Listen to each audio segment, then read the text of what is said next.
Modulus, factory automation. This is a factory automation game that's based around modules. So like when you make your stuff, they are voxel based.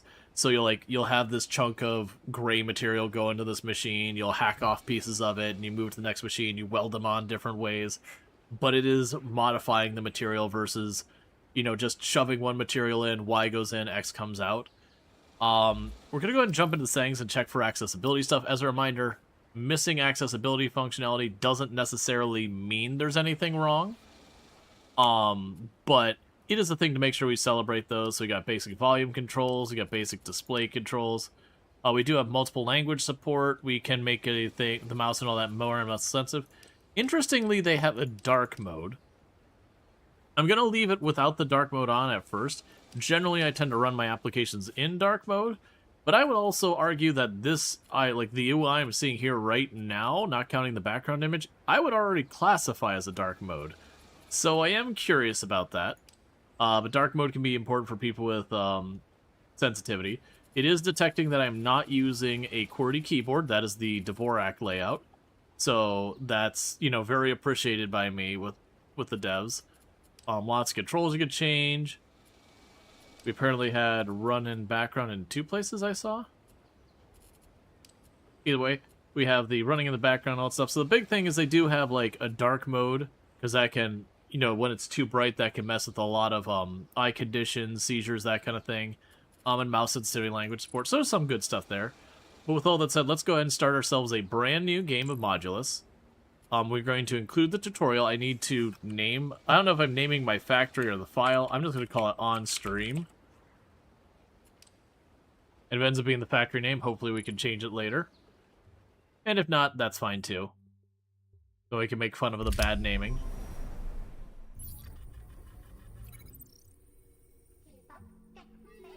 Atlas. Ah, there you are. Hello, Daedalus 1. I'm Atlas. I'll be your liaison to your creators, the colony.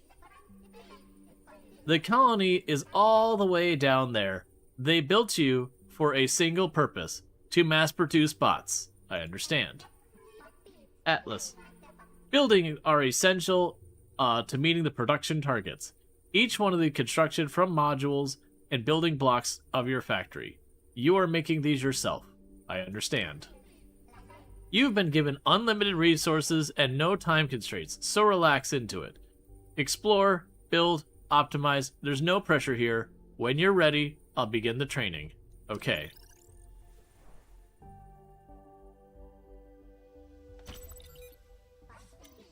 Okay. Calibrating system. Let's run test protocol on your sensors. Follow the instructions on the top left. Alright, so we moved this. Zoom in and out. Right mouse button. The classic. Mining polyrock. Your first step is to create a module is mining polyrock. Your operators, such as the miner, are located on the toolbar at the bottom. So one thing that's popping into my head is I'm looking down at this toolbar. That is a heck of a lot of buttons. And that is a heck of a lot of buttons. And then there's different tabs, all with their own buttons. So it does look like there's going to be a lot in this game on the onset. Now,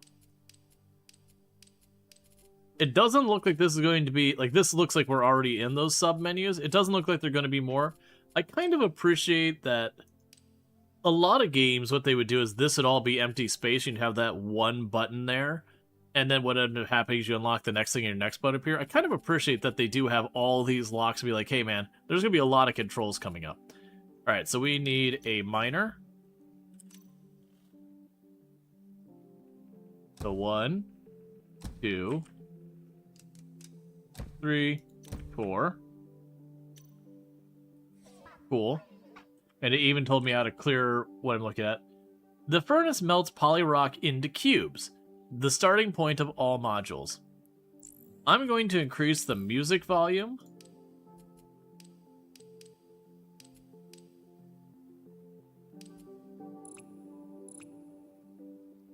Because it's pretty quiet. Alright, furnace melts 4 polyrock into 1 basic cube each operation. 4 polyrock is required for each operation. Speed, it takes 60 whatever the M is supposed to be. 60 modules, I'm guessing. So 60 modules in for 15 modules out. Conveyor belts are used to move resources along your factory. Click and drag to place your conveyor belt. Oh, it's over here on the left. I was about to be like, just click and drag anywhere.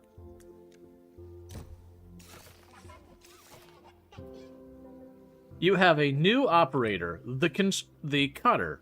Place 1 and click on it to enter. Alright, so do this.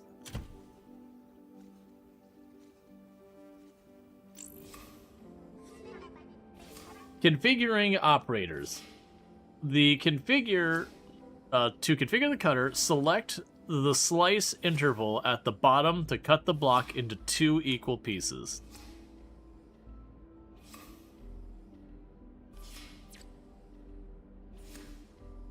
Okay, so I can make it 4 pieces, 2 pieces, 3 pieces, or just do nothing, I guess.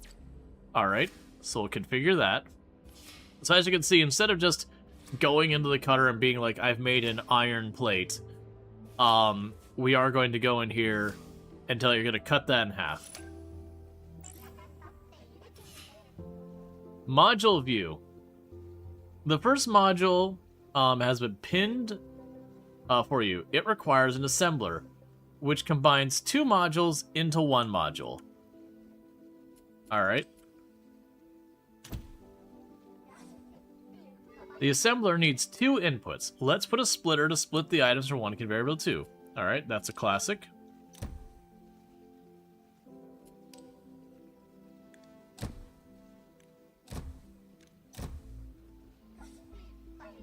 Now the assembler is receiving 2 inputs. We can click on it to configure it. Cool. So it wants me to make a 2x4x8. You just basically want to put these together.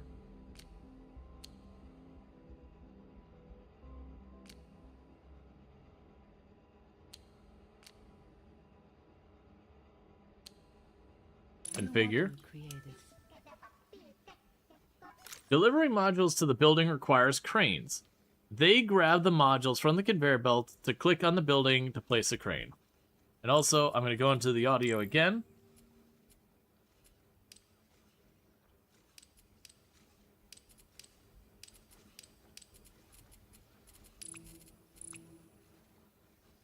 Okay, so we got a crane.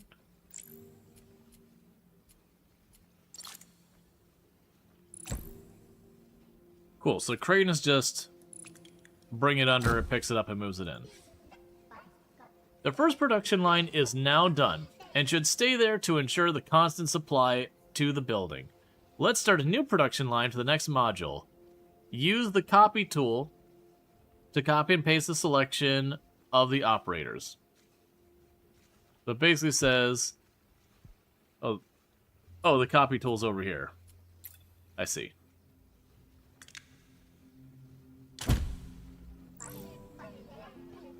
Ready for a challenge. You are now free to build however you desire. You have unlocked tools to clear belts, copy, mirror, and destroy operators located on the left. Just trying to find the sweet balance on the volume. So I need to make a 2x2x8. Let's see, same building requires a second different module to be constructed and delivered. The first module will always be required for building to function, so altering the first production line is not advised. So we are going to need, first of all, a cutter.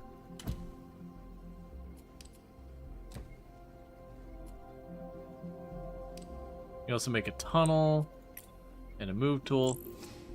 Alright, so we're going to make a 2x2x4. We're going to want to cut you in 2, or 2x8x2. We're going to need to cut you to give me 2x4x4s. So I'll configure that. And then we're going to need a second cutter.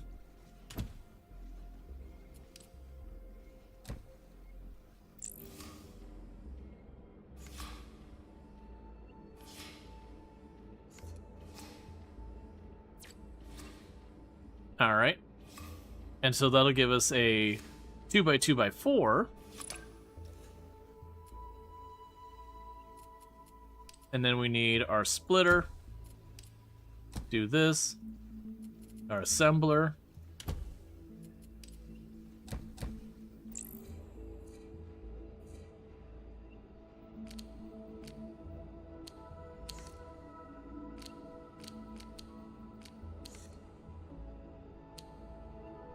New module created. This building requires twice as many newly made modules, so let's use 2 cranes to deliver it.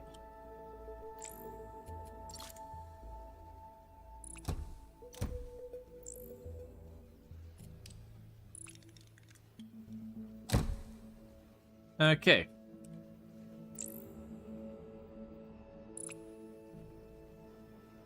Gotcha. So we're now making the second module as well. The units are mommy. That's mildly concerning. Per minute you'd go? That could be it, per minute. Did you see the Artemis 2 launch? Yeah, I saw it yesterday. Place a harvester pad. Link the harvester pad to the basic core facility. Click on the harvester pad.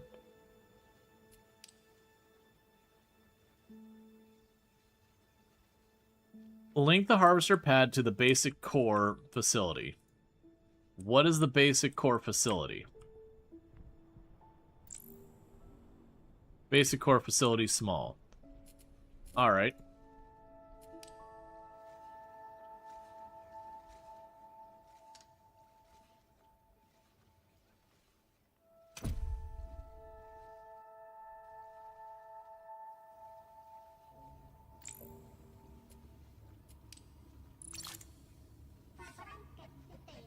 The first building you created is the core facility.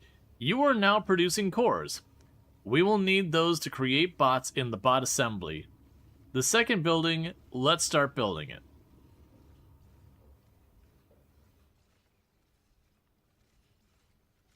Building is already serviced by a drone.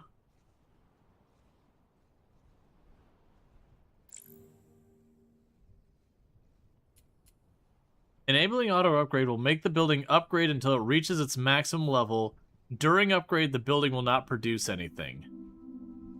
Gotcha. I'm assuming we're waiting on that to get done. And then you'll have these to wait on.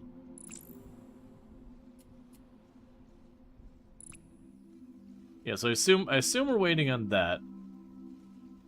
Place a bot assembly buildings on the buildings tab. Oh, it's over here. Bot assembly small. Bot core factory small. So let's get bot assembly small.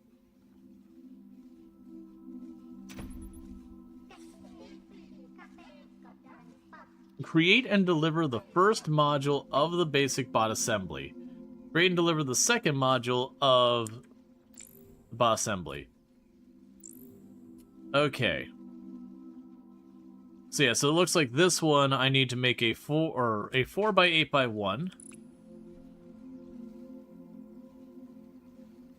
So let's get working on this. Ah, so we can change the color of the module. We'll have to do that for the second one. Alright.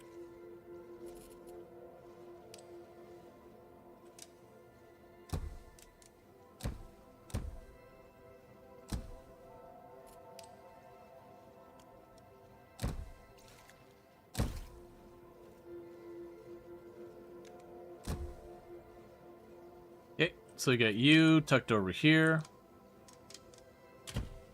There's the furnace.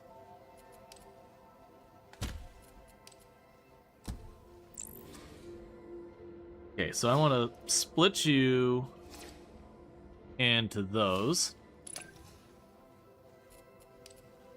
And then you're going to immediately go over here. You're also playing this one, about 9 hours in so far. Yeah, no, it looks good. It definitely looks like it's one of those games that you're going to really push yourself mentally. Alright. And New module created. that'll get that. Let's go ahead and get ourselves a crane over here. Oh, I do see I can stretch the crane out a little bit to deliver farther away.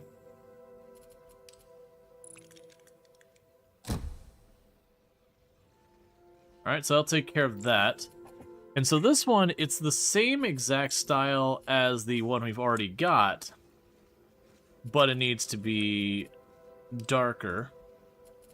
So let's go over here to grab the monotoner. Do I have a splitter? Yes, of course we do. We've already used it. So I can grab you.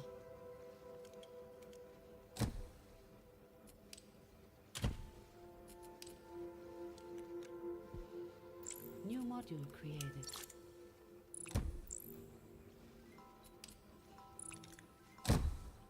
All right. So that should satisfy all those needs.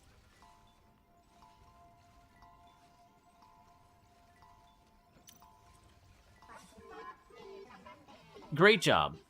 Once finished, this building will create bots. In the meantime, let's start the last essential building, the basic processing plant. This will be the first step towards unlocking new technology. Alright, so we need to go here. We have the processing plant. Oh, you're going to get way complicated, aren't you?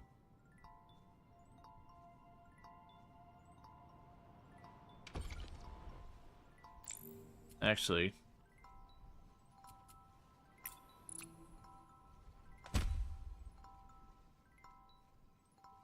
yeah, there's ports there. Let's not block those ports. What I'm looking at is I've got some pretty complicated setup I've got to do here.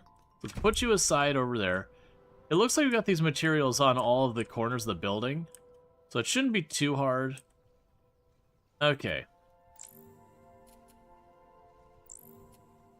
So this one, I need to do the 2x2 by... Ah, I see. This one won't actually be that bad. I already think we know how we deal with this. So we've got the white ones and the black ones already here. I'm going to need to borrow these again. We'll probably... So, the 50-50 here is one, is I can go up to these, where we've got these wonderful things here.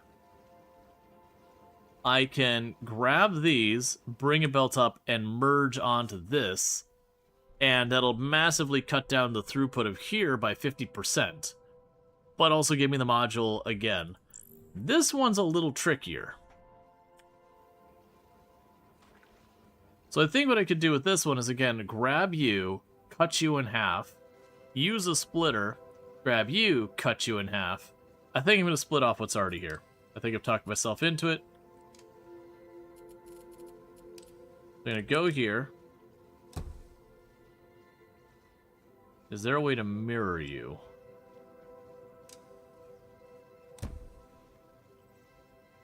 Alright. So let's start with the first one. The first one's easy. We just bring both those things in there, and we squish the two of them together on an assembler. So I can grab the assembler, just plunk it up here. Grab you. We'll add a crane. Take a conveyor belt from you to the crane. Plug you straight in. Plug you straight in. And then give those a minute to go. If we need more throughput, it honestly seems like this assembler here is the slowest piece of the process. That we could potentially make another splitter over here, and you get the idea.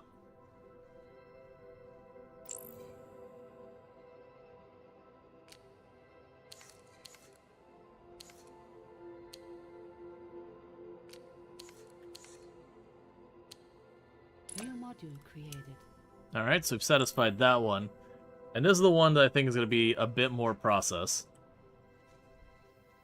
So we're going to, again, plunk down a splitter, plunk down a splitter.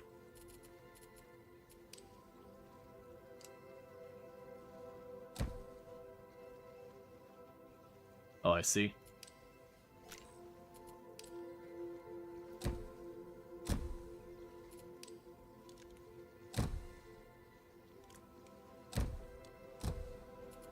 Okay, so we need cutters.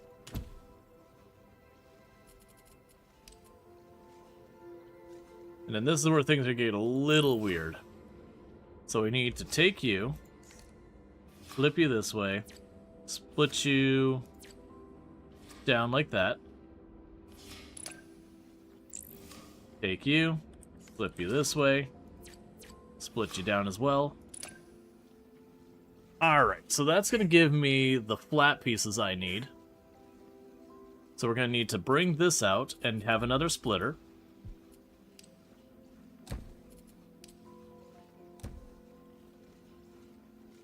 Because what's going to need to happen here is down on this side, we need 2 splitters, aren't I?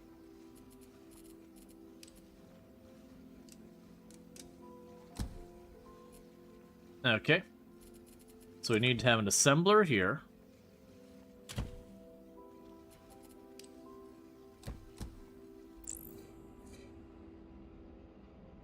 So then I'm going to grab you. Grab you. And that gives me the full wall.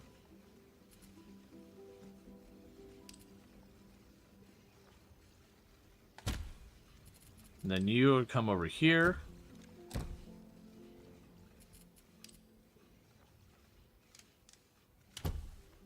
And then you're going to come around this way. And this will all go to a crane.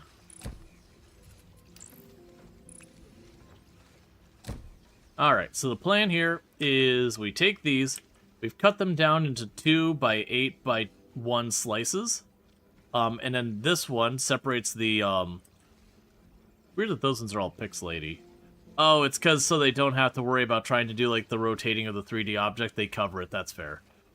So what's going to happen here is we take two of the black ones and they weld them on the top of each other. Those will come around here where they're needed. And then this is the 2 by 1 by 8 and the 2 by 1 by 8 of the different colors. So this one, I grab you, and I put you together. You can figure that.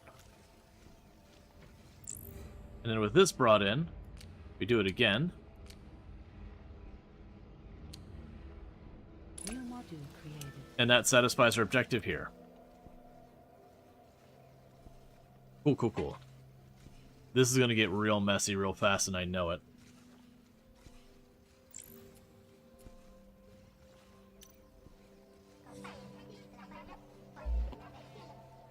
Hey, Waraxi. Thank you so much for the 3 stream streak. I do appreciate it. Alright. In addition to their modules, some buildings require additional resources. In this case, the bot assembly and the processing plant need cores as well before they can produce. Now, copy-paste quality of life is good. Makes it easy to clean things up. Yeah, no, that's the thing. Being able to just move and copy-paste and all that. This is a factory automation game that realizes at the end of the day, it's a factory automation game. And anything you can do to enable the player to do their factory automation stuff is solid. Let's go back to the completed bot assembly and supply it with cores to produce bots. Okay.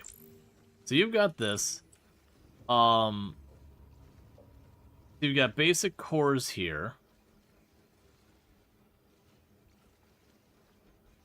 Deliver the cores from the core facility, the first building you made, to the bot assembly with cranes. They're probably piling up in the thing there.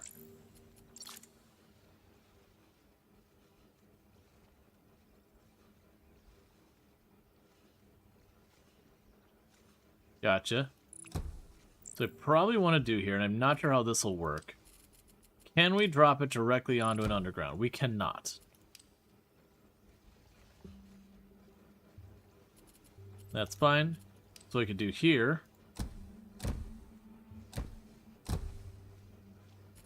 Put some undergrounds there. And add a crane.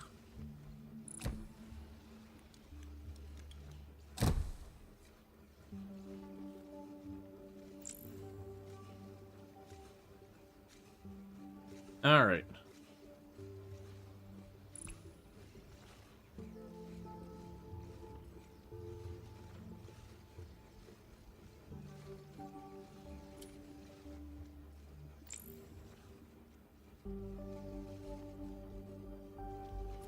So the question here is, you have the cores in the harvester pad. You link to things, but you don't have a crane there. Deliver the cores from the core facility. That's the core facility. The building you first made to the bot assembler. That's there. Using or with cranes. We make cranes by clicking on add crane. And with that, we did add a crane, which I can't click on the crane itself. Oh, it might be waiting on this thing to finish? No.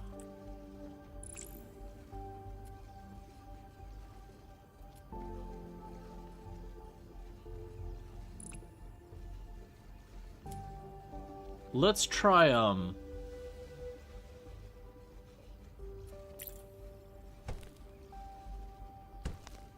grab that. So add a crane.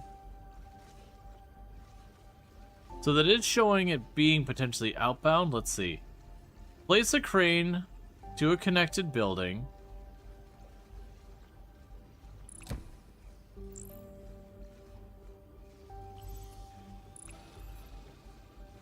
And I don't seem to be able to click on the crane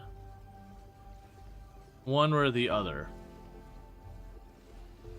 So this is the first time I've run to a thing. Yeah, because it mentions I'm at the harvester pad.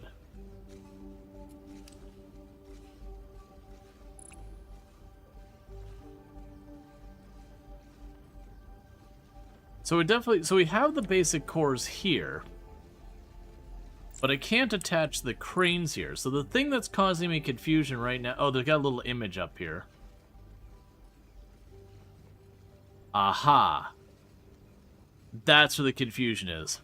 I see it. Thank you Syncopter1 for subscribing for 10 months. And thank you Simcopter for the tier 1 sub. I really do appreciate the 10 months you've been subbed to the channel. It's a heck of a long time. Can we get a shout out for Simcopter1, by the way, and our fantastic content creator? Been doing a lot of retro rewind recently. It's probably also getting to the point where you're going to be checking out something new relatively soon, I would assume. But good times are there, lots of simulation games. Yeah, so the confusion, and they've got an image up here that I just totally overlooked. So because this specifically says, you know, move them with cranes, I was trying to take the cranes off of this building, because this reads to me as if take them from here onto a crane over there. But if you look at the image here, that building there is this thing here. I don't really know where we plug the conveyor in here.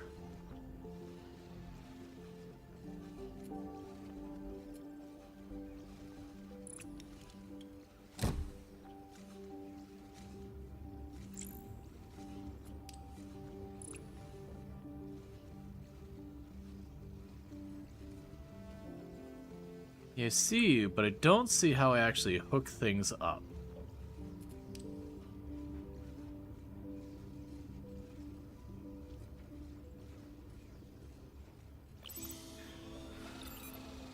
You think the drone port here?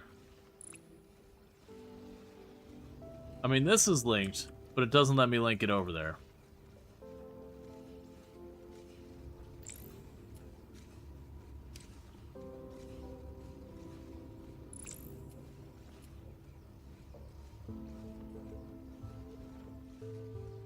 Yeah, because this is creating confusion.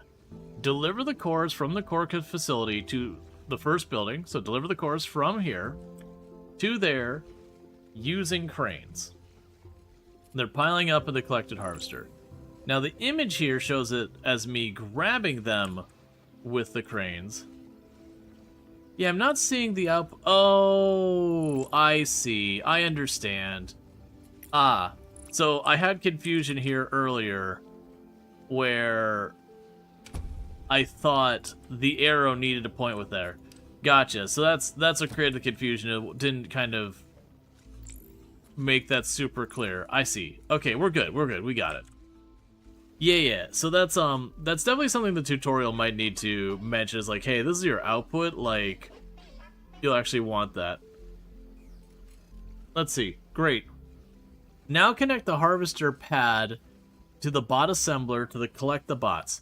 using your conveyor belts to deposit them into the delivery dock on the nearby island. So I don't think we can link you to this.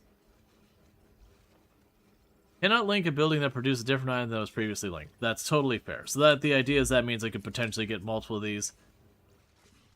Let's turn you. And link you.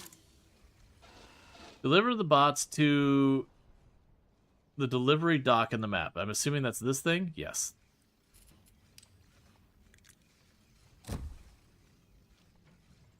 Alright. So we are officially making bots. So we are a bot slash AI slash whatever we are. And we are now making bots. So we're officially replicating. Rank up. Great job. Delivering your first pots, the colony below expects you to deliver a steady supply of them. Check out your delivery targets on the toolbar on the top left of your screen. Keep the supply up and you receive XP to keep expanding your factory. Congratulations on reaching rank 2. Rank increases awards you expansion permits. Use them to buy a new island. Let's proceed in expanding our territory and gaining access to new resources.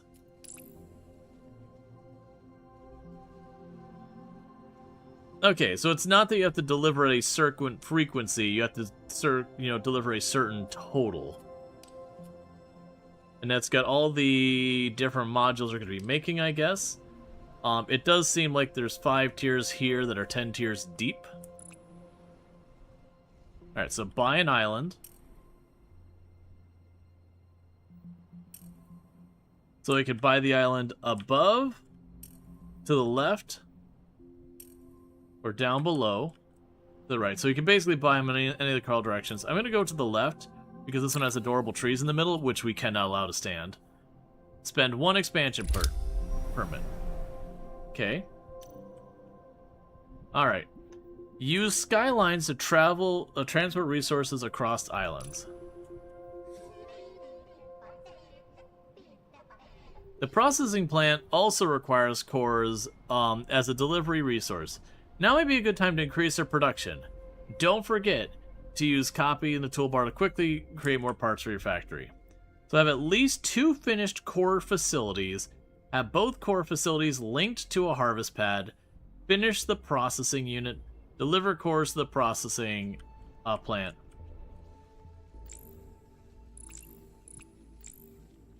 Yeah, so that's our processing plant. So at least 2 finished core facilities. Okay. We can make a skyline now. Alright, so let's go in here.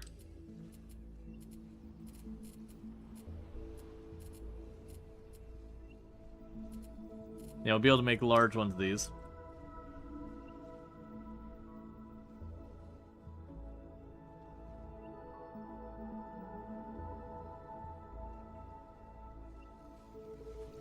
So this thing's running...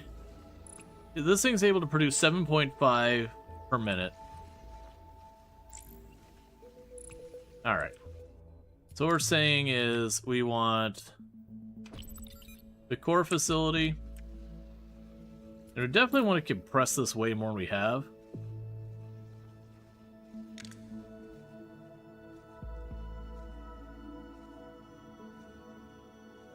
I'm just going to put it down again. The reason I'm putting it down versus building is with those different points. I'm sure we'll hit a point where we'll want to switch that all anyways.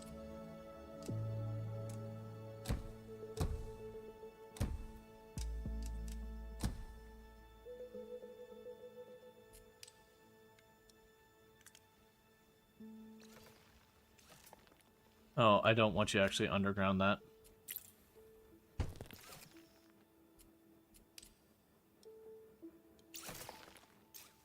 There we go. Then go right here.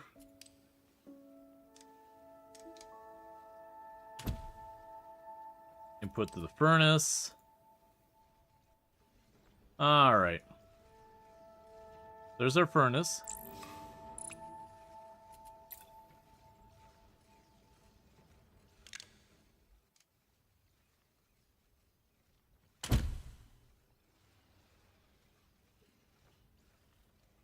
In theory, that's all linked up. You can add a crane right there. Alright, so we've got you set up here making the first thing. I need to do the same thing here. So it seems like what I want to do for setting up more of these is, since these aren't always in the same position each time, we'll want to go ahead and each time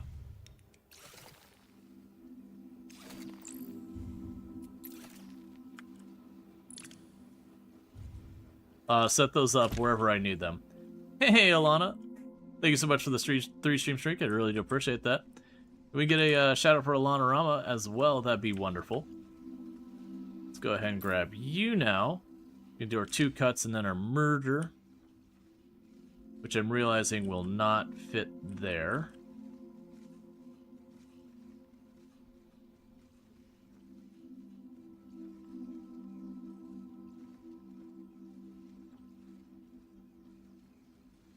I can make that work.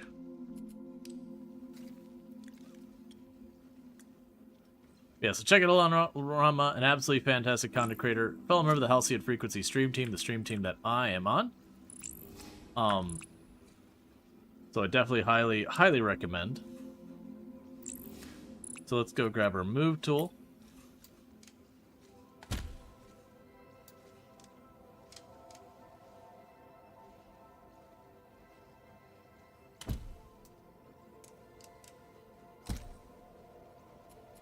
All right.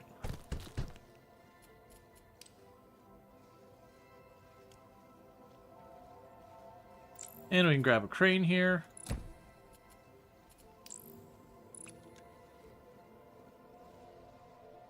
Cool. And then with that, I can add one of these ports that it wants. Yeah, there you are.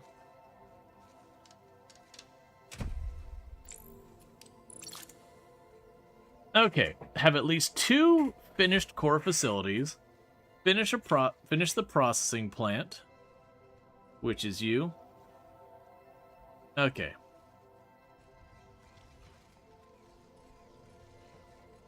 So it's not mentioning a second bot assembler. Alright, so let's go ahead and get over here and get your nonsense set up. So I can put a crane over there.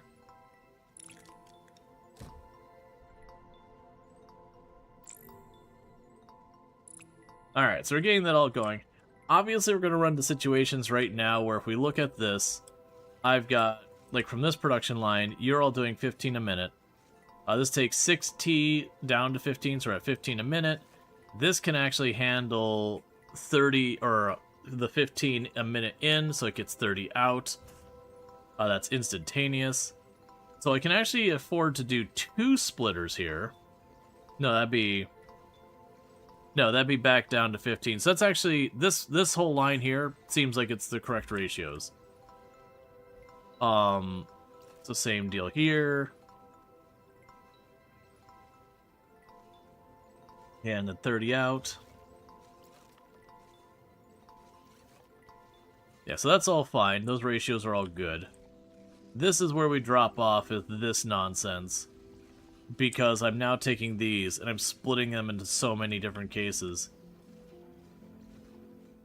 Yeah, it'll be 15 in, 15 out. The problem is that's 15 out, and then we're dividing that by half, and then we're dividing that by half.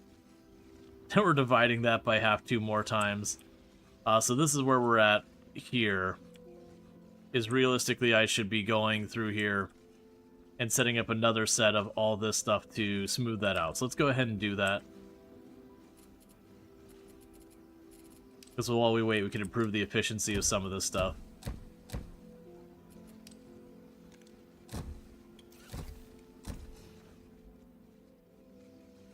Alright, so with that, and grab all of your junk. Yeah, place it there.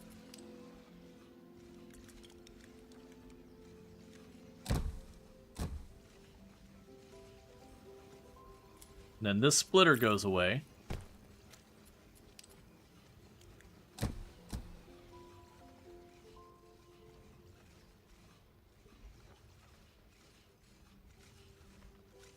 Oh, actually, so you're 15. Okay, so actually, we don't get rid of the splitter. 1 second. You stay there.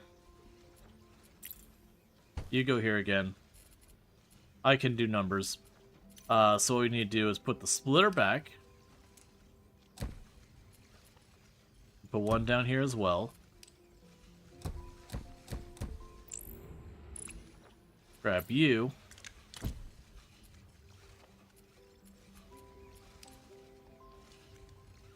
And then merge them back up.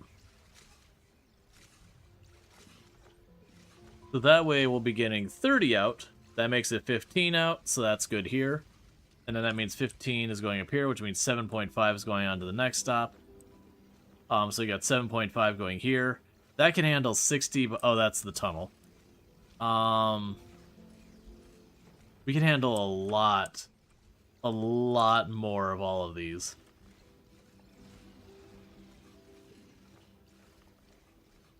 Interesting. Is there a throughput? What's the throughput on the belt? It doesn't say.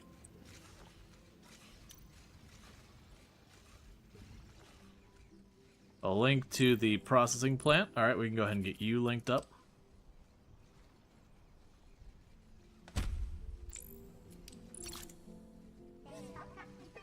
Alright. The processing plant just built produces gray processors.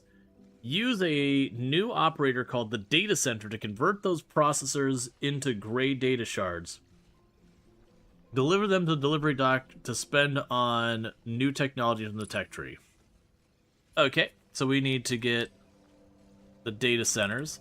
So data centers can take question mark to 7.5.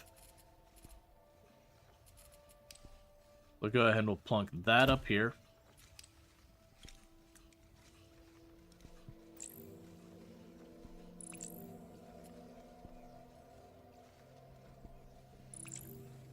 Alright, cool. So that is going to make the gray processors. Cool, so we're going to need to go here and plunk down a splitter.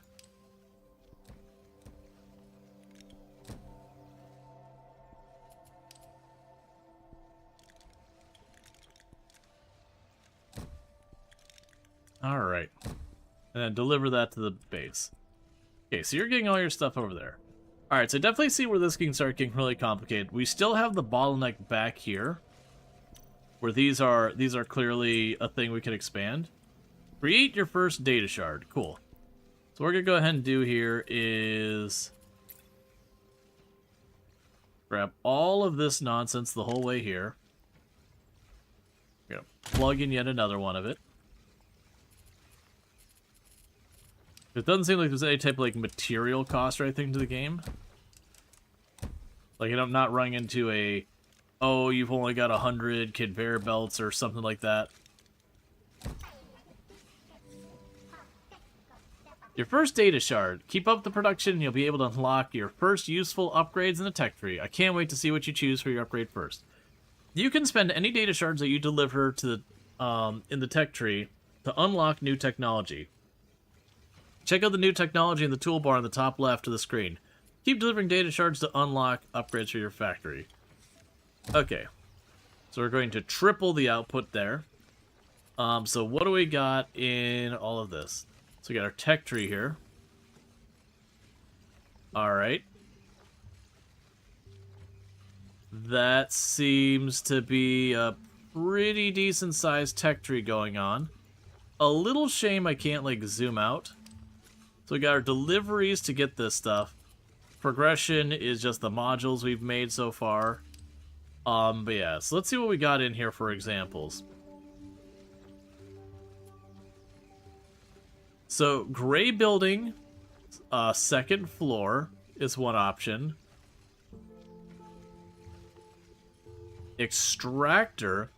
This operator could extract hexacrystals and solarite from their resource nodes, so new resources. Basic stampers. Okay. Yeah, so it seems like they're kind of pressuring you into unlocking your first tech there. Building floor upgrades. Data shards have another purpose besides unlocking new technology. from the tech tree. They also are used for upgrades on buildings. An upgraded building will output more resources when the new floor is completed. Upgrading buildings is critical for larger output, so make sure that to upgrade your buildings whenever you have data shards. Okay. So you want me to unlock the basic refinery from the tech tree. Okay, so we've hit a point here.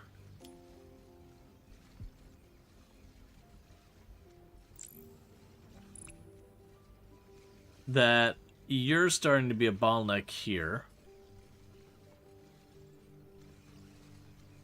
So it's looking like what I should do here is we can just grab our copy tool.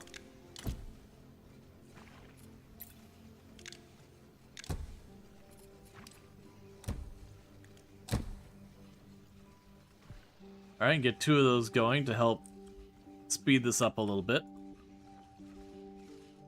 Alright, so we want to go to unlock basic refinery blue pigment from the tech tree.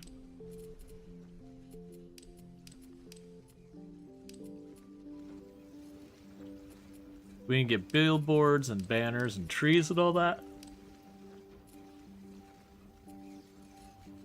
Scrapper. Warning. Destroys everything that enters it. Cool. Clear items, that's fine. So that's if we get belt contamination, we don't want to deal with it. Alright.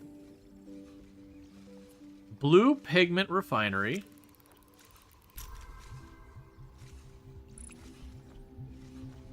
Have at least one processing plant upgraded to the 2nd floor.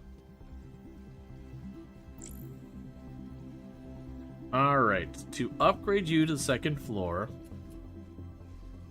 I need 8 data shards. So I've got all these fully backed up. This one's doing its best.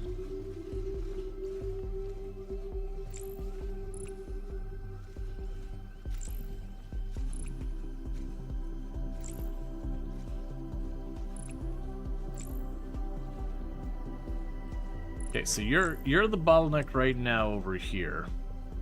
We can upgrade you, but it wants us to upgrade the okay. Yeah, so let's not get too excited, because I can upgrade you first, but it's not going to do me much good, because we look at you, you're stuck waiting on the basic cores. And this is where my basic cores come from, and it's got the supplies to keep them going from the looks of it, so let's go ahead and upgrade you. You're waiting on more material. Meanwhile, this isn't backing up, which tells me more. That's what that tells me. If we're not actively backing up a line, I need more of whatever it makes.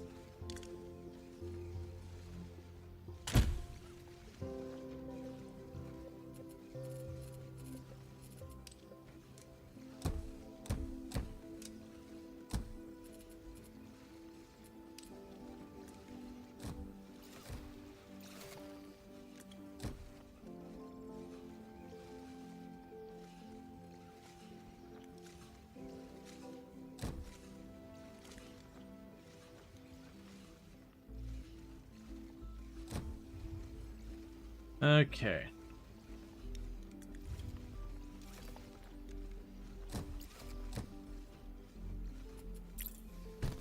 So slightly adjust the routing so we can get another whole row of these going to keep feeding this all in. The goal be here to get the conveyor belts to be basically 100% solid with the bars, so I can hopefully keep scaling that up so that all of this goes solid the whole way.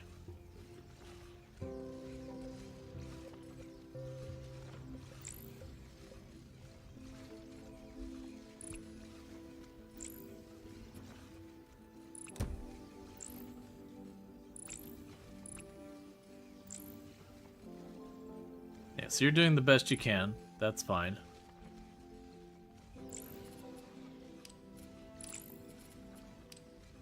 This is probably a mistake.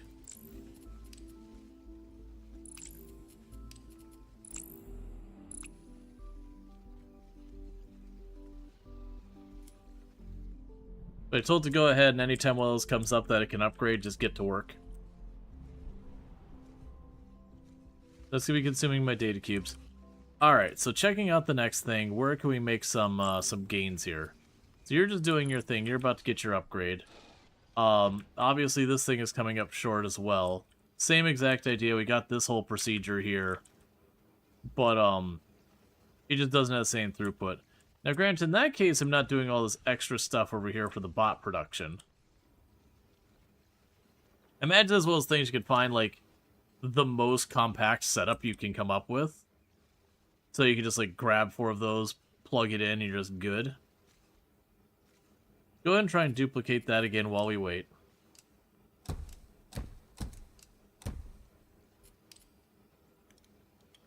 Since there doesn't seem to be any power cost to anything here.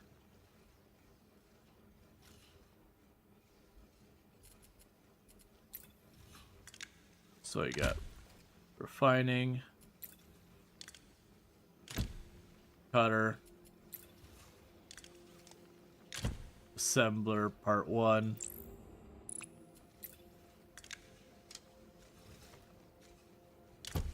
and part 2, and the splitter.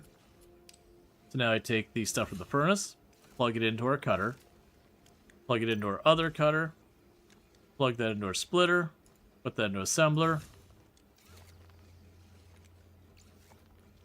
and hook you up to that same crane that's already existing.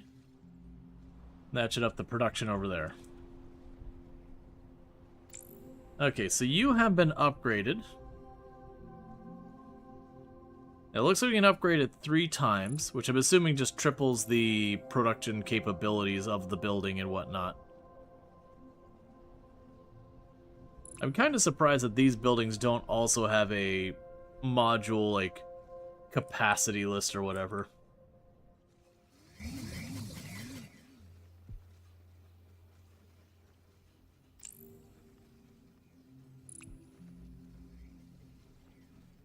Okay, so you're working on that.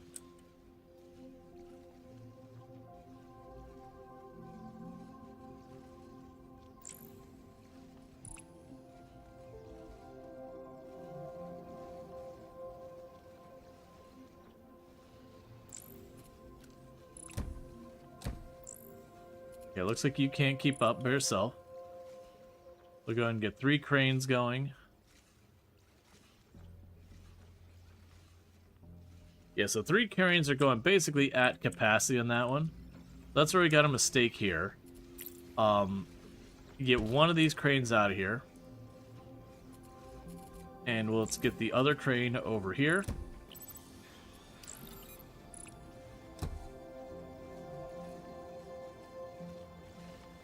And then this belt is basically saturated. The once we get out of here, it's not. The thing we actually want to do is change your routing, plug you in directly to bypass that splitter.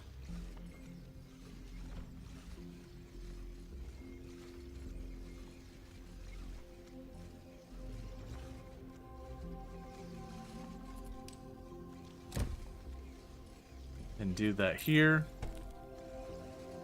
So basically I'm trying to deliberately split this load. So some of these get passed directly on here, and then some of them go down here. So you can handle 15 in on both of those, and you're producing 15 out. So honestly, we probably remove this splitter entirely from the equation. Never mind. One thing that comes up from this is from what I'm looking at, is I'm guessing if these do ultimately back up, it'll just spit everything over there. But yeah, that does seem to have all 3 cranes going pretty steadily with just the tiniest delay. So you're continuing to do your thing. You're actively upgrading, you're about to finish.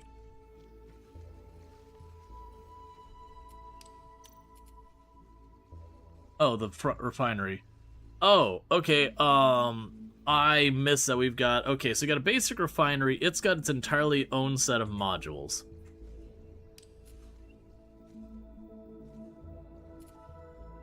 Alright. So I missed that whole part. So we've got a big sheet of the,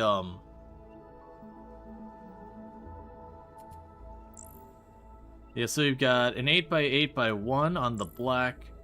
You've got a 4x1x8 on both.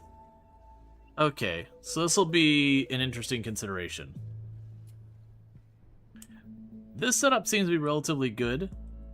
So let's go ahead and get this started. So I think step 1 of this is going to be slicing them all into the 2x1s by 8. Because then I can use those to make all 3 of these. So I got a bunch of material up here. So let's get this party started. So first thing we're going to do is we'll have our smelters up here.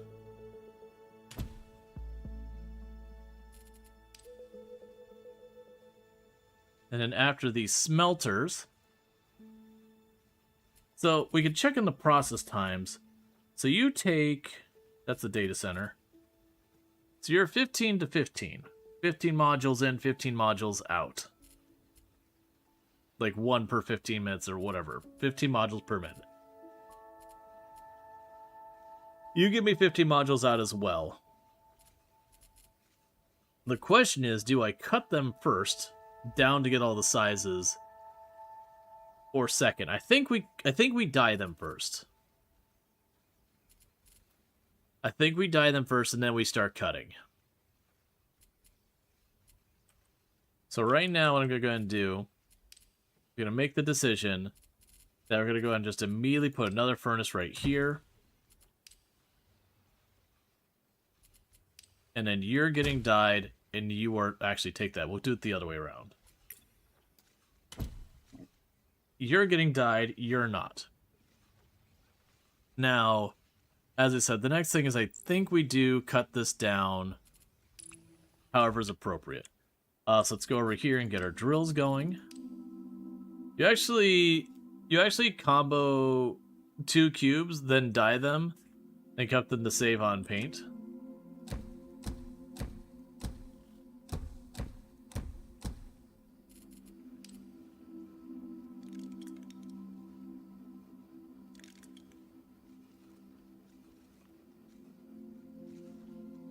Let's do actually combo 2 cubes, then dye them, then cut them to save on paint. Yeah, it's one of those things. I'm sure you can math out like what's the most efficient ways. Right now I'm just kind of quickly doing this because that's 15 to 15, so that makes no difference. That's 15 there. All right. So let's go ahead. We need to... We'll go down over here for right now. I'm just going to grab this building and I'm going to plunk it down over here. I don't know where it's actually going to be. But this way when I need a recipe, so there's that. So the next thing we should do...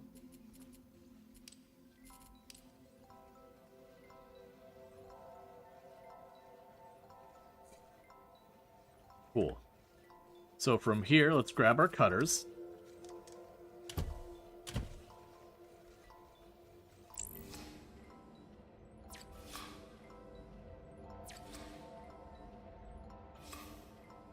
Yeah, because the only one that would want to be 2 is that one. Oh, this is the black paint. Never mind. This was whatever you don't need to make paint. Yeah, I gotcha. So later on we're going to be making paint.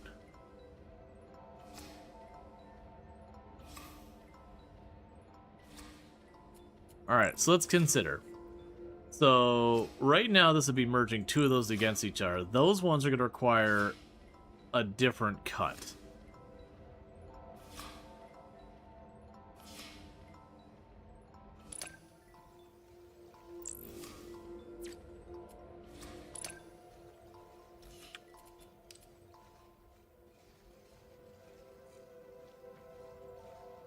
Okay, so we've got those. So you're easy enough. You're 4 of those combined.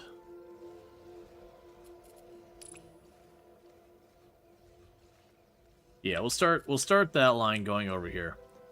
I think I need to approach this differently than I was starting. So let's go ahead and kill this line real fast. I'm just going to work on getting one of these done at a time and over there, and we can clean up afterwards. So with this, what needs to happen now is I'd use a splitter, an assembler,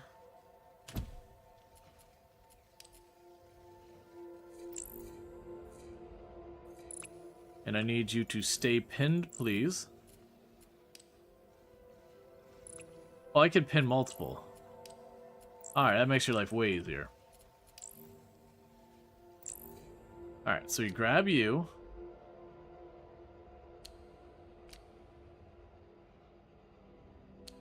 And then you. Cool. And then you'll come out here. So step 1 is make the thing. Step 2 is start figuring out ratios and making the thing not terrible.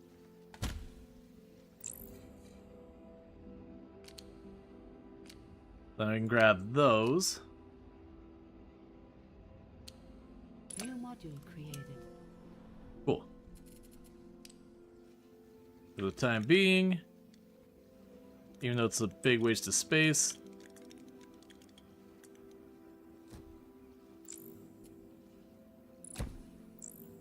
start having that fed in there. Okay, so the next module is you. So we're going to start mostly the same. I'm going to bring you over here.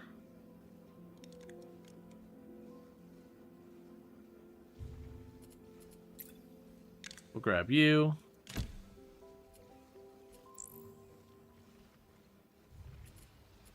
At least for this whole first part.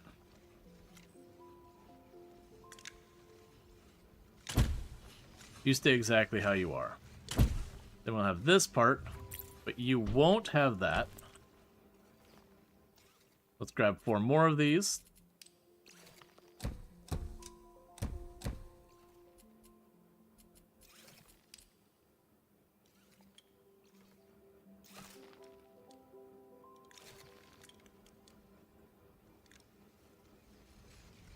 Cool. So that should give me those all set up, and then now we'd put an assembler here. So we can then hook you up.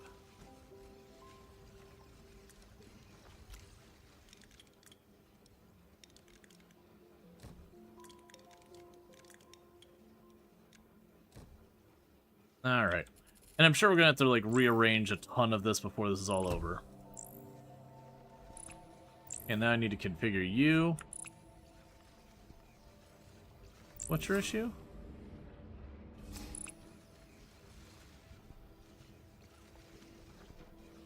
Oh, you don't have your... Okay, hang on. I see. That is on me. I need to actually make you into the thing that works, so...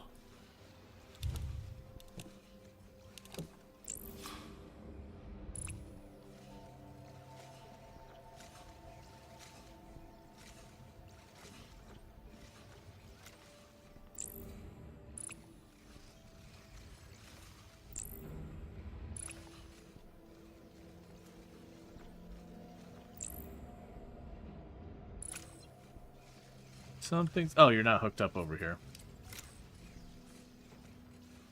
There we go. Cool. And now they show up here, and we got the dark plate there. Light plate there, configure that. Alright, so that module's done. So now I got this thing. So it's going to be kind of the same thing. We're going to sandwich these together. Last time I didn't leave myself that many nodes over here. So I use one set of nodes to make it both work.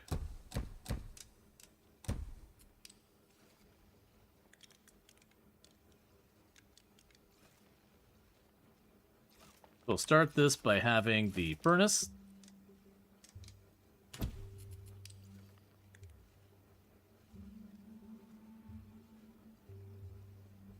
Okay, so... what we can do here is we'll have a splitter right away. One of those splitters will go to immediately trying to dye it. Which then gives us both the cubes here. Those cubes aren't what we need, so we're going to cut them.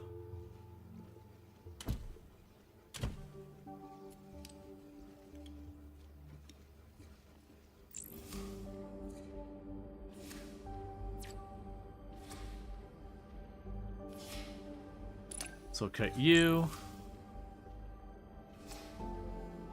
Alright, you're in the awkward part where I probably want to cut you down into 4 pieces. But that's not enough yet, because now I need to cut them again.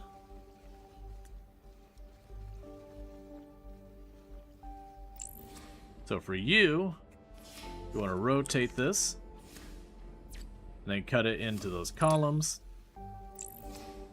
And you cut them as well. That's all the cutting we need. So now I need a pair of assemblers. Can you directly feed into there? I actually don't know.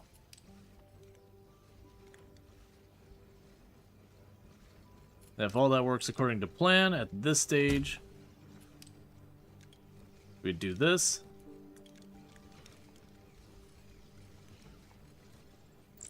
And then you get a crane over here. Alright, so you need to be glued together.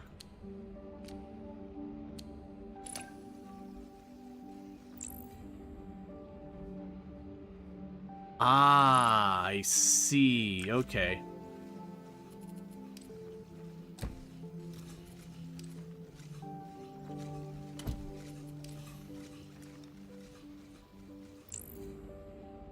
Okay, so put you down.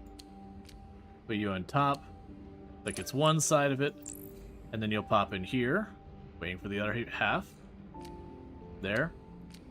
Because I can't do multiple merge, it's only 2. So I can't merge like 3 things at one go. Okay, so that should give us all 3 of those. I'm going to tag you to automatically upgrade if you get the opportunity and all that stuff. But yeah. So needless to say, eventually we're going to want to expand this because we've only got so many of these nodes on the roof here. And we are just consuming them all. Alright. Unlock the extractor node in the text tree. Tech tree. Okay. Let's go to the tech tree.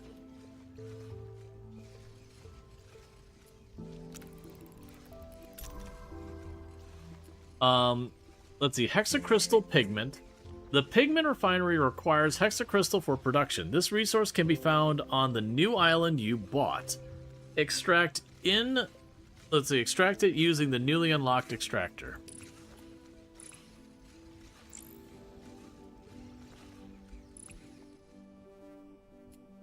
So we can unpin you. So blue pigment refinery. It's interesting that I don't see the blue pigment. Oh, you're building this. That's why. You're actively creating the building. Right. So there is the stuff down there.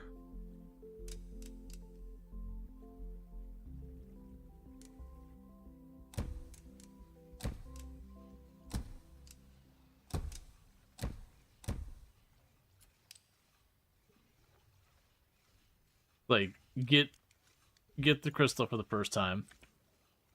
Yeah, so we're definitely going to run to things where it's like, oh, this we'd have to worry about for efficiency. So for right now, we'll end up wanting to move that later. So for getting it up to there, cool. I can just, like, bring it across here. Bring it across there. Got right up here. And add a crane right there.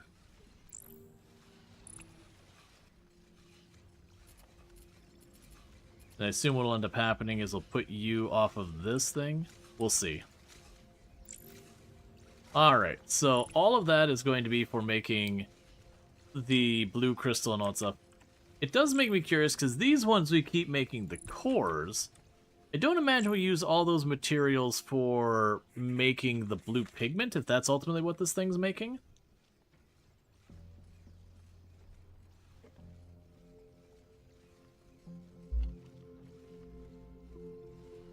Alright. Yeah, this game definitely has a very chill pacing to it. You're using the materials of the pigment too? Interesting. Yeah. No, it's interesting that like, we use these weird wafers and all that we're making for the pigment. Yeah, so we've got all this wired up to get the blue pigment over here. Yeah, we're fully saturating the belt. I imagine the long term, this might end up being 2 belts over there. Right now, because you're what production rate? 10 per minute?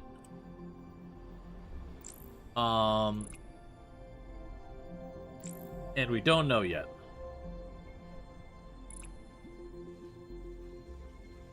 Now, downside is, all of this is probably going to want to be rearranged with these belts a little bit. Like, have this brought in here and all that. We'll wait to see how it actually produces, and we can always move stuff around. That does seem to be one thing that this game is very nice about, is you can just, like, pick up a building and move it constantly.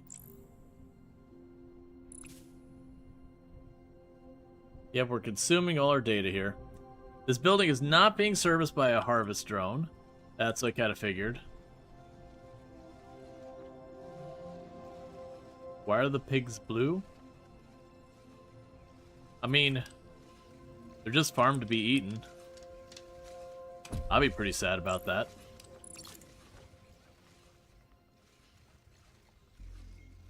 Okay, deliver the hex crystal into the blue pigment. Get the blue pigment into... Get pigment from the refinery into the harvester pad. Well, we already got that set up. Yeah, we'll want to get all the conveyor belts and all that sort of stuff sorted out.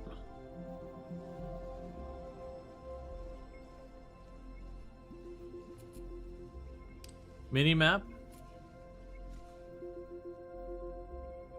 Okay, so the map has some pretty decent size. It's not a huge map, it's not tiny. I do wonder if that's procedural or handcrafted.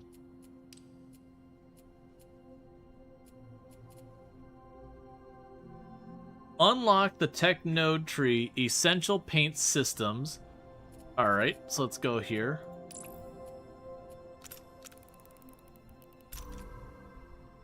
To make dye, use the dye mixture to mix oil with pigment in your pigment refinery.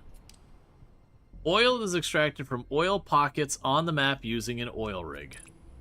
Okay. So I don't see, yeah,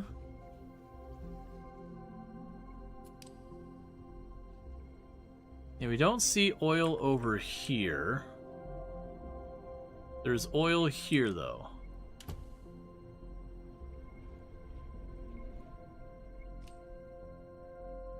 And the oil rig produces a lot. Yeah, no, it looks like it's definitely leaning towards crafted. Like, the idea isn't to endlessly scale this for all eternity. So you're producing an estimated 7.5... yeah, 7.5 per minute of the dye.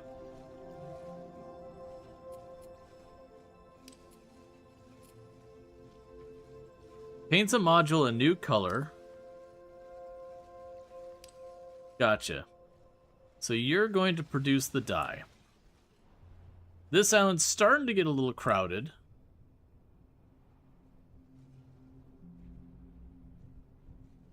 We don't really know what we're going to be using it for. Let's plan for this island to be a little bit crowded, and start working and getting this over here.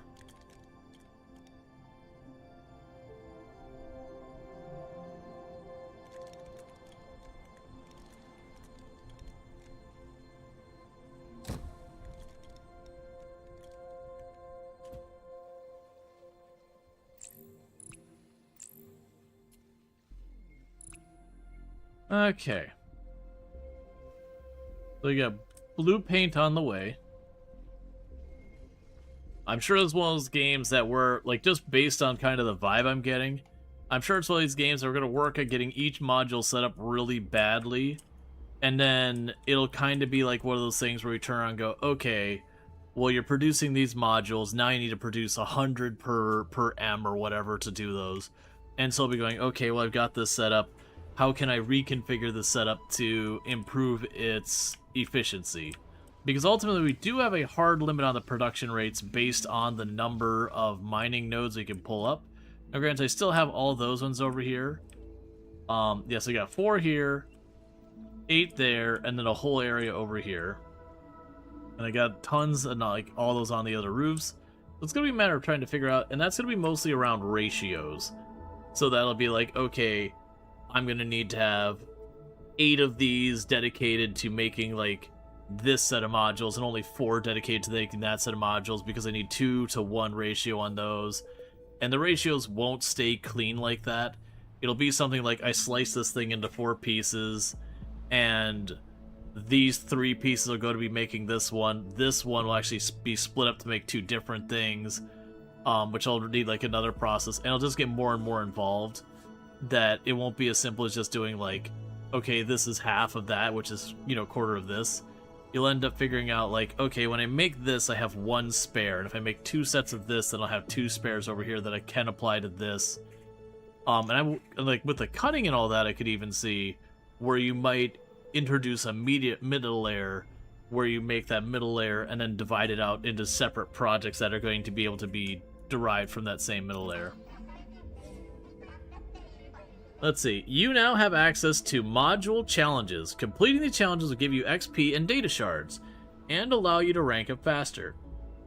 If you're looking for something to do in between delivery targets, give these a go and you can claim your rewards. Note that these modules must be delivered to the delivery dock to count towards the challenge. Delivery target completed. Rank up. We ranked up. Your first paint. How wonderful. Just think of all the possibilities at your digit tips. Oh, the droid design is going to look so good in blue. It is the most handsome color after all. Not that I'm biased. Except you're definitely biased. Okay, complete a module challenge. Unlock the stamper node in tech. Alright, let's go. So module challenges. Oh, you suck. Okay. Okay. I see. It's not as bad as it first looks, but also you suck. Alright, so what we're going to end up doing is cutting this into 1x1x4s, and then we'll take the 1x1x4s, and we're going to make like this into 2 separate like rafts, if you will, and then we can take those 2 rafts and then weld them on top of each other. But also you suck. What am I unlocking? The stamper. It also could just give me new technology. That means all of that's irrelevant.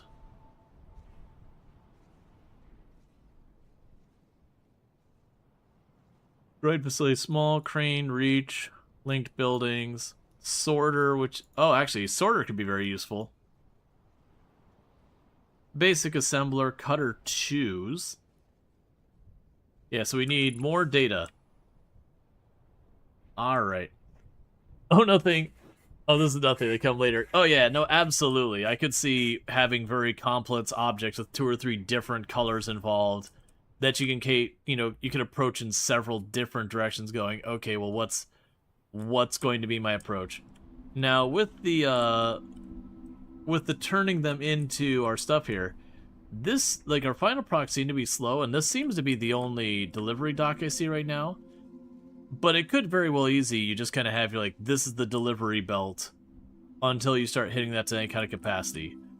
Alright, so with this, I do have this area down here we can take advantage of. I actually don't expect this to be a particularly involved process on the get-go. It's going to be the assemblers that this is going to get bad.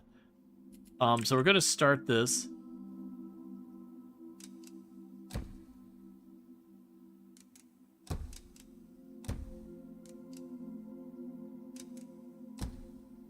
With U4.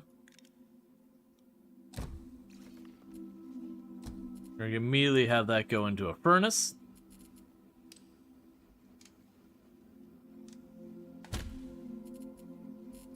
Then from the furnace, the first step is to start cutting. So, cut you in 4.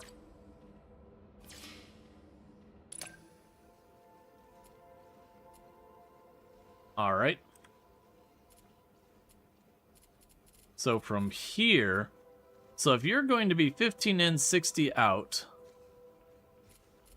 if I follow you up with another cutter immediately,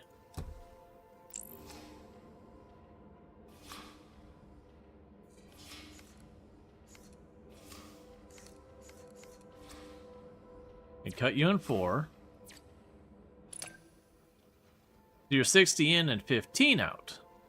No, 15 in, 60 out. Alright. So that means to get the ratio to getting that at good speed, what I need to do is I need to move you farther away. Let's move you over here. Move you over here. Because all I'm going to need to do is go split, split, and split.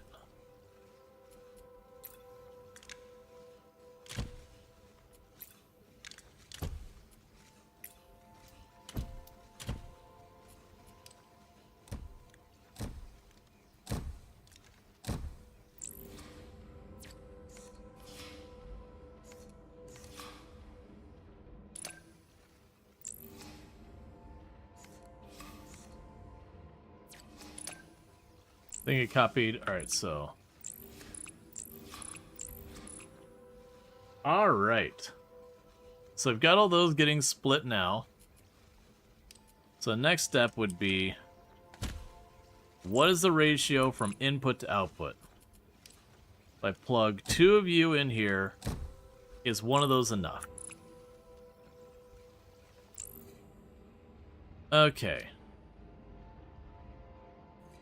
So then grab you.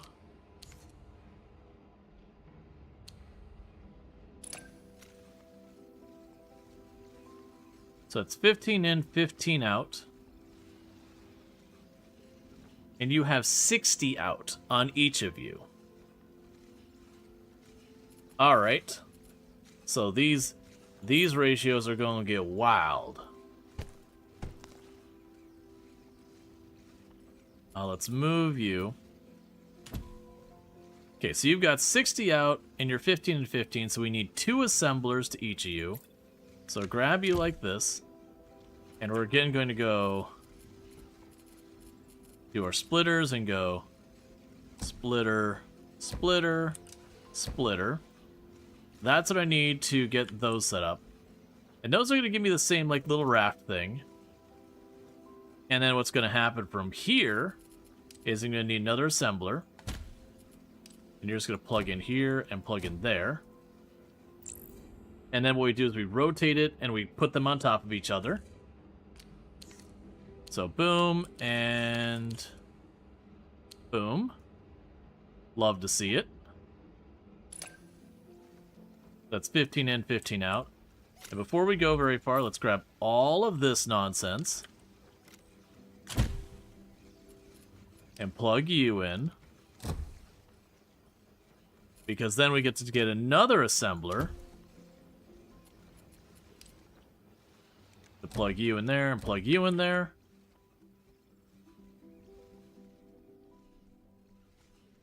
And bring your junk the whole way around. And just shove it in the side of that.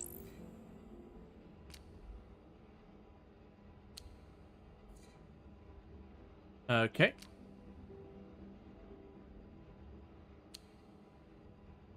And I believe that's the object I'm supposed to make. New module created. Nice. And so with that, that means, of course, I need to go here and grab all of this garbage.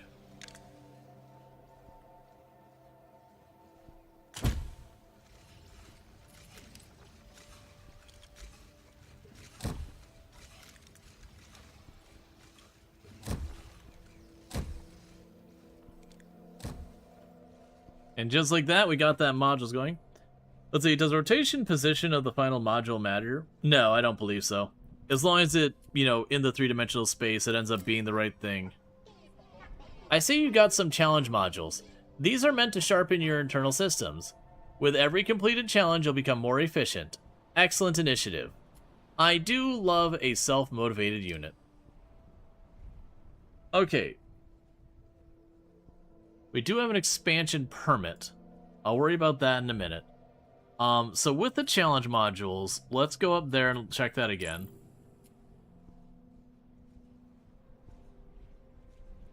Yeah, so we get a bunch. So we get at 200, we get the next thing. So yeah, so we did make that very scalable. And I'm assuming we'll just keep making those until we don't need them anymore. Alright, so with that said, it wants me to now get the stamper. I believe the stamper I needed 40 of these. Yes. And part of what's holding us up is I have told it to just, hey man, anytime you can upgrade, just go for it. I'm down to let you continue to expand your operation.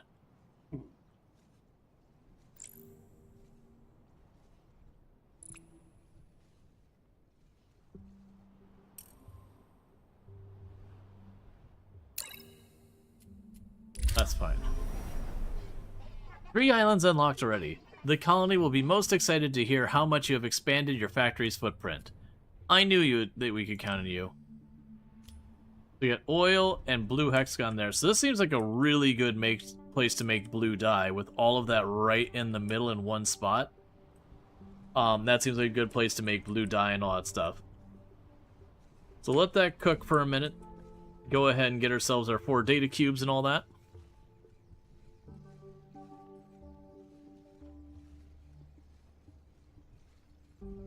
Alright.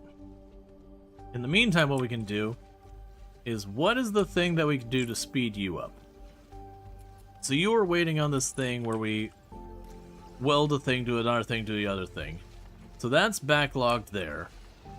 This one, however, does not have enough spares. And you don't have enough spares. So that tells me I need more of those.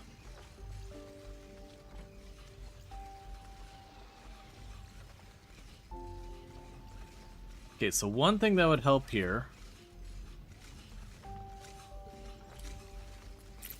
is get rid of that and those and plug you in directly.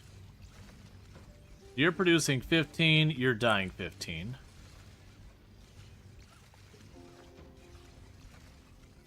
And you take in 15 here, and you process 15 to take 30 out there, which are splitting 3 different directions.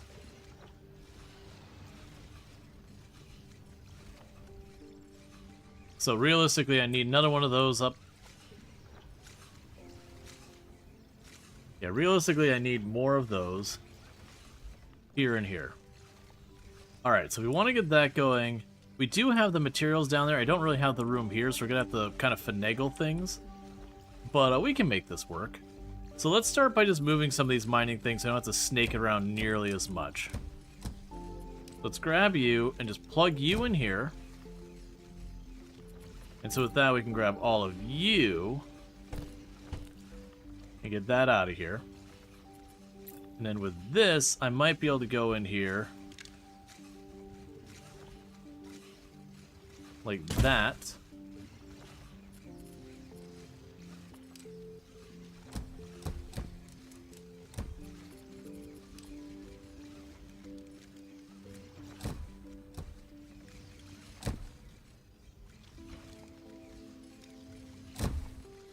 Okay.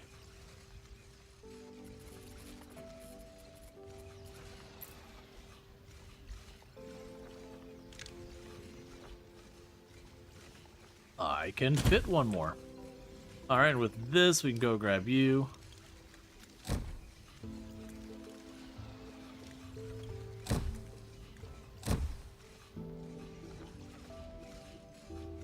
Okay. So with that, we should potentially have enough to go here and go, hey, you know what? You want a splitter and a splitter. You want all of this.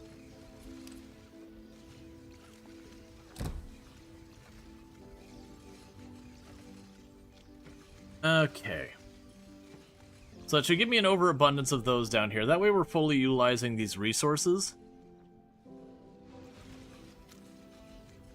I'm honestly impressed with this setup, that how easily we're just like, okay, this is the correct ratio for this nonsense, that we're getting those challenge ones done very rapidly. So meanwhile, while I've been distracted with that, we did unlock the stamper. The stamper can stamp out a selection of voxels, pretty handy for making holes, for example. Ah! Well, you see, I could have stamped that out the way you wanted, but counter-argument, I already got a thing going for me, and all of this nonsense is based off of only 4 drills. So my finite resource, all of this nonsense, achieved my goal without any of that. So, you know, you're welcome. My assumption of what we would have done with the stamper is I could stamp a drill straight down, and then, you know, stamp from one side and then the other side. And it would have been less space of this kind of stuff to get the same done. But then because it would be a wasteful process in that we're eliminating the stamped part. Yeah, I guess the stamp blocks just disappear, that would be the case. If we stamp out the blocks and we get, like, the outside and then, like, a plug for in it, I could see where that could get interesting. But let's see there. Excellent work. You've clearly grasped the fundamentals. From here on, your factory is entirely your own. Should you ever need reference material, the colony has prepared a manual, which can be found in the pause menu. This is where the work begins. Good luck. Alright. Now you keep the stamp parts. I was kind of thinking that. Yeah, so we could do the stamped thing. The interesting thing with that, so I think the correct way of doing the stamped thing would be we'd stamp from one side, then the other side, and then you could take those stamped materials and use those things. But they're made in a way that they don't clog up. You can just ignore stamped out.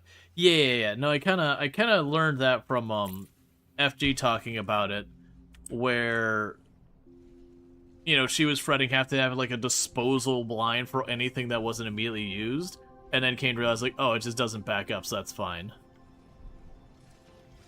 Oh yeah, so all that is now backing up. So I'm guessing if we put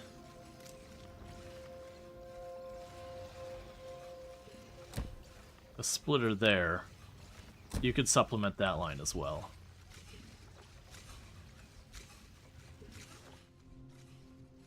Alright, so we need to deliver 1 droid. Okay, we can unpin you. So we have the challenge component is getting done. And then we can just work our way through those lines. Otherwise, delivery targets. So those are all working. We haven't seen the droid yet. Most likely the droid is going to be somewhere along the way. So you got freight stuff. Your blue data cubes, which I'm assuming is a more complicated material. Efficiency view unlocks the efficiency view, which allows you to detect bottlenecks and problems in your factory. That sounds pretty fun. Bigger cranes, bigger amounts. Gray building, 3rd floor. Alright. Droid facility small. Boom and done. So, droid facility. So this is going to be taking our first blue production. Let's put you down. Pin. Pin. Pin.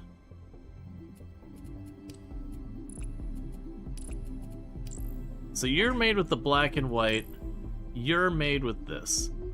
So the assumption here is we want to dye things, if we're going to use them dyed, as early as possible. So that I dye the material and then I do all the manipulations to it to avoid doing many rounds of dyeing things. Now granted, these are effectively infinite resources, so it does matter what my bottlenecks are. So, with that said, the easiest ones to do is probably going to be these ones. This is where I assume we're going to start getting our stamper involved. The one thing I'm immediately observing is if we look at this, I don't care about this black material here, I could stamp that out. But curiously enough, for this white material, if I stamp that middle spot out, I can then turn around and weld those together to make this part. So yeah. So we can start that up here. Yes, there's no resource up here, so we'll start building the factory part up here. This is where we got our dye going on. But this feels like the easiest one to deal with right now. So let's go ahead and we can go to you. We'll need some miners.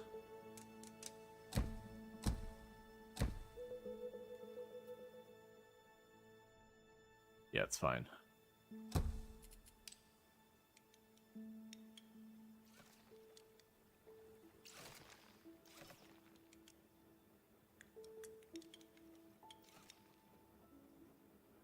Alright, so we've got all that going on.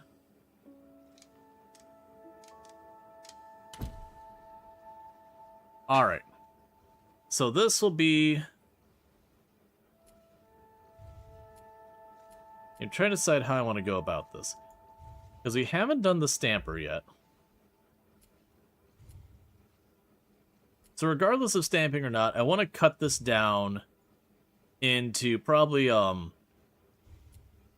I want to cut this probably down into the sheets. So let's go ahead and put our cutter here. So I'm thinking we cut it down into 4s.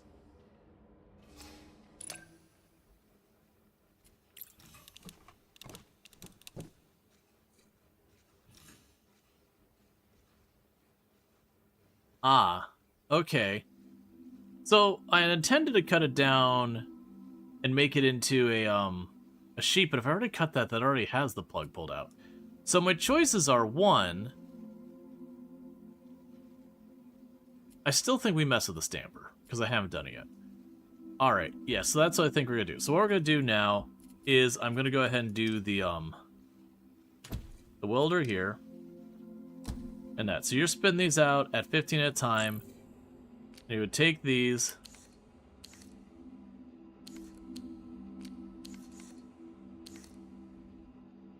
Do that. Yep, so you're... To make that the right ratio for what we would want, get rid of you.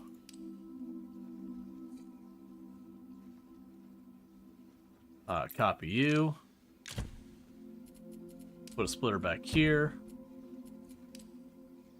So that should be the right ratio between all that. No, it won't. Need a second path of these. We'll worry about this nonsense later. Okay. So we're welding those together. And so here we're going to go boom. Splitter. You go here. And then we will dye you black. Alright, so I've got one sheet that's white, one sheet that's black. So then we can take the stamper here. Oh, you have a weird design. Okay.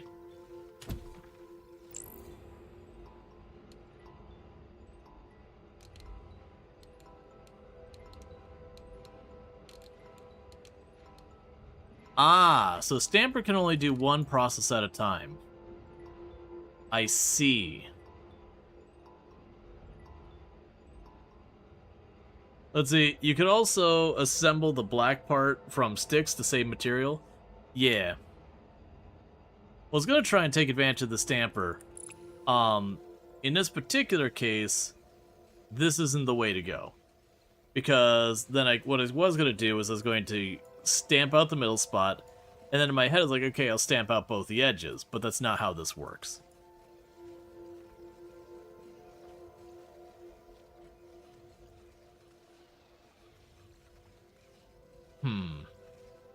Because yeah, I can cut it into sticks and go 1, 2, 3, 4, 1, 2. Alright, let's go ahead and do this. So let's back that off. We don't want to go and do all that yet. Let's change our approach. Let's reverse that all the way back here. So we're going to start with this thing on the bottom. Yeah, that's what I was saying, is I could stamp the edges out here, and then weld them together along there. But then the question goes, what would I even do with these edges here? I don't need them anywhere. So I think we could just go for a lot of wells. Dye the cube before cutting? Yeah, well, I mean, my original plan had been to make 1 slice, 2 slice, and then dye them and stamp, and then weld, but that doesn't work out because I didn't understand how the stamp works. Yeah, so go ahead, and this will be the one that we're going to be using the black parts for, so we can go ahead and just dye that immediately. We'll have a big old cube. And so I'll go cut. Cut you into sheets.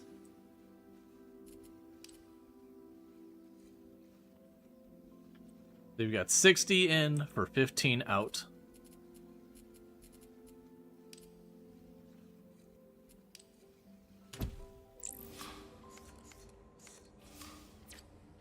Cut you into sticks. 60 in for 15 out.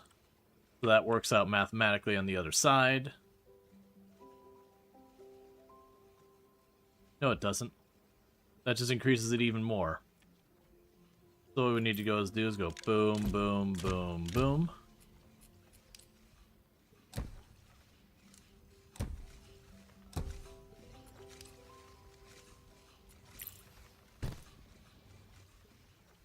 All right. And so now with this, we start getting creative with welds.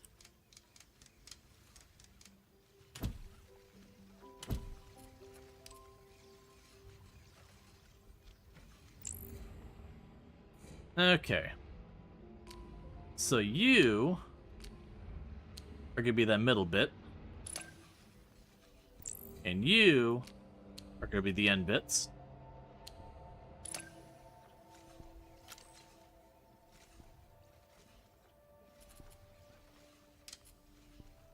And this is going to be not the correct ratios at all, but it's kind of, you know, whatever. So what we can do then is let's bring you back here. And you plug in directly here. And you'll have a splitter. Wait, what?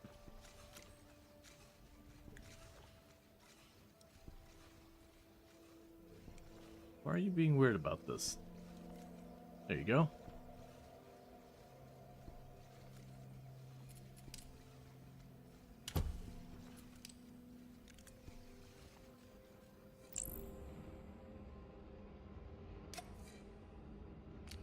Okay, so one in the middle. Smack you here. Grab you. Smack you here. Alright, so that's that whole section there. So now we can go to this thing. And we'll just hook up another set of these.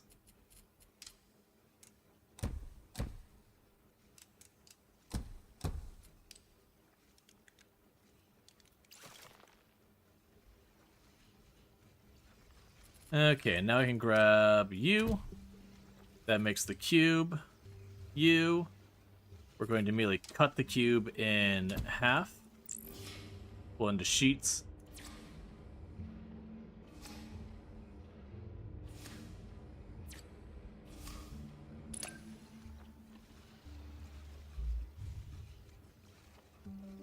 And then with the sheets, we're going to immediately go over here.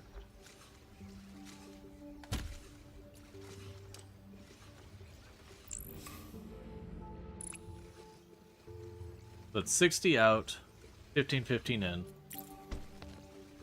Alright, let's scoot you over here so we got a little bit more room to work with.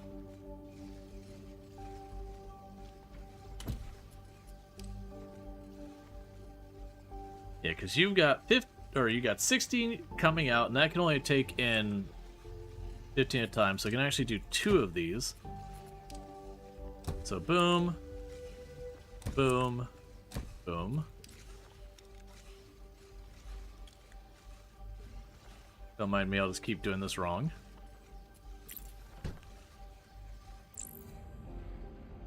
Alright, and these two are going to be the same thing. We're going to take those. We're going to weld them together to make the flat surface.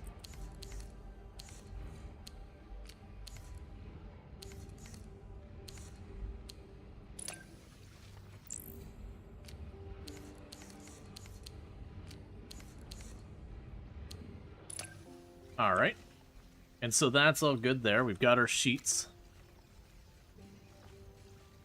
Yeah, we're getting a total of 30M out. The thing to be keeping in mind, I also need you. Okay.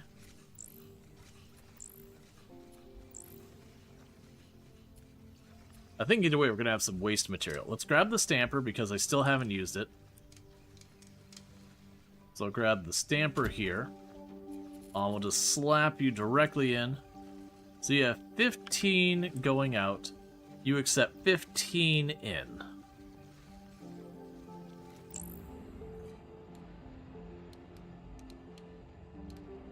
Okay. So you'll be stamping that out.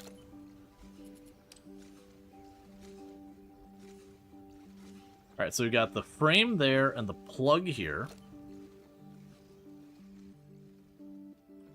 You're producing, in theory, 15 of those out. So this already meets the capacity for that. So we're just going to leave that thing sitting there for right now. This may have been something wholly unnecessary. We'll figure it out.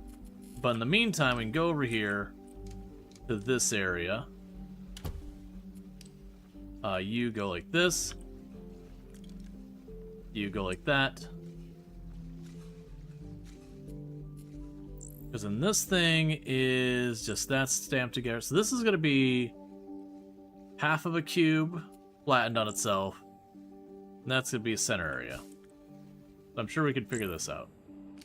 Alright, so let's grab you. New module created. Alright, new module created.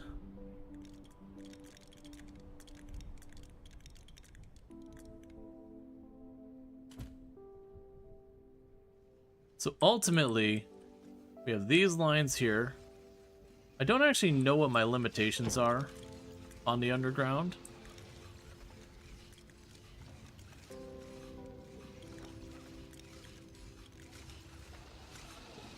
I see.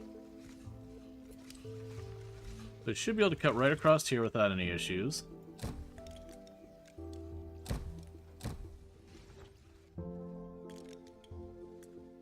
There we go.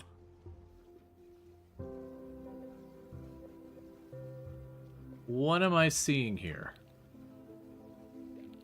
Oh, that's not what we want. Don't do that, please.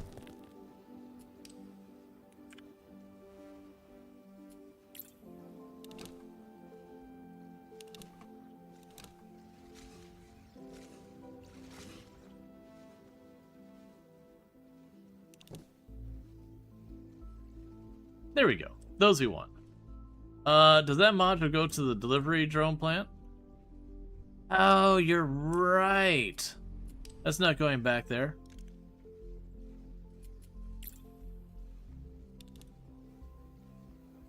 Getting ahead of myself. That's fine.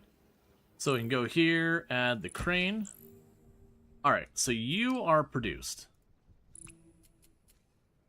So we've got this. So the consideration here is this is effectively cutting a cube into 4 pieces, and then welding 2 of those pieces together to make that.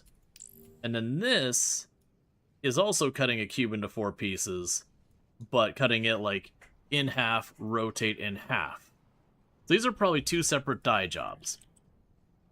So let's go ahead and get that going.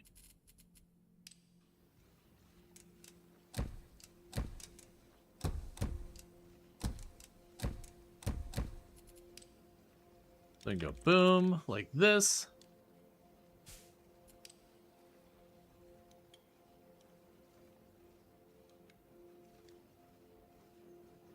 Alright, we can get our 2 smelters here.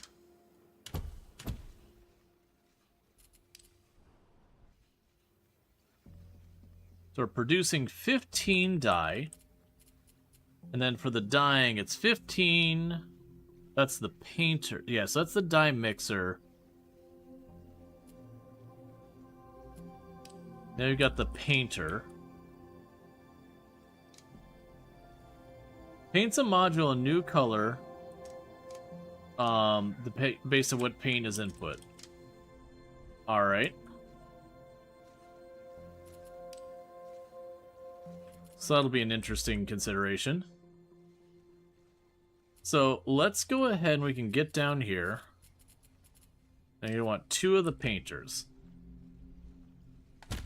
Delivery target completed. Okay.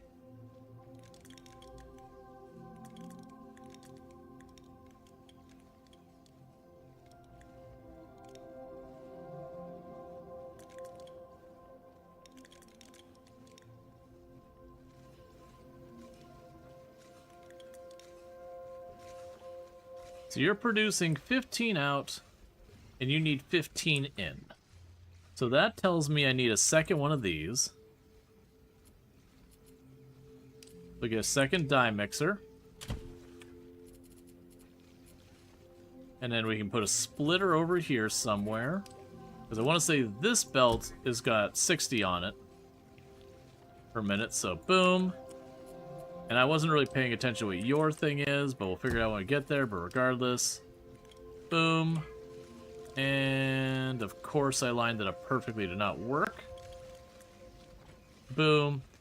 Okay. So with that we should have the blue cubes coming out of there. And so this one should be really easy to do. All I gotta do is I gotta go please cut. Do this. Cut you in half. Configure. And then we go down to you.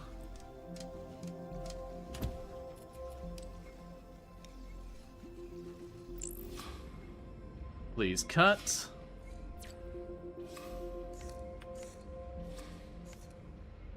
Cut you in half. Cool, configure.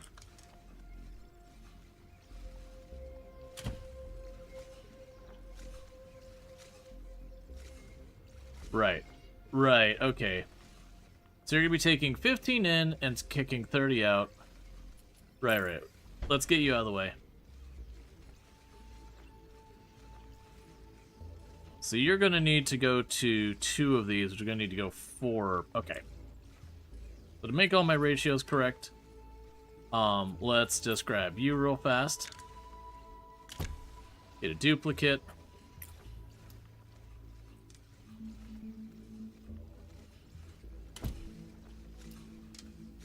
Do this. So that'll give me the correct amount there. So now I'm getting a total of 60 out of here.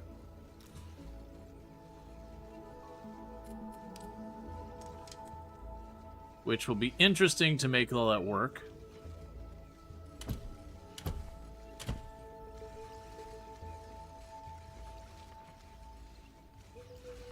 Okay, so actually I only need 2 of those. So grab you and you.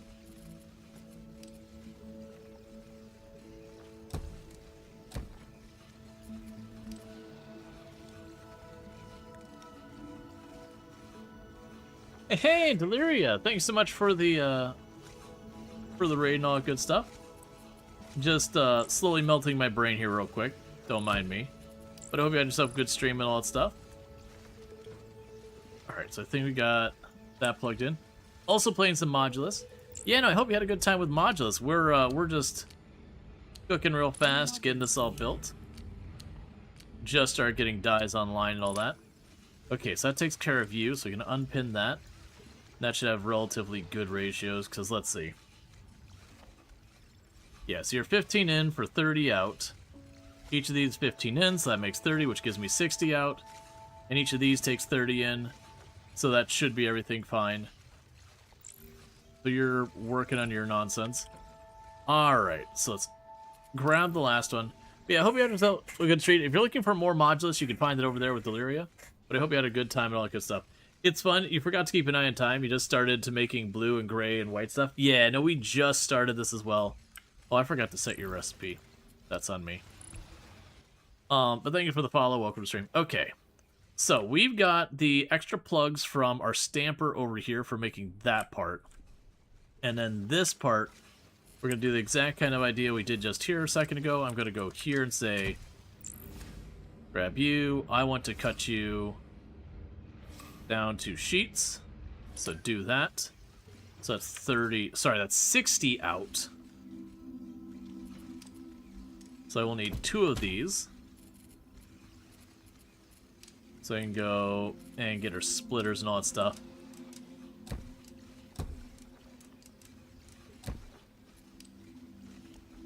So 60 out, divided by 4 is 15. We got those. We need to wait for those to come in.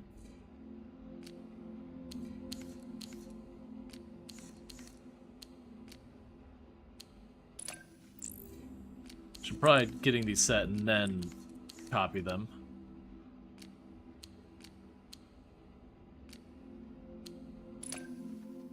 Okay, and then we got the plugs over here.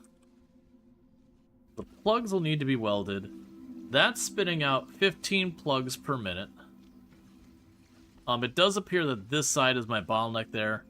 I've got this stuff over here, which might be honestly something where I cut. Instead of doing this, I might actually cut those. Yeah, so let's double check. So we're getting 30 of those a minute out of the big full sheets. Whereas I'm getting 15 of these. So what I might need to do here is, instead of what I'm doing with that, is I've got my 4x4x1s there. I could get rid of that. Yeah. Get rid of you. Get ourselves a cutter instead. How many of each module is a droid? Oh, I don't know the ratios between them. That's all stuff I'm going to have to take the time to figure out. Alright, so that's basically, we have 3 things contributing to those. So that should give me about 45 of those out per minute. Which I believe, from what I've been seeing, is a belt can handle 60, I think. So with that, to get those sheets I need,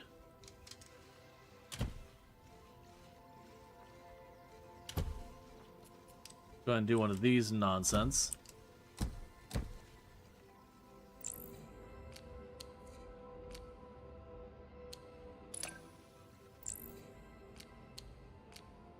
So neither of these machines is going to be running quite at capacity.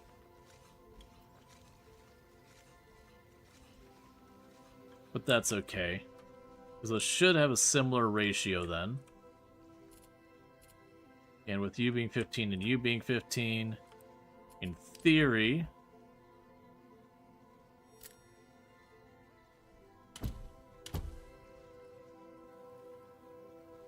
Actually, let's change this.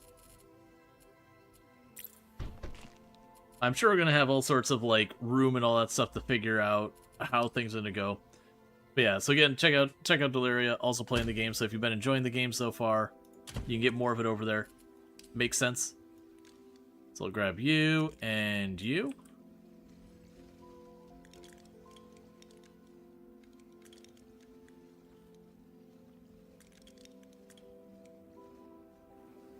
And I'll take a splitter here. Plug you in there. Bring you under. And you in there. Alright. I'll go ahead and get this side sorted out over here.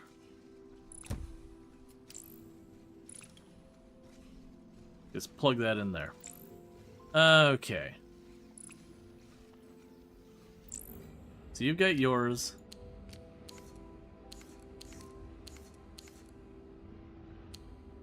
New module created.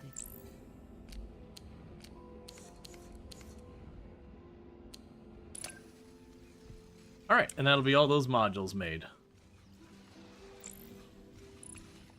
So that means getting you on here somewhere. Actually, do you not need that? Because you're not showing us, like, linking up to that. Well, I probably have to wait for the actual building to get built. That's fine. Okay, we can unpin you now. Get this out of here. We have an absolutely obnoxious amount of tech. The cranes... Increase available cranes for all buildings. Gray buildings can be upgraded farther. Skylines per island has a higher limit. There's a sorter. The efficiency module. We can go ahead and do this.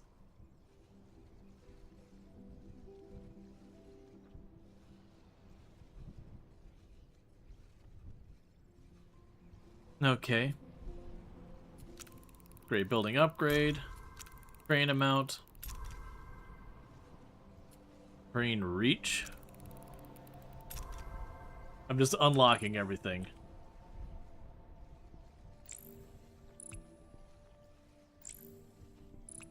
Alright, so you're working on that. How goes our challenge modules we've been doing?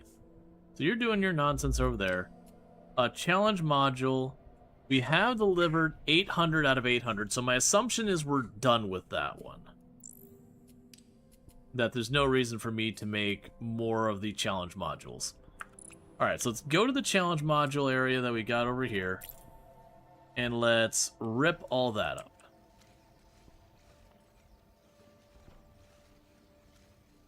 Actually, before we do that, so what is your design here? So you are a 3x3 with the middle missing out of it. So weirdly enough, we could probably do a horrific way of making this work. So I grab you.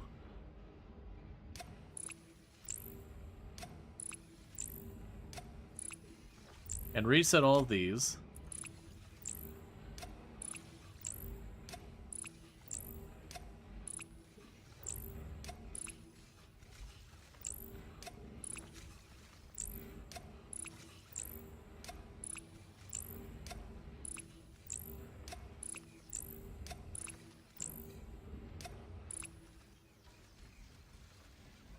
Okay, so you're cutting this down by that. If we instead cut you into pairs...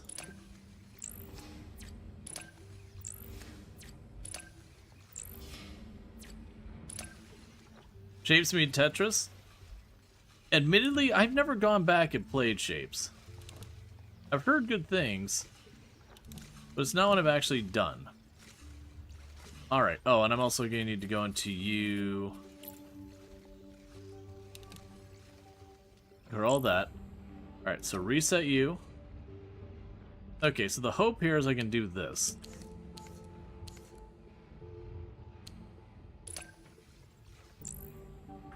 Can I...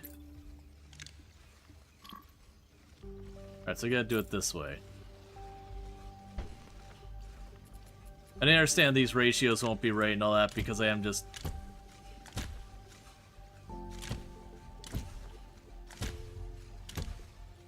taking this and stamping it out.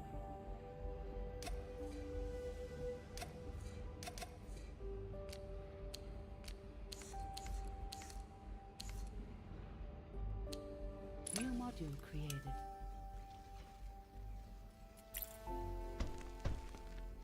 But that's okay.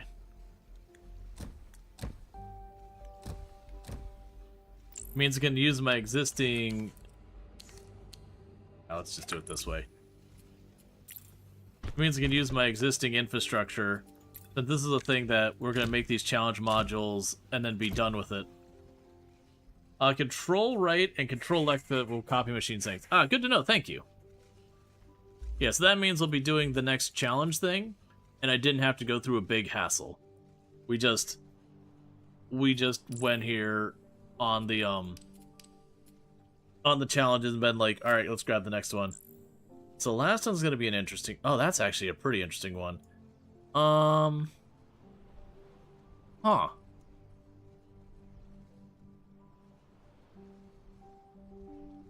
So what I could do is I get it to be the 4x4s, stamp out one side, weld the two pieces on the outside. So we'll cut into like 4 slices, stamp, weld, weld, and all that, but worry about that after this one's done. Meanwhile, checking the droid building. Cool, droid building is now functional. So let's go ahead and grab you.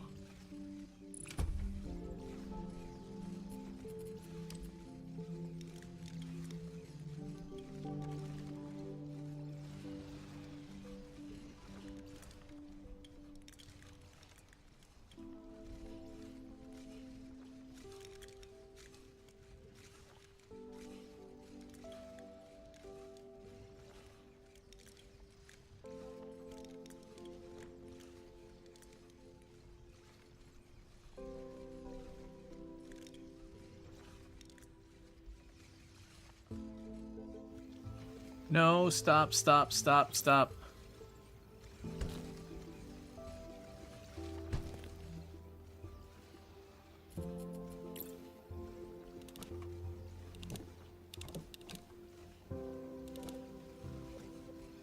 That's on me.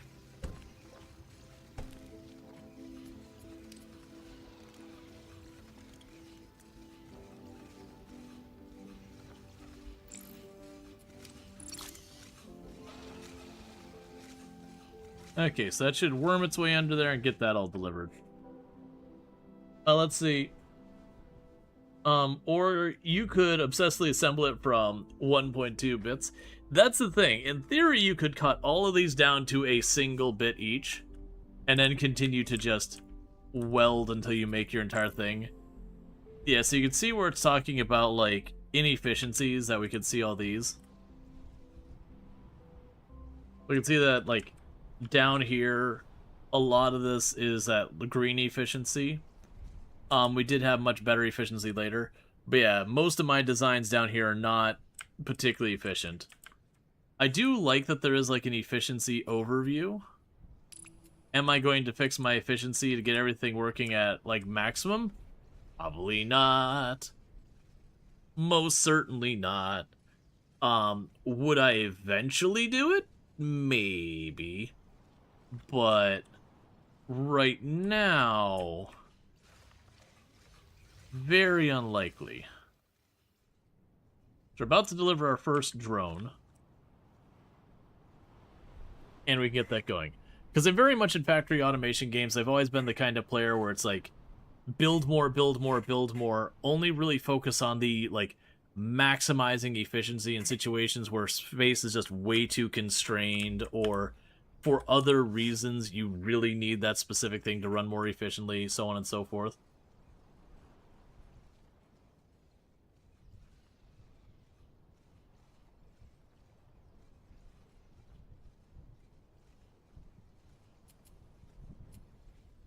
All right. We're waiting on more data cubes. The data cubes seem to be being held up by this nonsense down here. We'll probably want to finish, fix that eventually. But it seems there's going to be some of these things like the data cubes that once we get, like, the most of the technology starts to get unlocked, that's when you can just kind of wait on. A lot of this very curiosity, you could go and work on improving your efficiency more and more and more. But because all these are more about cumulative targets, not like steady targets, you could in theory just let the game run idle until you achieve everything.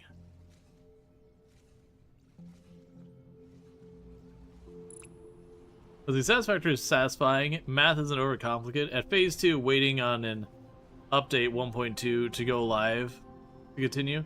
Yeah, no, we did a couple full playthroughs of Satisfactory, and 1.2, it seemed like it was mostly quality of life changes. 1.1 added more content, but 1.2, from what I was seeing, there was nothing that was like, that's the one, that's why I gotta go back there. I was like, oh, okay, it's just, more of what we've already been doing. What are you waiting on? Oh, it's everything at the same speed. Honestly, that's fine.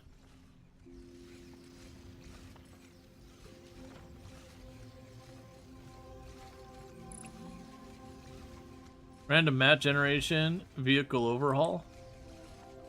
Yeah. Well, for resources? Well, yeah, that's what I was gonna say. To me, though, like, where the resources were located in the map, that was never really a big thing. Like, obviously, figuring out where they're at and all that is important.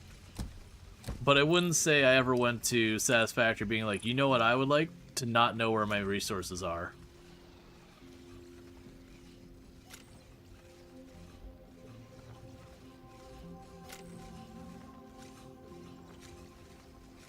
That's fine.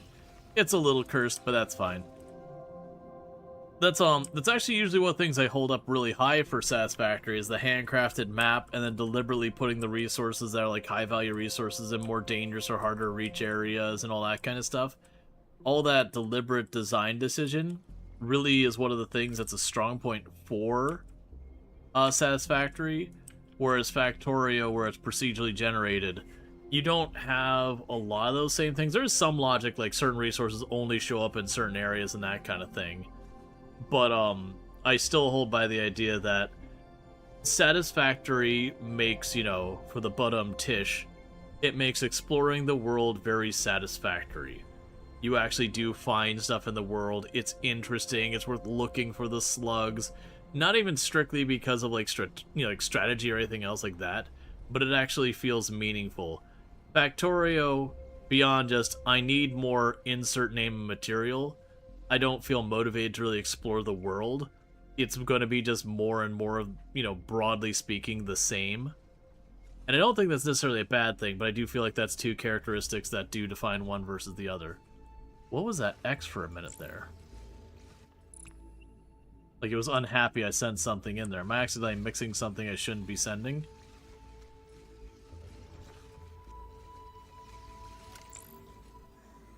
I am sending something I'm not supposed to be sending.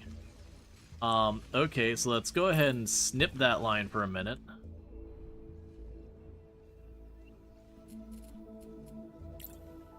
Instructions unclear. Send drone cores down instead of drones.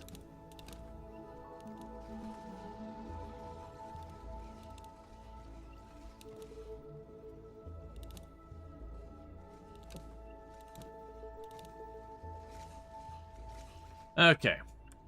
So, that was the wrong thing I sent over. So what I need to be sending over is we need to get the small drone building here. And we need to be making our actual drones. I'm making the drone cores, but not the drones.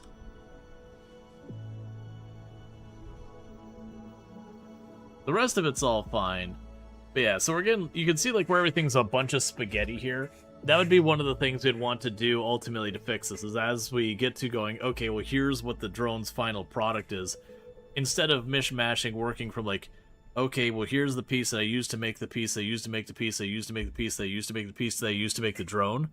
You take it the other way where like, here's the drone, here's the pieces I need to make that, here's what I need to make those.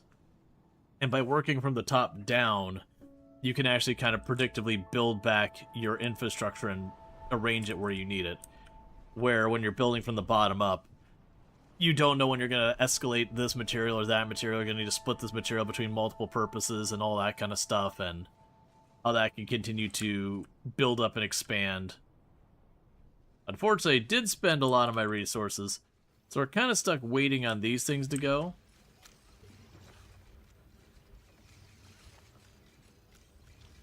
And they're going as fast as they can for the time being.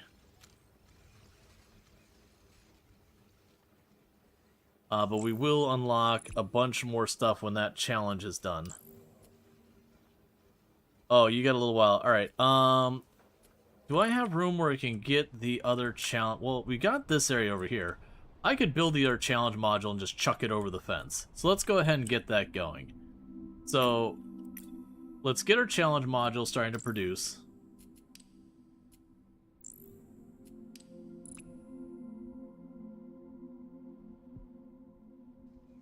I think the reality for this one is we'll approach it where we're going to cut that into sheets.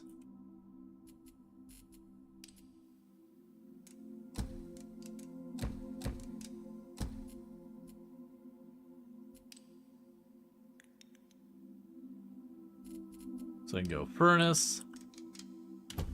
So that gives me 15 out. Alright. So the 15 out on the block, we'll want to go here and cut you into sheets. So that's going to be 60 out. Whatever ends up taking those in, we're ultimately going to be splitting you up. Alright. So I've got one sheet is staying the same. And then the other one we're going to punch a hole through. Let's grab the stamper.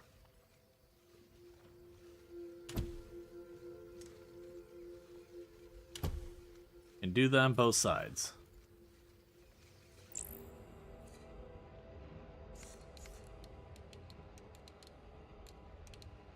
There we go. Stamp you.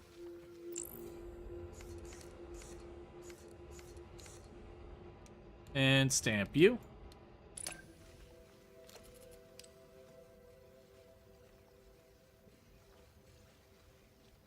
Cool. So you go this way. You go this way. Now we're going to go here and grab cutters.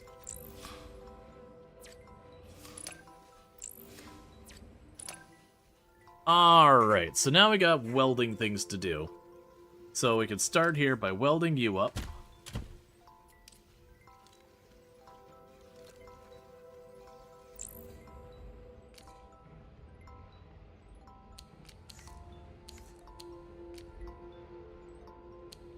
So weld you on top.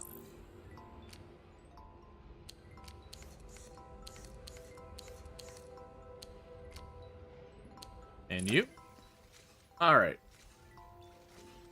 Yes, that's good, because each of these should be getting about 15 through. So that should be about the right ratios for all those. So that's good news for all this. So then you, on the other hand, are going to be getting 30 out of there. What we're going to do is one of these that's going to be kind of a bit of a cursed mess. Because you're going to need to be a splitter here. Where you plug on straight on through. You plug on straight on through.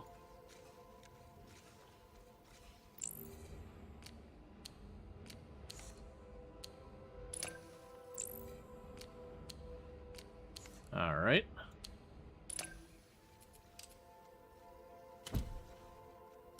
Now you'll need to be one farther back here.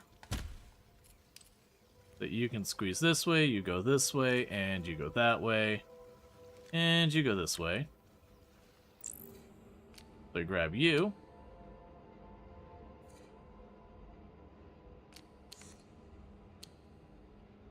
Cool. New module created. And cool. Alright, so with all that spaghetti,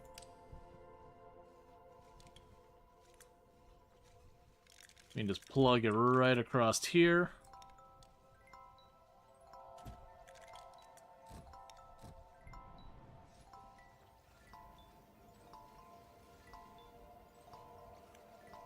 Alright, 1 second. It is trying to help me by making those undergrounds for me. Cool. So with all that, this is a very easy to duplicate thing. We want more? No problem. I just go and grab all of you.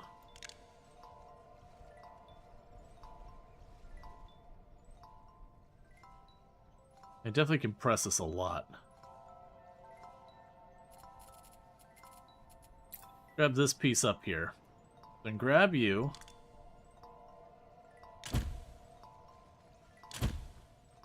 And do that.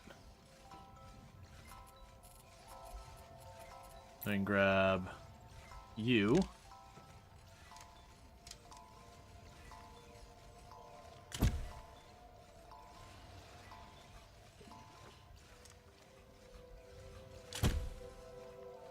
Okay, and grab some more drills.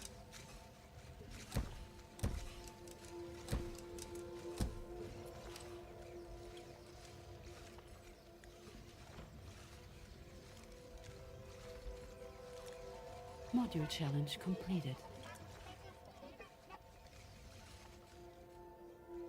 1 second, but I'm already invested in doing the next thing.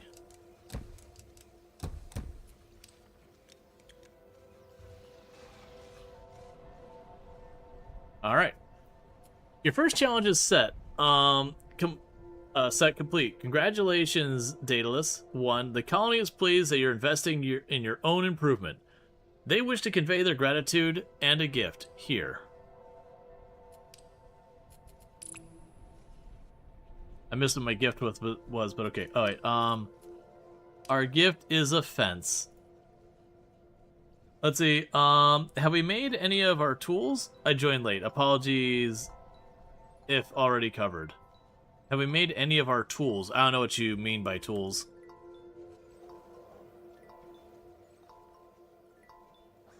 Alright, so we're starting to hit the capacity limit of that belt.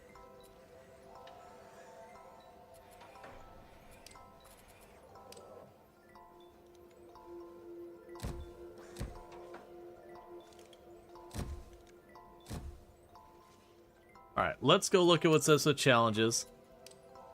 On the page it says you can make your own modules to build things, not just make the factory type game. Yeah, we are making our modules. I just don't know what you mean by tools. Yeah, so we so it's not just like where I go and I take this, like for example, you put this in here, you smelt it, it becomes a block. That's pretty standard factory stuff. But then we go in here, we start lobbing these apart, so it takes the big block and it cuts it into slices. And I can configure like how thick I want the slices to be. And then what we can do is we rotate, we cut those into like these little sticks. And I take the little sticks and I can weld them together. And then after I weld those together, I can weld them together again to then get my module I'm looking for. So it's the factory where instead it is you use like your machine to like process the things through. Not just X goes in, Y comes out based on a recipe. There's some of that, but a lot of it is more taking a box and like cutting into slices and all that. For the record, this game is fully released as of today. It is not early access, so you can play the game and actually finish the game, which is pretty cool. So that's exciting, because I genuinely regularly complain about the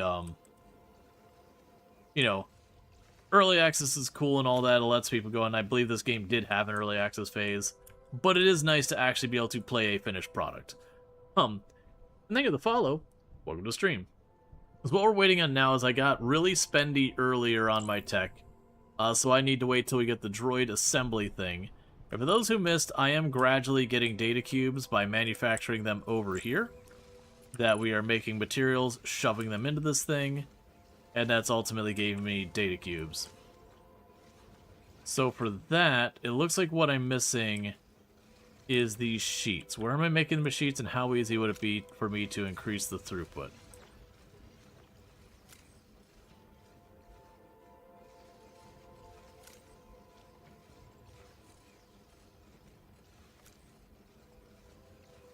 So you're backed up here. So what I might be able to do is something like this.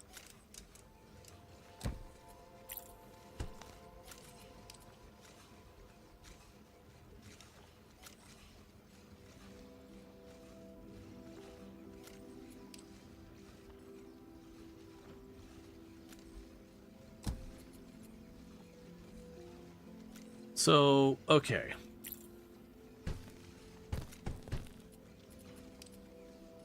There's not enough room is my problem.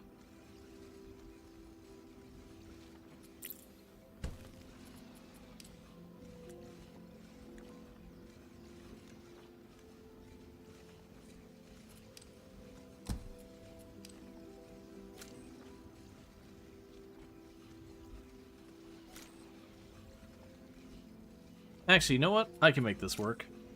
So I could do here, get rid of all this nonsense. Do that. We can go you, plunk you here, plug you in, plug you in.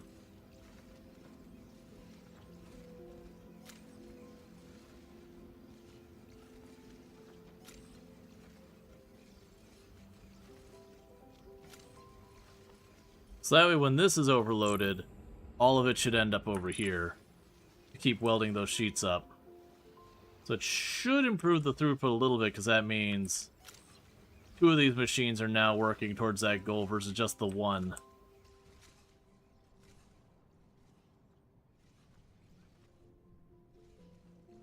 Oh, and we got enough tech to get our drone production on. Hey, Morgan, thank you so much for the 110 stream streak. I do hope you've been enjoying the stream. I know you are going to be upsetting, aren't you?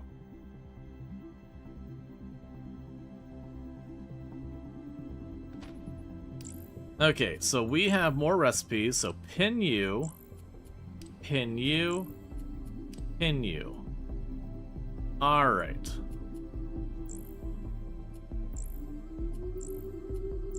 So these ones are looking straightforward. That what I'm gonna do is I'm gonna slice the blue cube, punch a hole through it, weld the things from the center together to make those, and it'll have these sheets.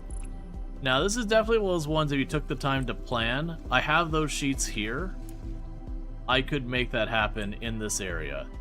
In this particular case, I don't, well, crap. Because you're all the way over here with your cores.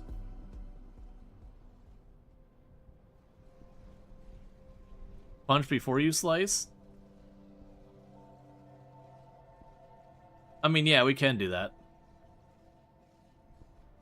That part I'm less worried about, because of that kind of thing, I can just build an extra machine, and that's not that big a deal.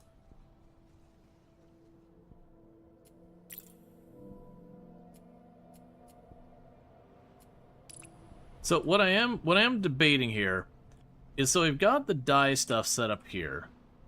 I could probably, well, I mean, I could just get more dye stuff set right here. And then we've got all that ore down there. That's probably plenty for what we need to do here. That's fine. We can go ahead and do that, because this thing's supposed to produce like 60 on a line. And this is nowhere near hitting saturation. So we'll go here to you. And as soon as we remember where this is, dye mixers.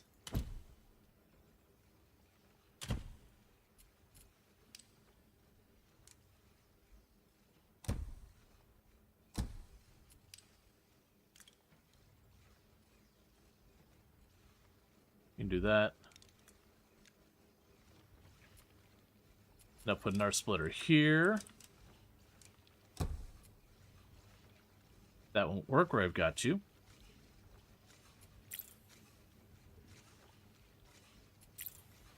All I need to do is grab the splitter again here. There we go. Then you can go like, that's not what I wanted, it's what I did.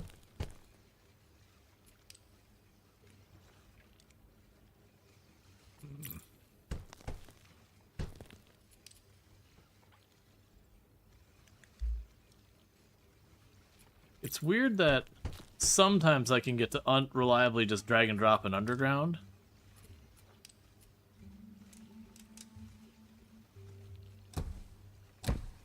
That's fine. Okay, so blue dye, blue dye.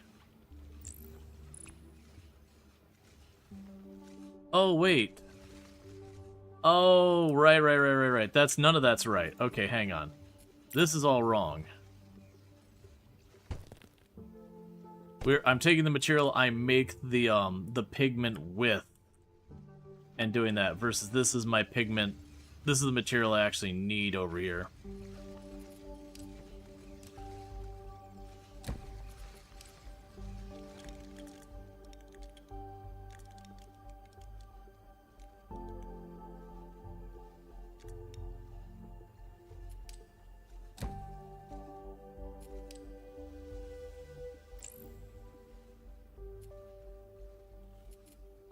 Okay, can I clear you out? Okay.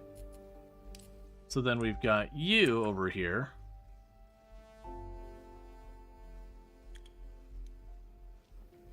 Oh, actually, I picked up one of you.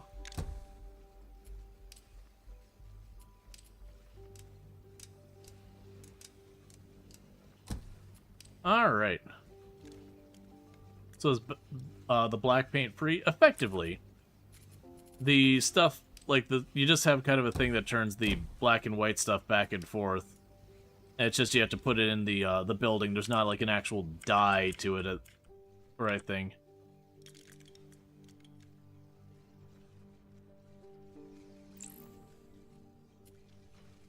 Okay, so that gets me my dyes.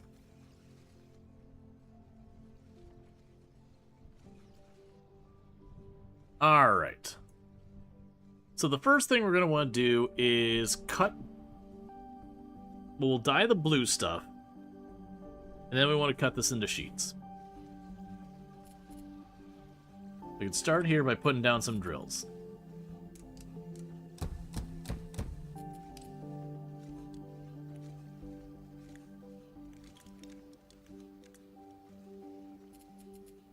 So we can smelt you.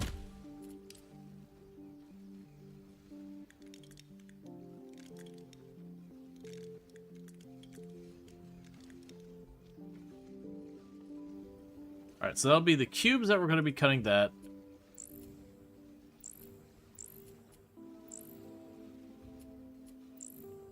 Oh no, I see your argument for punching it, because if I punch it, I'll get a 2x2x4. And then I just have to cut it in half, so there's no welding to it. That's a fair shake. Alright, so we can go here.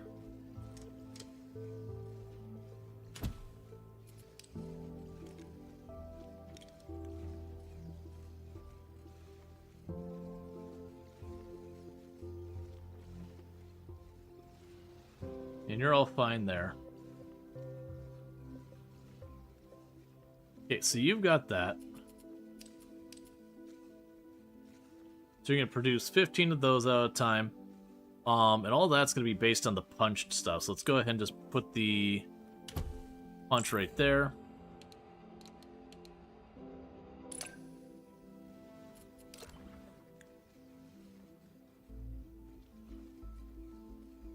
Okay, so this gives me the open frame. That gives me the side. So from here, I need to cut you into your sheets. So that's basically ready for welding up this piece. And this area is set up to start working on these other panels. I'll go ahead and put you for a cutter here. Same deal. That's... There we go. Alright. So you're going to give me 30 of those, and you're going to give me 60 of these. So we're going to end up needing a couple of splitters. So you're going to need one splitter just to break those off in general. And you put another splitter up here. So this will be 30... Yeah, 30 of these will be going this way. Which you just plug right into an assembler right there. To make this thing. New module created. Okay, and then we can add you right here. And that's the first one of you delivered. Alright, so with this we can take you off my list. So I've got you where I need a sheet that is black and a sheet that is white. And I need you that's just going to be like that nonsense. So the sheet that's just black and white should be relatively easy. Especially considering I already have those right there. That said, we can deal with that. Is this like Shapes? I haven't played Shapes, so I can't answer the question on that one, unfortunately. It is a factory automation where you do cut away at weld and all those the materials, as opposed to like just metal goes in, gear comes out. You actually have to like kind of tell it to do these things. Alright. So, I had a bunch of materials down here. Let's go ahead and start bringing those around to make the various things. But yeah, no, I'm very much enjoying it. I vaguely, from what I saw of Shapes, I want to... Was that one that they actually had, like, almost levels you had to do kind of things? Oh, we go. Like, not in a bad way or anything. So that gives me the cube. So, for this one, I think I'm going to make these sticks. So you're going to have 30 of those coming out. Oh, you know what we can do here? So what we probably do here is immediately cut you. And we cut you into sheets. And then what I can do from here is if I split that, that means 30 is going this way.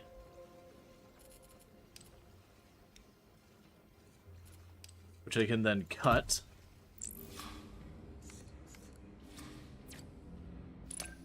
And that gives me 60 output of those. So it's more than that has, but that's fine.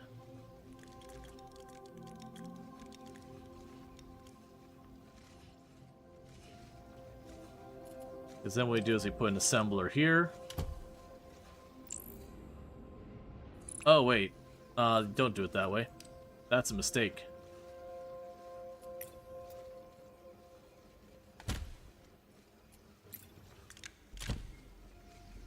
So what we can do here then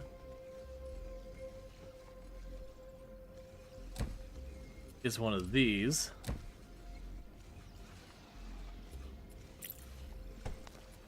We'll have it underground to there. I need you to have a little bit more space than you do. So let's grab you, shift you back, delete this. Ah, so you come as a pair. I was curious how it's going to handle that. So what I want to do here is make it so we can feed those both into here. So I'll have a splitter here. So you can go there. You can go here. Alright. So now we should get one of the... What?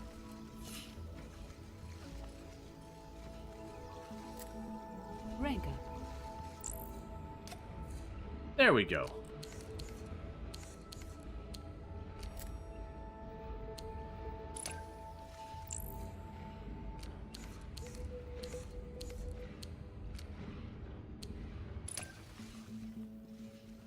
New module created.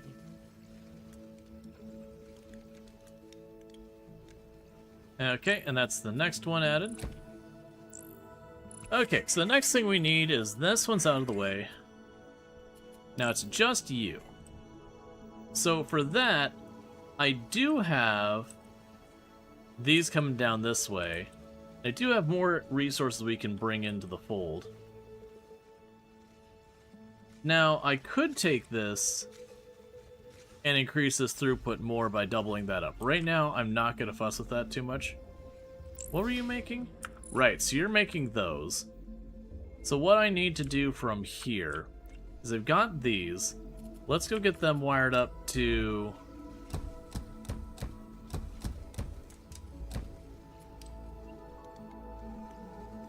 be useful over here. So first we need both of them to get smelted.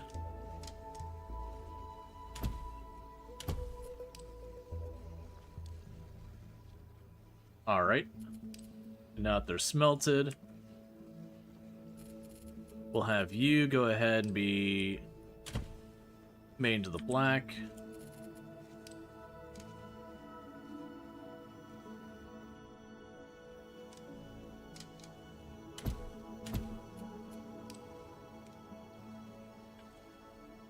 And both of these, we'll just tell them to cut them into sheets. That's going to be... Oh, I have to actually configure it. My bad.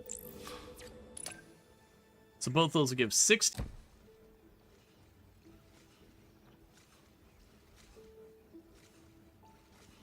We're going to go boom.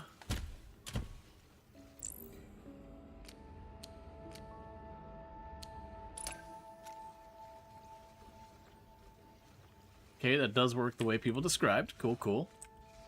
I believed you, but it's nice to see it in action. We'll probably need to actually go here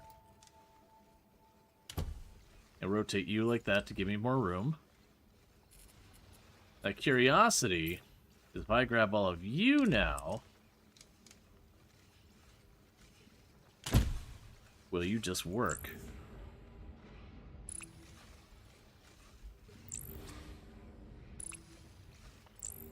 You do. Love to see it. Alright. So bring you over here. Cut you across. Cut you across. Okay, so I've got those sides over there.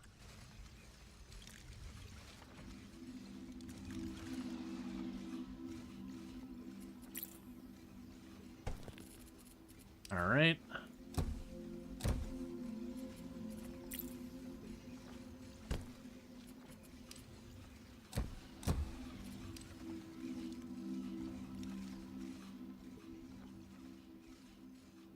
So what's going to need to happen here is we've got the frames we need over here. We'll need another splitter for those.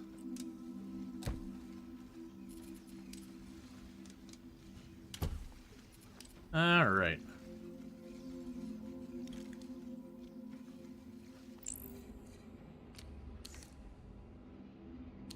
So you can get them in place, I'll get the thing. Just built yellow paint setup, literally taking up half of a large island. That's while importing some other stuff. Oh yeah. No, it's definitely a game you could look and go, okay, I can see where this very rapidly is going to get out of hand. Oh, actually, don't put you here. Put you there. Then I can put the splitter here. Bring you under. Then up. Yeah, definitely to scale this, like when you're like, okay, I want to make this genuinely efficient. This is going to get utterly cursed.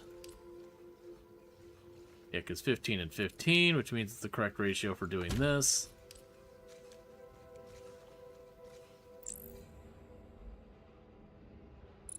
Okay, so I have to watch. Alright. I want to go ahead and do... Oh, it won't matter. Either way, it'll work.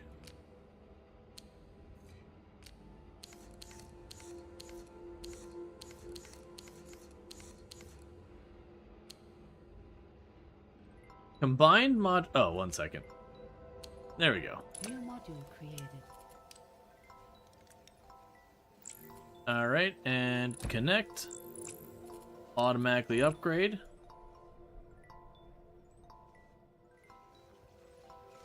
And then meantime, let's get this mess up.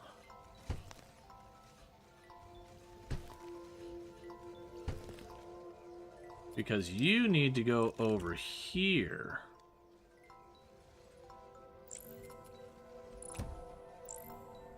And then that is going to connect down there to bring it to your island. So go ahead and we can continue this.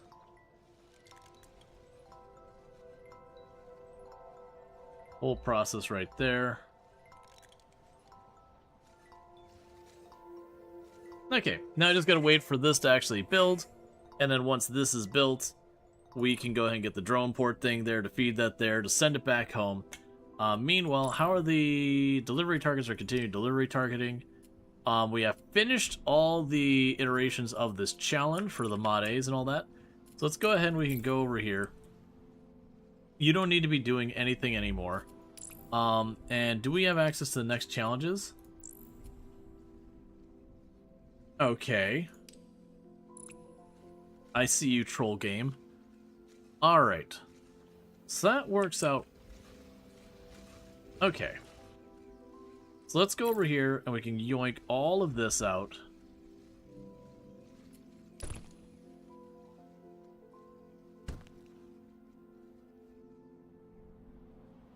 We can also yoink all of this out, can't we?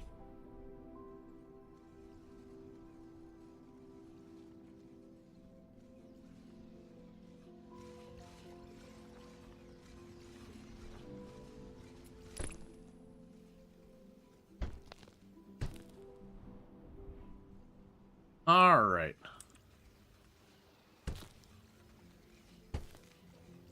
Okay, so we got this thing, and those are producing those in batches of 30 each. This is where things are going to get kind of wild with this. So right now, we're just cutting them into slices.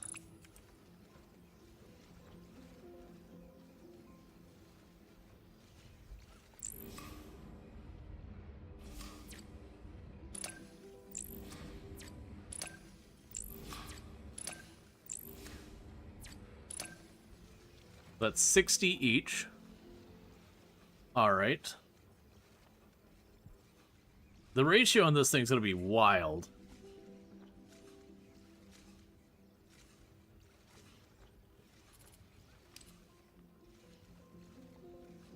So let's grab another cutter. See, if you're putting out 60 each. You know what we're going to want to do here?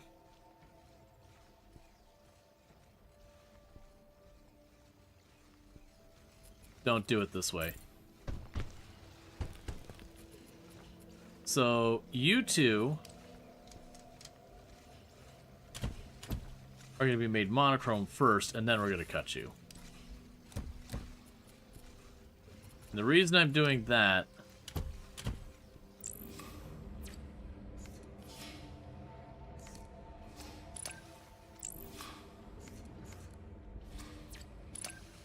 is so that way when I'm cutting it down, I don't have to do all sorts of weird stuff later.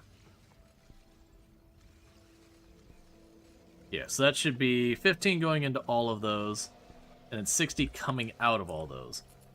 Let's go ahead and turn you this way. So if we got 60 coming out of that, we need to do this nonsense again.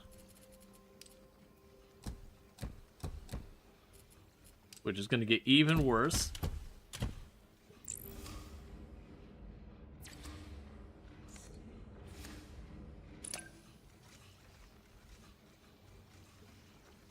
You took a bit of a different approach with this part? Yeah. What I probably need to do is actually not approach it from this end. Let's not do it this way. Let's start from the other end and work our way back.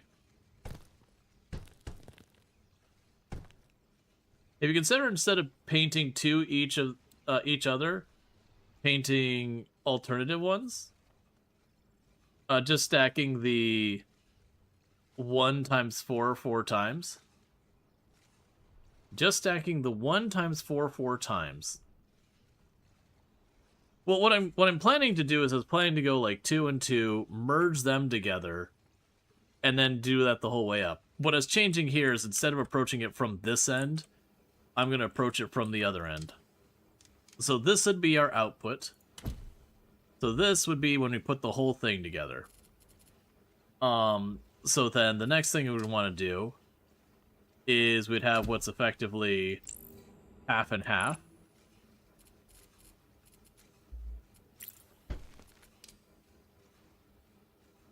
Yeah, so you'd be when it's half and half. And this would be like 2 rows and 2 rows. And then this would be for 1 row. And then this would be physically making that row. Which means they need to get in segments. Let's see. It was also worked with the checkerboard module. That comes next. Yeah. Have you considered instead of painting 2 next to each other, painting alternate ones? Yeah, no, I was just trying to grab the thing I already had. That's what I'm going back and forth of, is I already have this whole setup. And it looks like with how much we're cutting these down, I really don't need multiple miners and all that. So I do think what we do here is we could do like what you mentioned. So that's 60. We could put this on a set of splitters. And then you two are going to be dyed. Because that should be the right ratio input to output.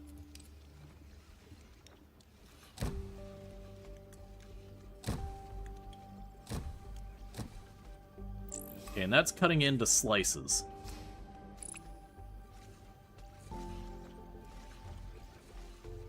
Kind of like we were just doing.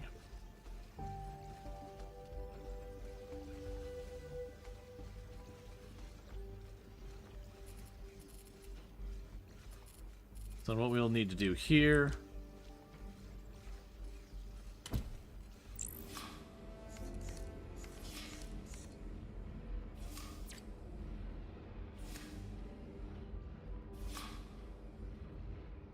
Yeah, no matter what, it's gonna cut down so much.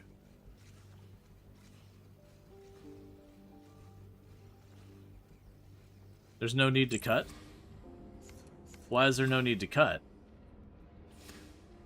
This just paints it this way. Cut the final product? But how would I paint every other row if I don't cut it down to where I can paint it this way? Because all I can do... I mean, I see what you're saying there, is that I can paint it... You make a stack of 4x alternating ones. You make a stack of 4 times alternating ones. Would I not need to get it down to a 2x1 in the first place, though? Because ultimately I need a 2x1 that I could differentiate from my other 2x1s. Like, whether like, when I dye it is not really a thing.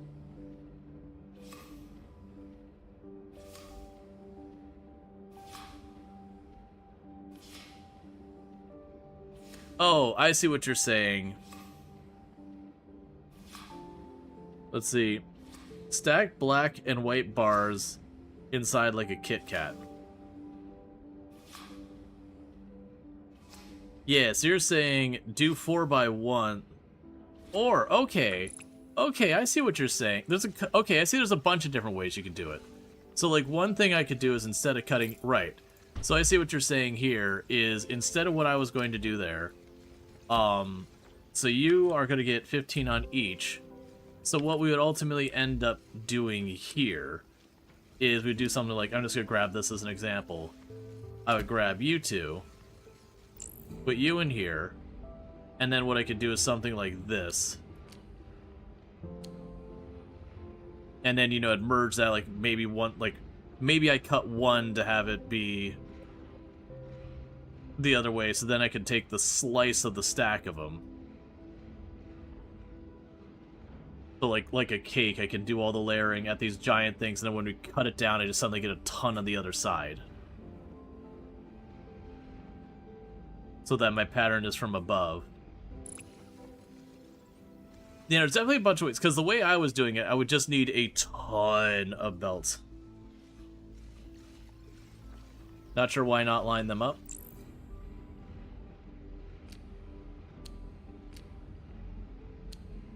Okay, so I'm saying, you could also sit there and, yeah, like, cut it in half, then layer it down. Yeah, so it's interesting that there's a bunch of different approaches that you could definitely get all of them optimized.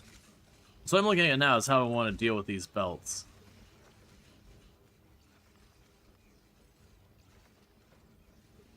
Because basically these can handle 15 on the throughput. Now I just gotta like wiggle my belts around so that you can go in here. You can go there.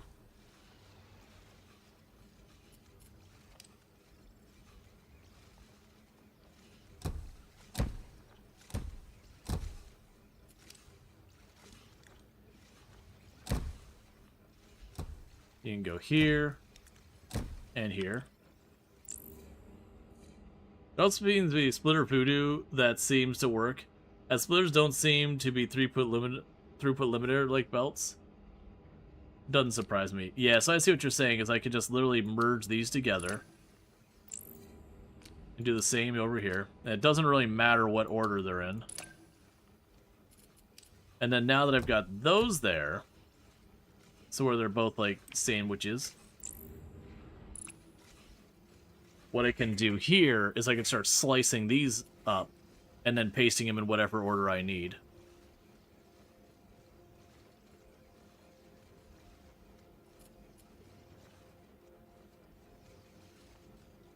Merge one more time. Yeah. So those are both 15 out.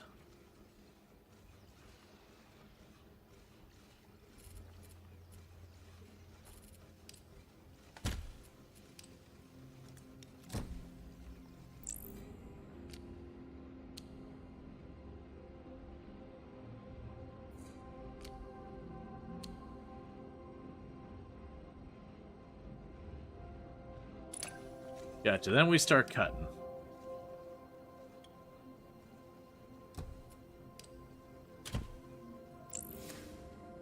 So the first thing we want to do is we can cut it down the middle, and then we cut it for the other direction, and then start doing it.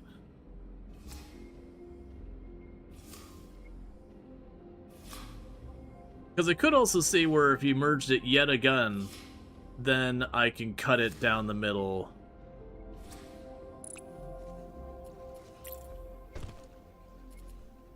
The thing is, that's already at 15 out.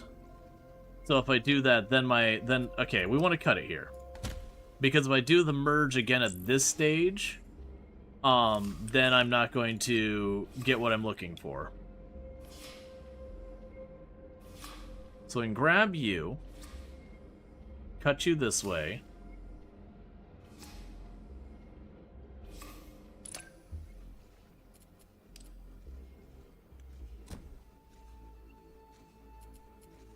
So that's back down to 30. We'll take you to a splitter. And that'll be the right ratio for you being brought in.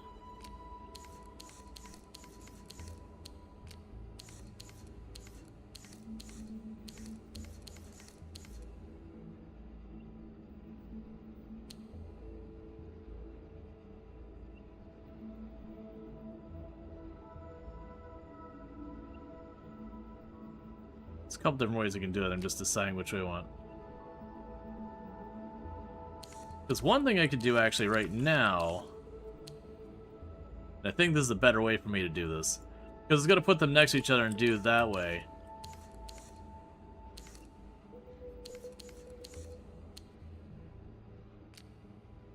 Yeah, so you do it this way, slice it by 4, and then merge them in plates.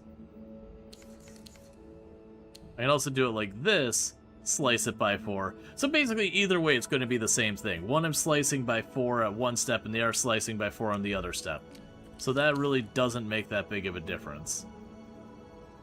Yeah, so I can merge it here, which takes us down to 15. Then I can cut it by 4 and use 2 assemblers to put together.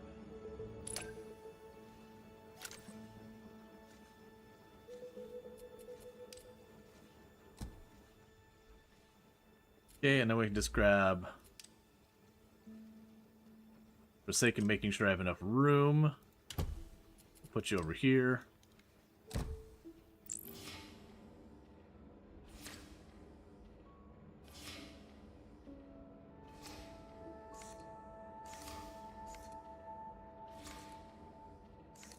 Interesting, so I actually do a lot with that.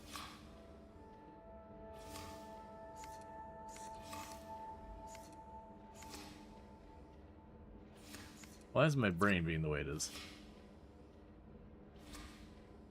Yes, I think that's right there.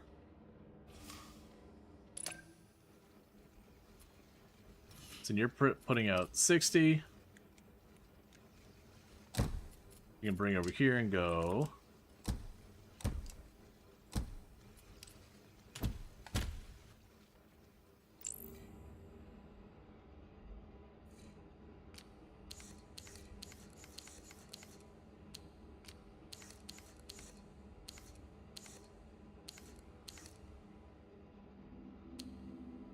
All right.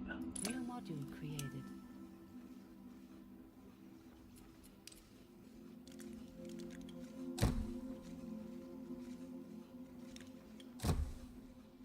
Yes, I definitely overcomplicated that, but that's all balanced.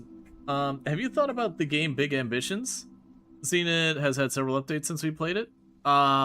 We literally played it the last update. I think we literally played in the last month.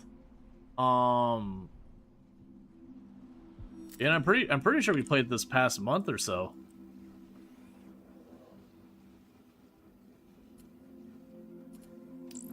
Okay, so let's get that all done.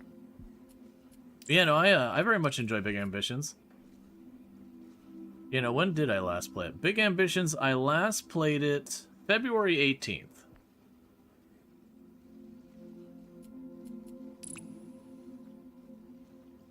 So we've got some small patch notes.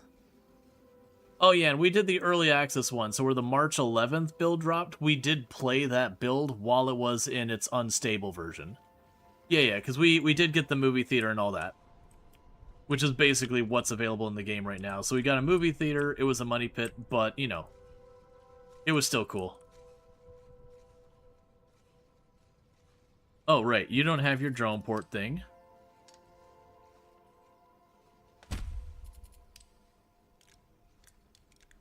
Boom. All hooked up and ready.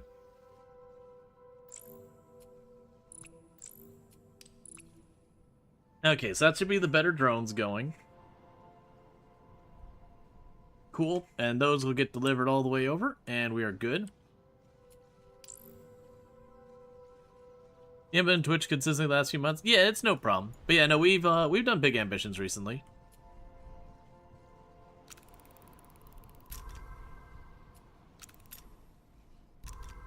Can you build vertical? Not, as far as I can see, not like Satisfactory where you build over top of it. Because keep in mind with this kind of layout, if I'm able to build vertical, I'm going to need entire UI dedicated to being able to drill up and down through the layers of it. And I don't think that's really necessary for a game like this.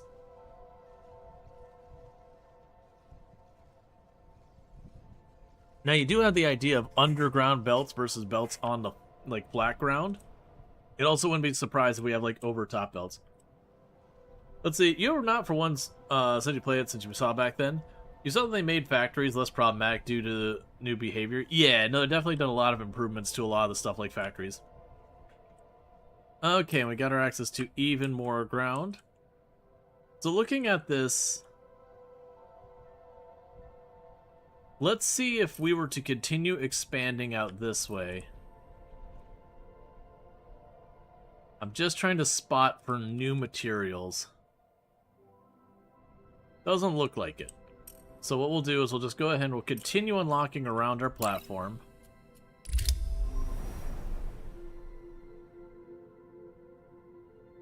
As we have the option to do so. Turns the tiles there. I was curious about night mode because we saw dark mode. Okay. Honestly, that works regardless. I was worried about, like... Because when we started, it's like, Delivery oh, there's... target completed. Yeah, it's like, oh, with the dark mode. And, like, at that point, like, we're looking at, like, a dark blue background for the thing. It's like, but this is already what I would call a dark mode. Gotcha. So it turns the buildings dark instead of light. I mean, that's fine. But I was going to say, because the buildings are white and the conveyor belts are dark, they're already contrasted against one of each other. It doesn't seem like it'd really matter whether you go light or dark on the flooring.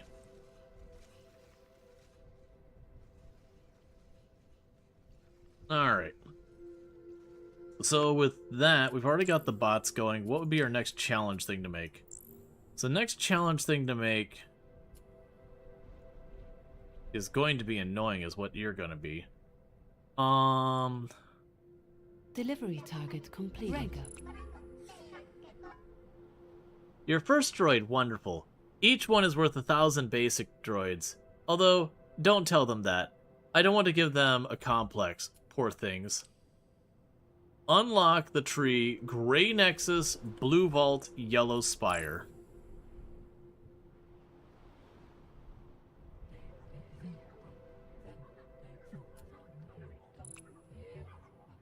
Grand Neural Network. Transmission incoming. Unknown orange point. Processing information. Greetings. We are the GNN. We observe. We process. We integrate. You have appeared on our long-range cognition arrays. Your pattern suggests growth, curiosity, capacity. To stabilize our connection, examine the technology we have shared. Research the neural monuments. Show us how you build.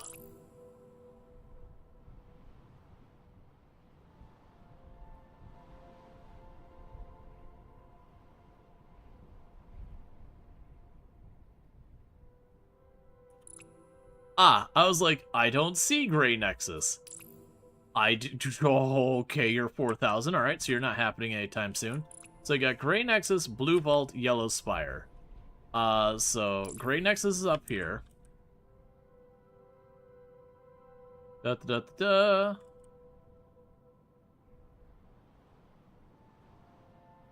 Blue Vault and Yellow Spire.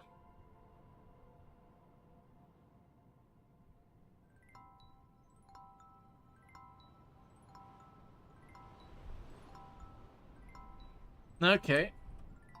Blue Vault and Yellow Spire. So we got blue data things. Blue Vault is over here. And Yellow Spire...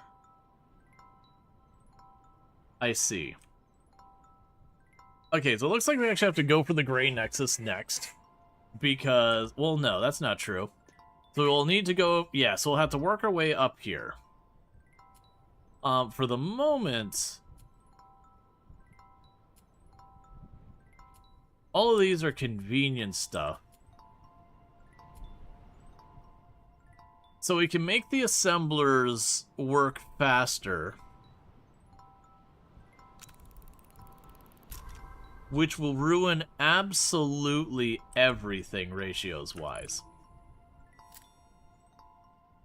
Absolutely everything ratio-wise is ruined now.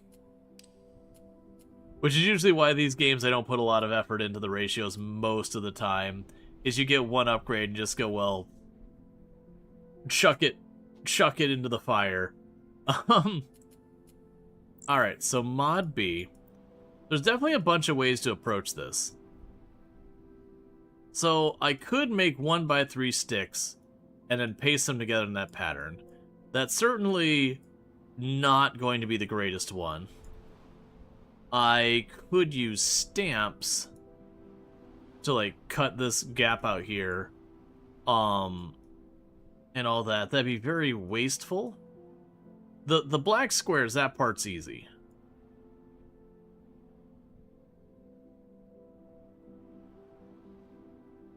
So what I could do is make this into a slice. We stamp out this area. We stamp out the little lip off the edge there, dye that, put that lip there. That gives me the C's, and we'd have one of these per C. So I think we do use the stamp in that part. Okay, so I think what we do is we stamp out the middle the whole way down.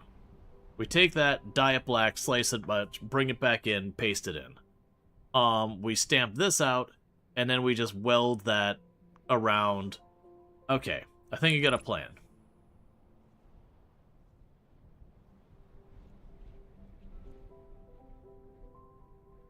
Cut out the slice equals standoff. Yeah, so my plan is basically this. We're going to start off here.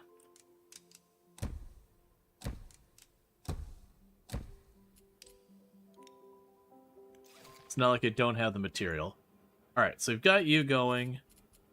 We could go ahead and smelt you. Okay, so you're getting smelted. Next step. We go over here, and we grab... you're spitting out 15. So go here, we grab our stamp. And we go into this spot and say, hey, that middle part, get it out of here. We don't want it.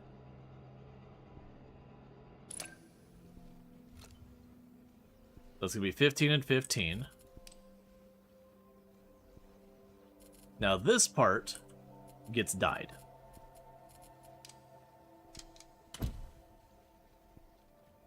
So that'll be that whole thing. And then the next step for you. So the thing I'm debating with my order of operations here is ultimately I'm having to cut this thing 4 times. So what I could potentially do is dye this. I think I know exactly what I'm going to do. This is going to be a little bit funky. So grab you, grab you. Do the dye thing right here.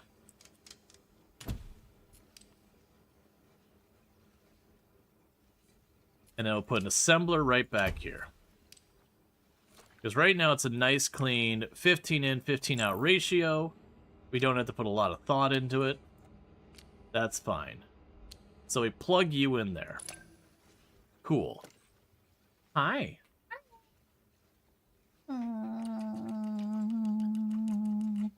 I like kissing you. Yeah. Why would you want to think like that? Yeah. All right, so we still got so this one. Oh, right. We increased the throughput. It can handle 30 now. We'll worry about that later. We could make more of it later if we need. I forgot that this thing's ratio is higher now, so all of my expectations go right out the window or straight into the garbage. Okay, so with that, it might be worth it to just... Well, I mean, this having a higher expected input means it's just not running at capacity. We're not losing any... we're not losing any material time, like, from delays. It just could be faster in the sense of, if I got a second belt, I could feed it in there and be fine. So that gives us our nice little thing here. So the next move here is just going to go, all right, stamp it again. Only this time when we stamp it, I want you to go right there.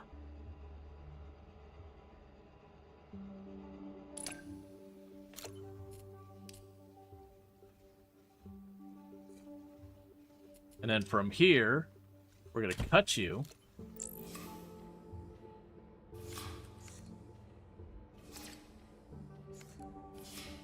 Into our slices. And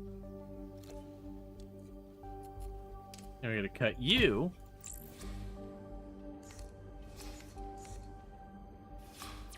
into our slices. All right. Yes, about that. Why not just stamp instead of slice?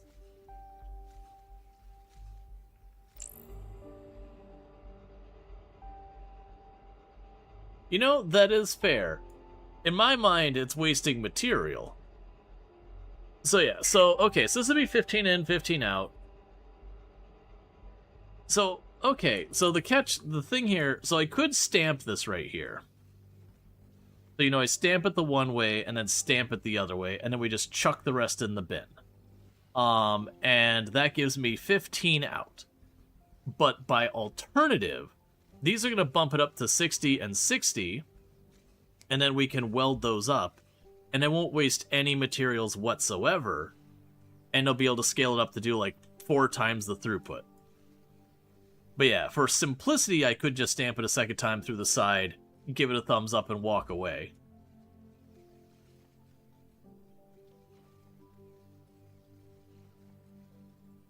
So what we do here is we've got 60. So we can go ahead and we would need 2 of these. Would I need 2 of those? Yes, I would need 2 of these.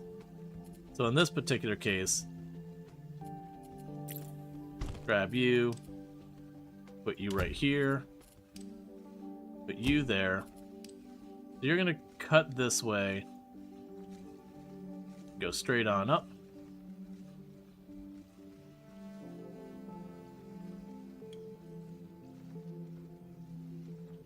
If you split way back here.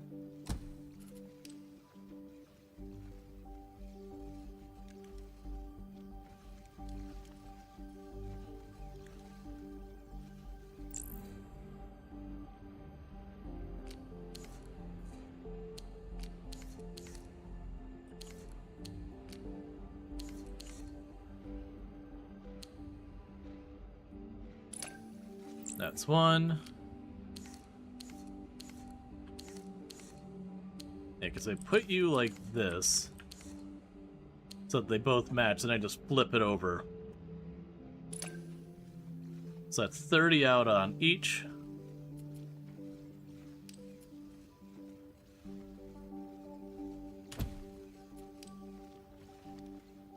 Yeah, so ultimately I will get 2 times as many out this way versus punching it on the other side.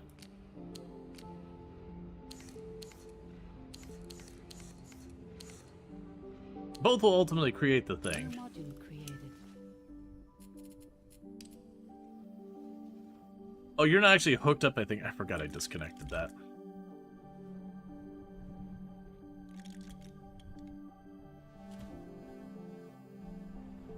Alright, so we got that thing being made.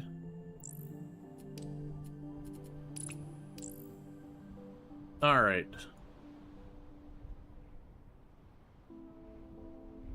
So, okay.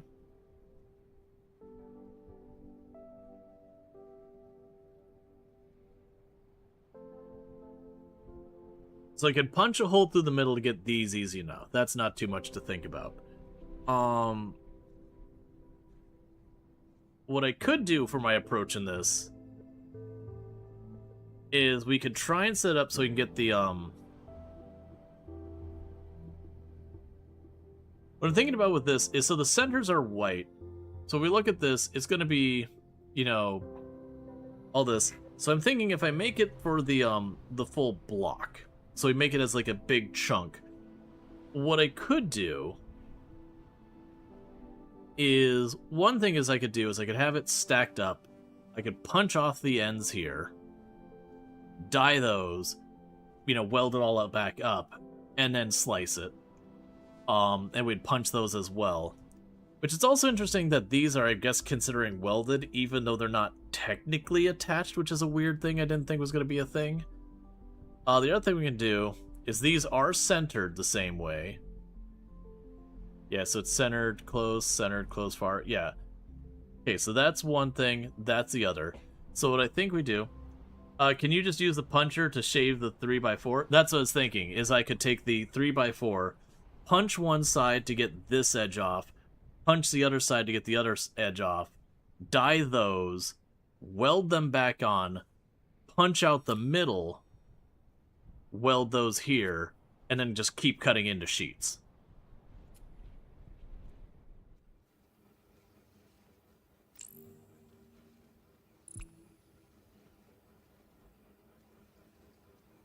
Let's yoink all this up and worry about one of these. And if I want to make more, like, this is one of those things. We're making these at 30 a minute. If I want to accelerate this, literally, and I can just do it here as a demo. I literally just go like this.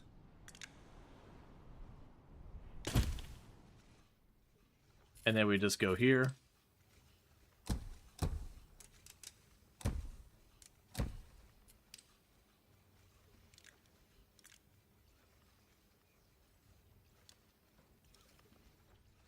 And now it's doubled. Okay.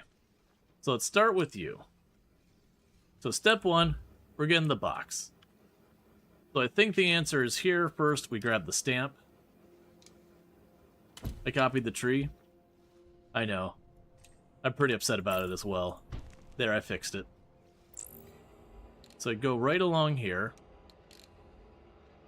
I have to stamp that side off first.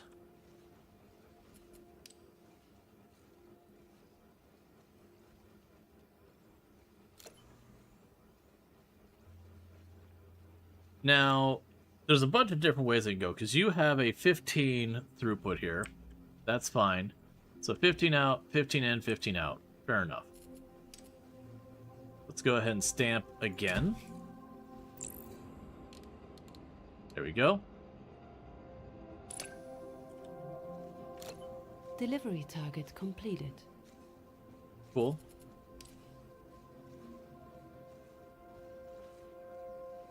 And everything's still at a 15 right now. So we want to go ahead and we want to make these...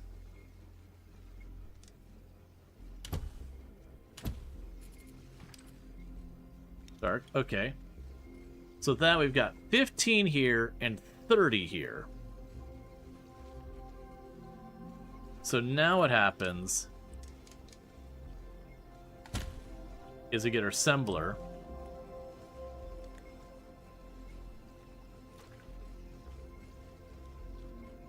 And we need to put a splitter back here. So I grab you, and weld that. And then I go forward one, and you. That should have 15 left over. And we got that.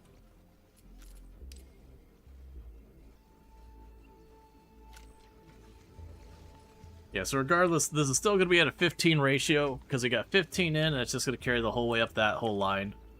But now I've got that pinwheel shape done.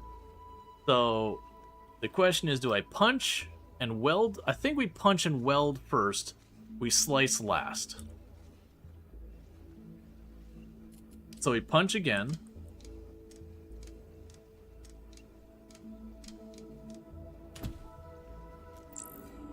So we go here, punch out the middle.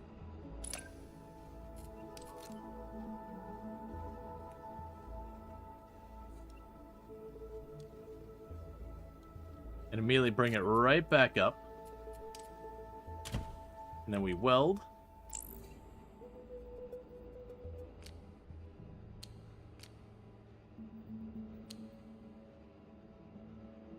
Cool.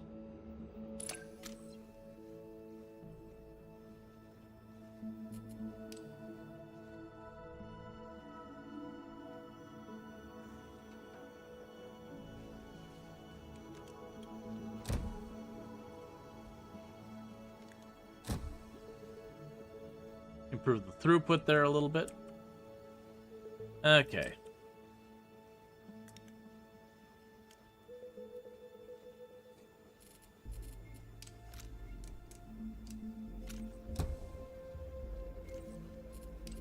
And then we weld. And this is going to be a much lower ratio right now.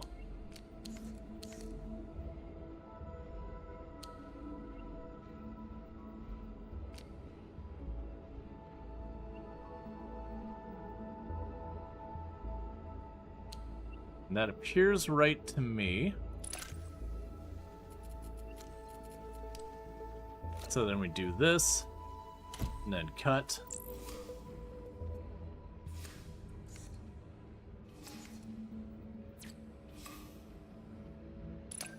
New module created.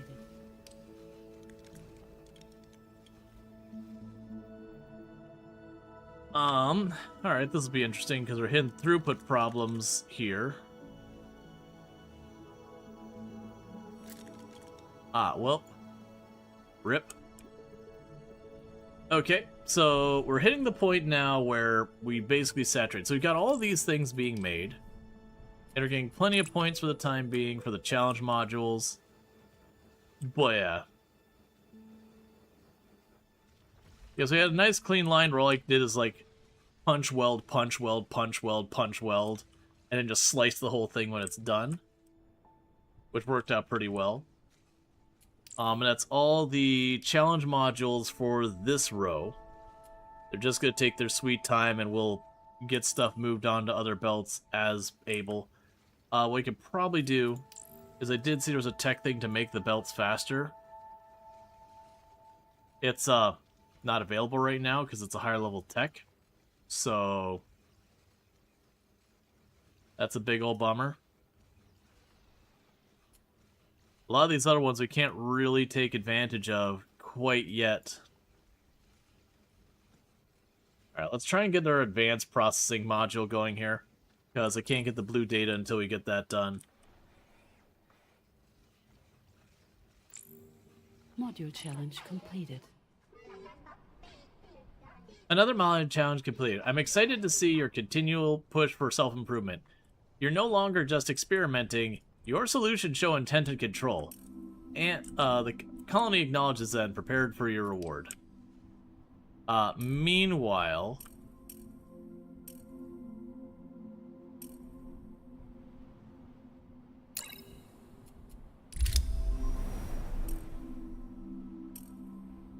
So it's looking like for the big tiles, I'm going to keep unlocking the big tiles connected to each other. The little tiles are going to be necessary to bridge in between those. Ah, we have another delivery dock. That's good news. And there's another one down there. So yeah, so definitely a thing down the road we're going to want to not do that. If in hindsight I could have unlocked this one and branched off the delivery dock there, but that's whatever.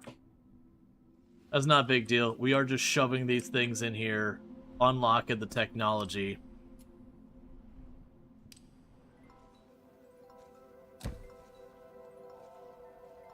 That is a pretty underwhelming light, actually. It makes sense for the light. It looks good, but like for actually like lighting up an area, I'm like, oh, you are just a small, adorable little light, I guess. Alright, so we've got all that going, everything's stamping out, doing well. We're hitting a very solid bottleneck on this nonsense. Definitely want more upgrades and all there. Yeah, so at 360, we can get the advanced processing unit. And I'm assuming at some point we'll get those advanced processing units and we'll end up doing some more stuff. Have you ever tried a game called Undead Incorporated? If it's the game I'm thinking about, there was a game on Steam that came out that had, like... Not collaborative, that's not the way I'm looking for it. I think it was Undead Inc. That, Let me double check before I make any accusations. Undead Inc. Oh no, you might not be the one I was thinking about. Okay. Wow, those are some horrendous reviews. Ooh boy, those reviews are bad. Exceedingly negative, or mostly negative, sorry. Okay, yeah, it's not the one I was thinking of. There was a while back I got reached out to by it wasn't Undead Inc. It was something similar. And it was a weird email because they were like very explicit. They're like, you know, we know like it's we promise that we don't use, I think it was like crypto and NFTs or something like that. It's like, that is a very weird thing to be like explicitly at this day and age saying you don't use NFTs. And then that particular was like undead.com or something like that. Or whatever it was. But, and they had released a Steam game that in the context of the Steam game, they were correct that they didn't use NFTs. But it was one of these things that, like, the game existed in a larger platform of games, like the Undead.com or whatever it was, game series. And all of the other games, like, it was all just about shoveling NFTs and, you know, Web3 and all that stuff and play to earn and garbage. And it was like the game they were trying to get me to play was, you know, in itself, not a problem. But it was like the gateway drug to the larger platform. But that wasn't Undead Inc.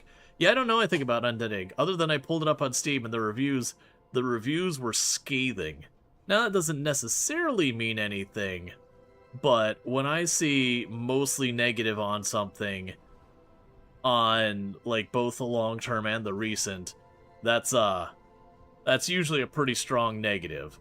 Versus, like, sometimes you'll have, you know, whatever it is, something gets picked up by some, you know, political leaning, whatever it is, whether you agree or otherwise, that you'll suddenly get a huge spike in negatives for just that instance. But yeah, you just like it because it's sort of umbrella type corp that you run.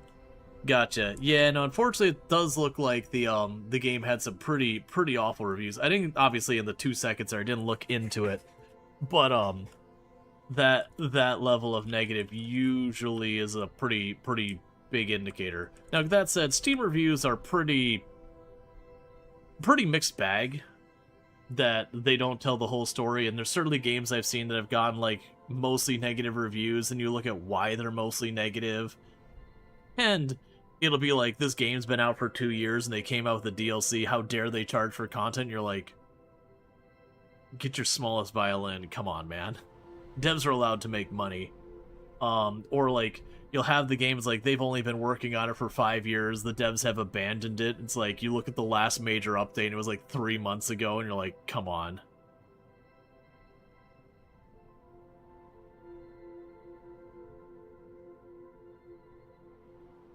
So you just look like the big critique is it doesn't have a lot of content to justify the price, but it was an interesting concept. Gotcha. So they were charging a pretty hefty price, but, you know, people genuinely just collectively didn't feel it was worth it. That happens. But yeah, no, for the record, I haven't checked it out, and as I mentioned, I just peeked for 2 seconds. And that's kind of what we came across. So we're about to get this one done. And then what we'll probably do is the moment that one's done, we have this next challenge that's down here, the checkerboard. This down here already puts us into a pretty okay place for the checkerboard. That what I could do is, where I've got that cutting into half, I could cut that into quarters. And then, you know, we'd flip it and weld, and then slice. Just like we did, like, with this stuff over here.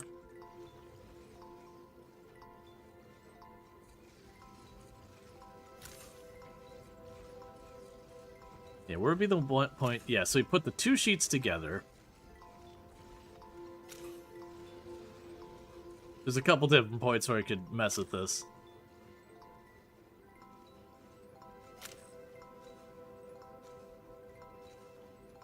Yeah, so what I could do is, like I said, is I could slice here again. Like, just down the middle.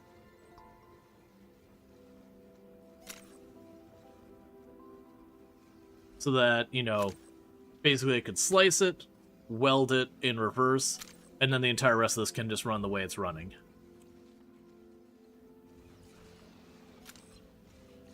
Not really. This whole later part would have to change.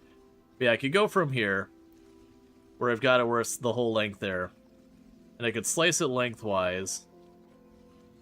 I'm just checking if there's a better place for me to do that. Right, so you're slicing into pairs.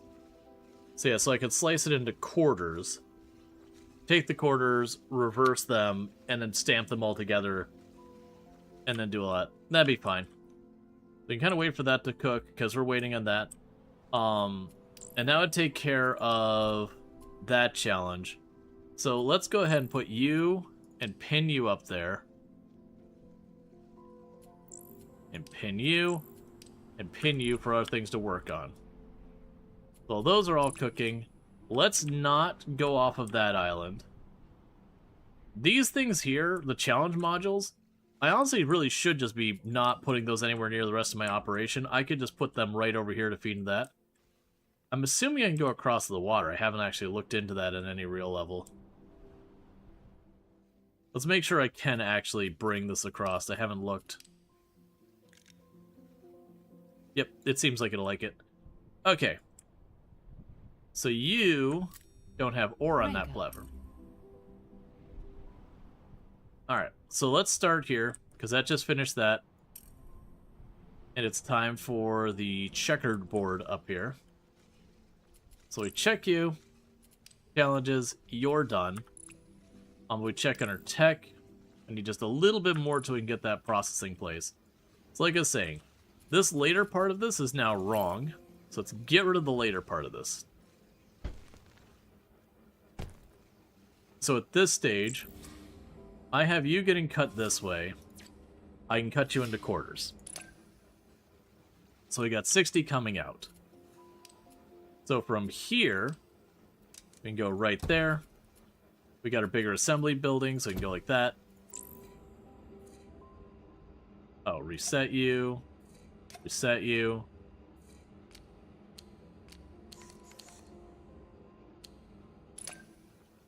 Cool. And that'll be 30 coming out of there.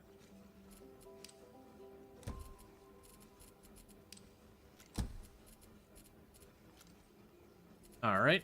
And we'll just do it again.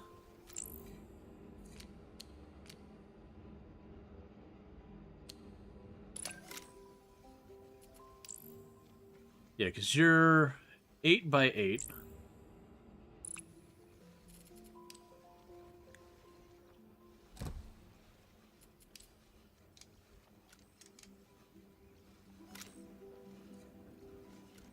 Okay, so if I cut you into quarters to make the boards, I would have to put a lot more work into it. I think we're going to go ahead and do this where I'm just going to keep splitting and all that. There's definitely going to be space not my most efficient choice, but eh.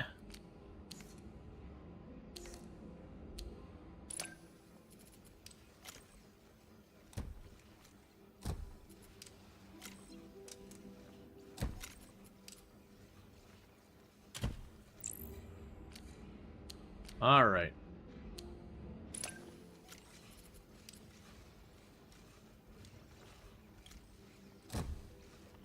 And then we can go up here.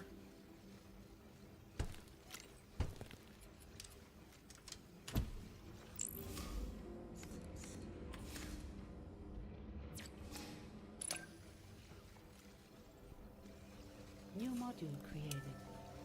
All right. And that one's being produced now, and I don't need to think about it anymore. Okay, so that's the next one to do. You... Alright. So, I think I have the start of this one figured out. So what we're going to do with this one is let's go down here, wherever it was. Go down here. So what we're going to do with this one is if we look at this, it's effectively the middle nougaty center is the white, and then it's that. So we make our square where we punch out the middle, we dye the outside, we weld them back together. That's step 1. Step 2 is we just use the punch to shove the side out here. Yeah, I think what we do is step 2 is we punch the side out here. So we have this area up here. We just punch this little spot out here. Half of that becomes this, and the other half gets cut to be put there. We weld them all together, and we're good. So let's go get our good old nougaty center of this.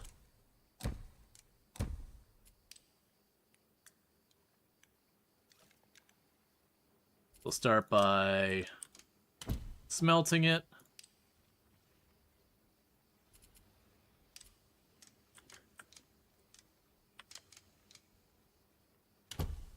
We can stamp it.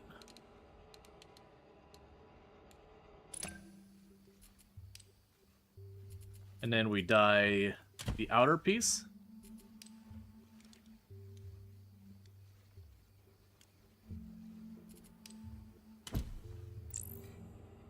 And get them both out of there. Cool. Isn't the smelter more efficient now? The assembler is more efficient now. Alright, and once we get this one going, we'll get the next thing from there. So now I want to grab another stamper. So now what I want to do is we want to stamp that out. That correct. It doesn't feel correct. That I want to stamp out. That's correct. Okay. So from here, we're going to need to start cutting things. So we got you. So there's a wonderful little plug there. So you cut you this way.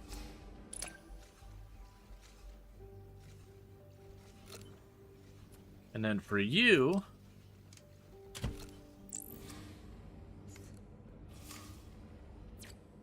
I can cut you that way. So I got 30 coming out. So now I need a splitter here.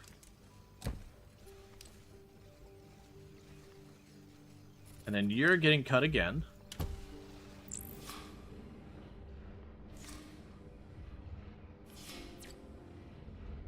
Cool. Alright. And so now I just start welding stuff up.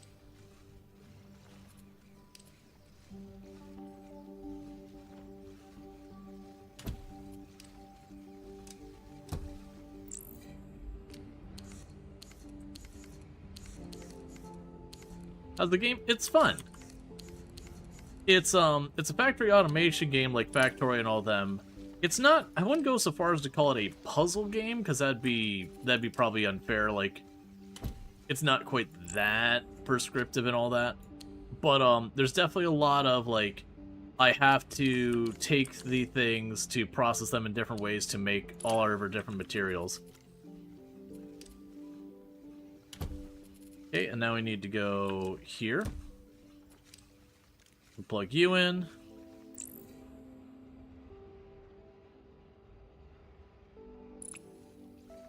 Oh, I see. There we go. There we go.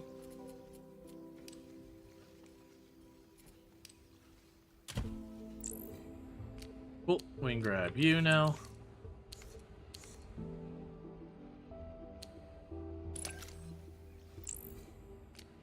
Let me grab you. New module created. Cool. And that's in our challenge module sorted out. We can just slam in there. Alright, so with this, I've unlocked enough of the advancement stuff to get the next thing. So let's go ahead and unpin you. Get you out of the way. I want my mini-map back.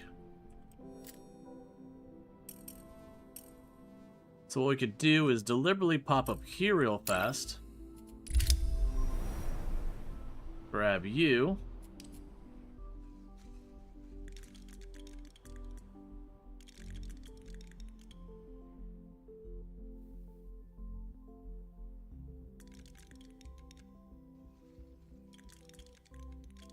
And really quickly slam you in there. So that way we're rerouting those to not fight over the same conveyor belt. Alright. So let's check on our challenge stuff. The challenge stuff we're doing good. We're getting pretty close to getting that done. We're getting this all done. We've got the first two of those going here. But what we want to do now is if we check in our actual tech, we can unlock the advanced processing plant. So what do I need for an advanced processing plant? What I need is things that are simply upsetting. So right now, I'm just going to plunk you here. And we'll grab you and pin. And grab you and pin. And grab you and pin. Alright, so you're easy enough. Actually, you're a little annoying. I didn't think about the fact that it's an odd number, but you're still not that bad. You are also mildly annoying. Okay.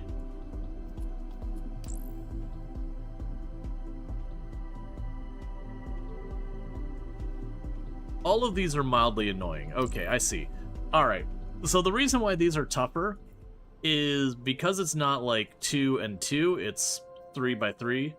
I can't just take away what I've been doing before. Now, there might be something I could do here, because this one's easy. The blue spot here is easy, because that's just, I take a cube, I dye it blue, and I cut it into 4 pieces, and the blue part's done.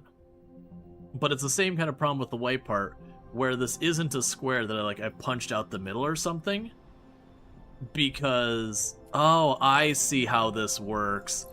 I see how we do this. Okay, this isn't too bad. Alright, yeah, so what we can go ahead and do is we'll grab a cube. I punch out this 3 by 3 area here. I dye that blue. So then what I can do is after I've dyed that blue, ultimately what I'm going to end up doing is punching this edge off of it. That edge becomes this once we weld it together. This part gets welded on here, and that leaves me the surplus there. That's actually not too bad. So those two get to go together. Okay. Yeah, so let's go find a place I can work on that. That is where we have the blue dye and oil. So let's go ahead and find a place with the blue dye and oil. We got plenty of the metal here. I've got oil there. Yeah, so we got everything we need down here for it. Cool, cool, cool. That'll work just fine. So let's grab you and move you over to the advanced processing plant. For right now, I'm just gonna plunk you over here and we'll figure it out later. So, the first step is going to be getting the 2 things I need, which is 1, I've got to go get some more of all this going on.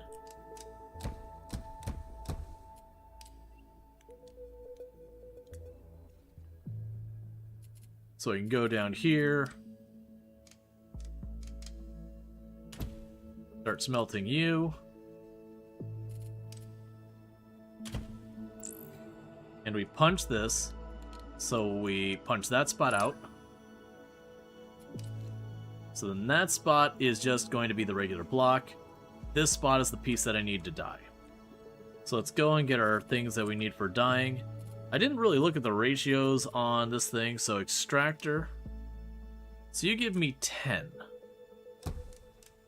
20, 30, 40. Okay, so that gives me 60 total.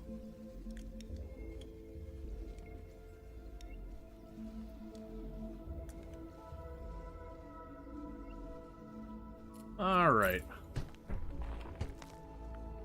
And then we need the oil extractor, which gives me 60 as well.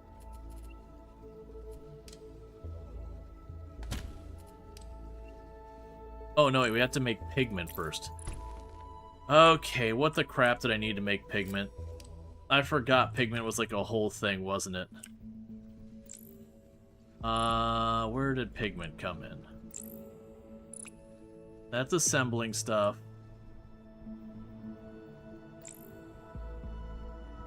Blue pigment comes in.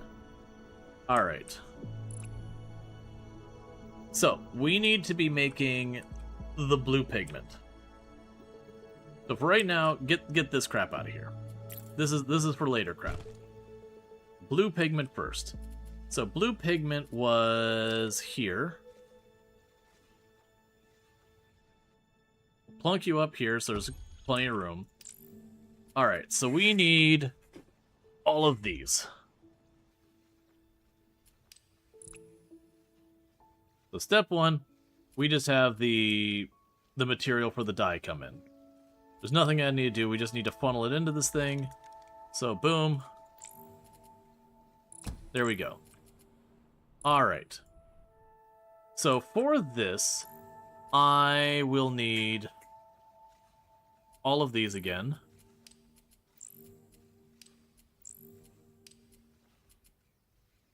Alright, well, I think we can make this a lot better than I did the last time. So what I'm going to do is we're going to start with this down here. And we can go... So for this, how do we want to approach it? So I do think, regardless of it, I'm going to want to get the black blocks and the white blocks. Of which, if we're looking at the colors we need here, I need...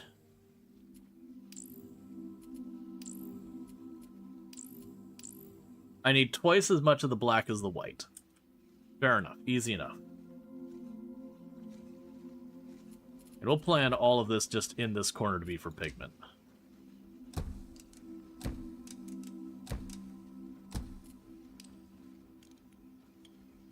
So we plan for both of these to be black blocks.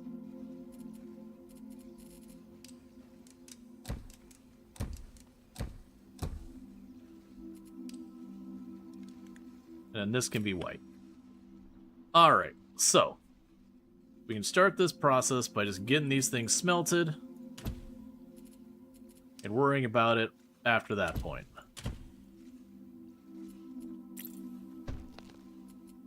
To give myself room to work. Okay, so that's 2 sets of the black blocks there. And there's the white blocks over there. Cool.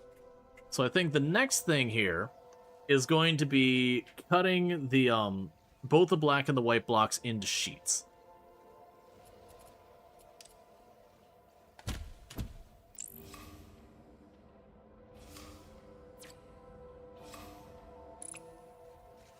Are you... I don't know why I thought that was going to do anything versus the way that's configured.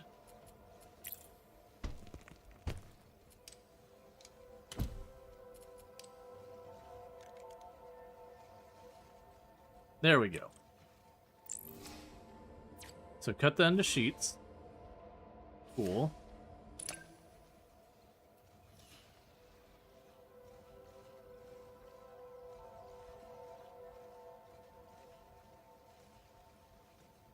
Yeah, so it's 15 in, 60 out. Cut you into sheets. 15 in, 60 out. And then we would also go over here to you. Cut you into sheets.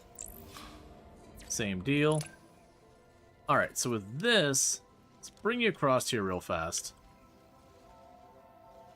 So for this one over here on the far left, because it's spitting out 60, we can accept 30. You're just immediately getting merged into a sheet.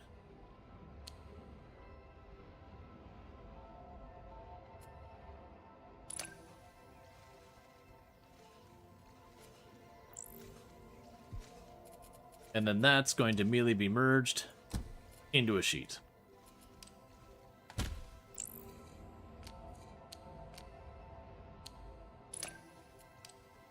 And plugged right on in.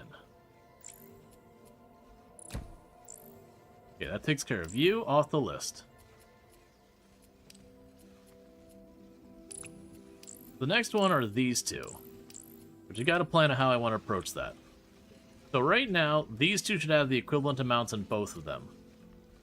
They are producing that at a rate of 60.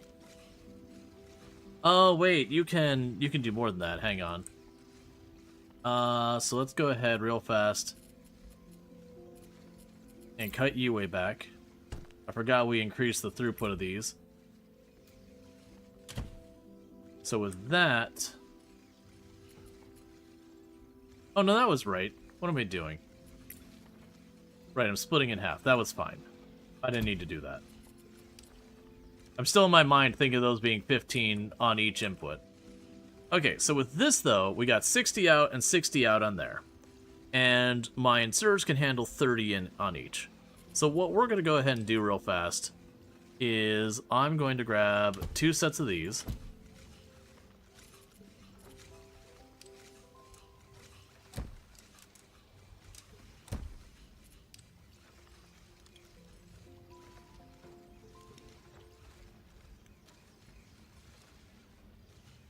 Okay.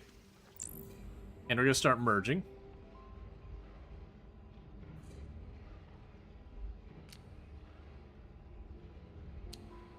I didn't think this through. It'll be fine, though. So merge you together.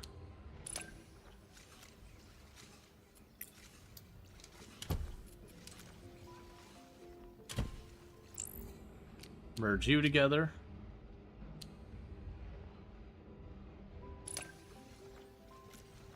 And then we take a splitter. And this is one of our outputs.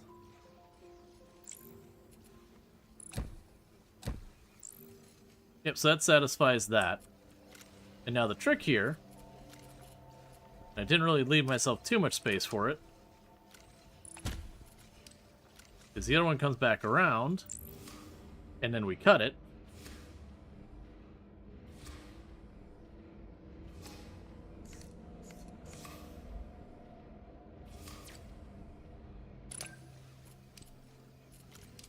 And I put you right there.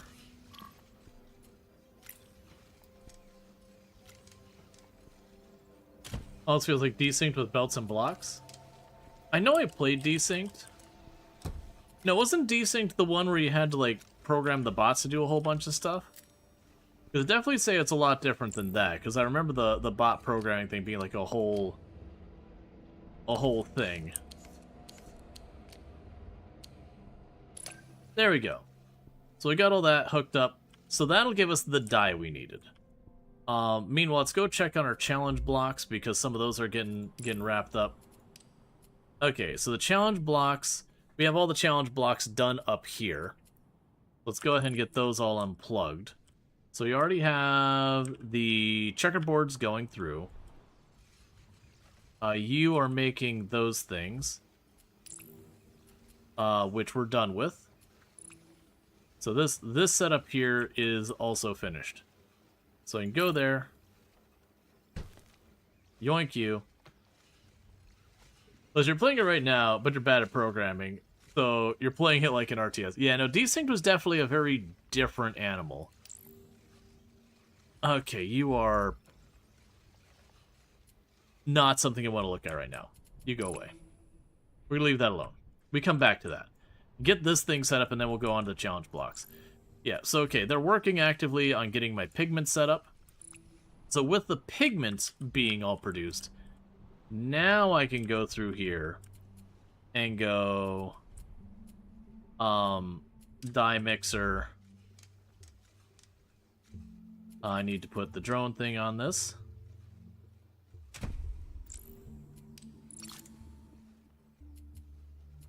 I'm gonna go dye mixer here.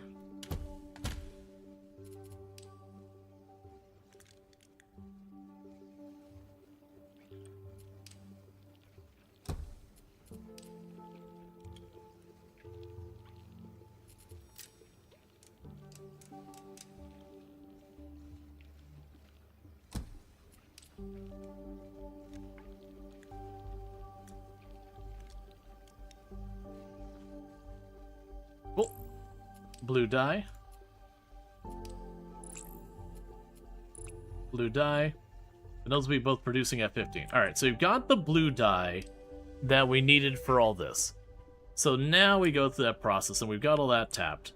Let's go over here and use this for figuring the other stuff out for getting the next thing in the sequence sorted. So we go ahead and grab all of you. Put down the smelter. Bring that around. And so now we grab the stamp.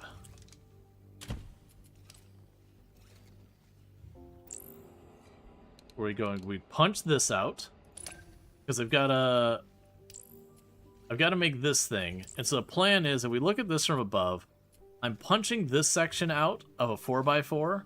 I'm going to dye that blue, and then I'm going to punch it again to get this shape, and then weld that back in, and then we just start welding that together. And that'll take care of both of those, and then the other ones will just have to figure out, oh, we can also unpin you and unpin you. I don't need you.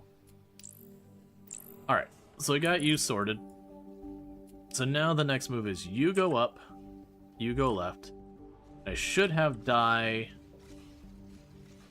right up here. So with that, here are those trees so I can actually see what I'm doing. Do I need to weld any of these? I don't think we do. I think we just dye that as it is. So let's go ahead and grab the thing for dyeing stuff.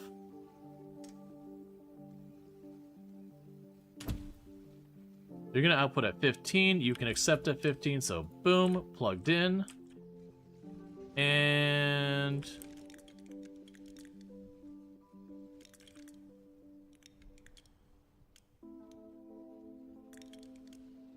boom, plugged in.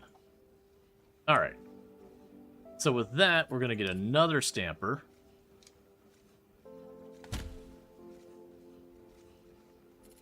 And then you.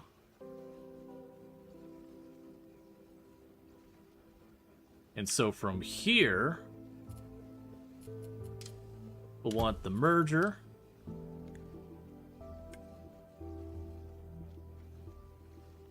Then it'll have these things.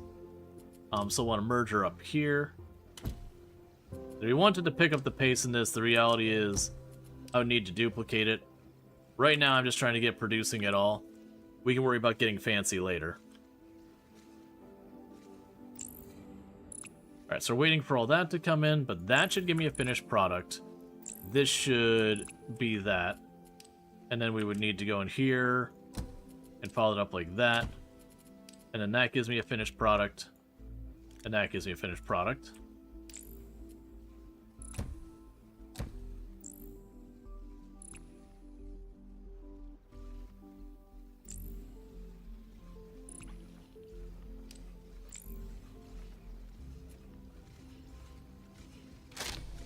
There we go.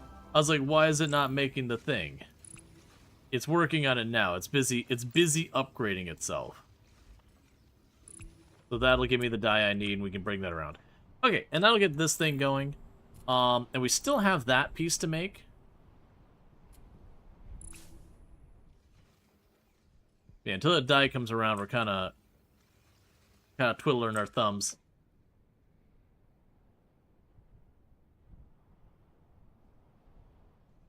All right.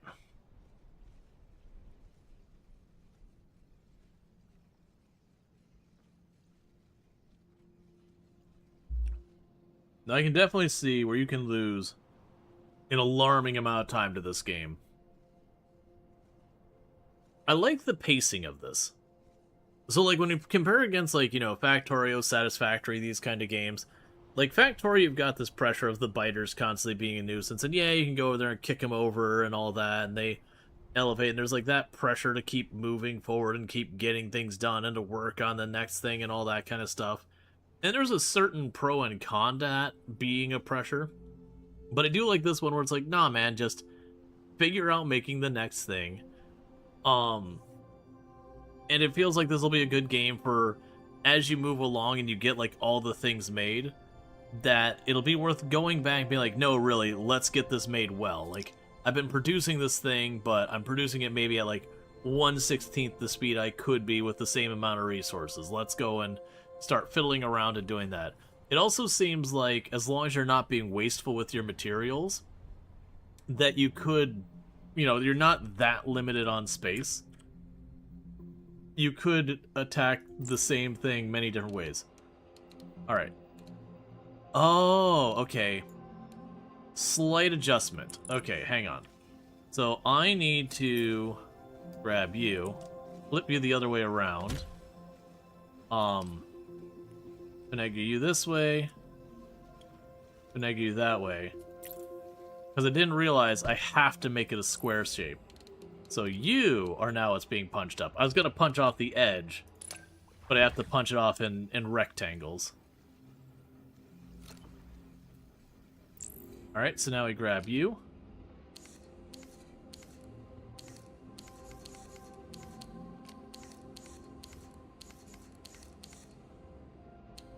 New module created. Okay, that one's done.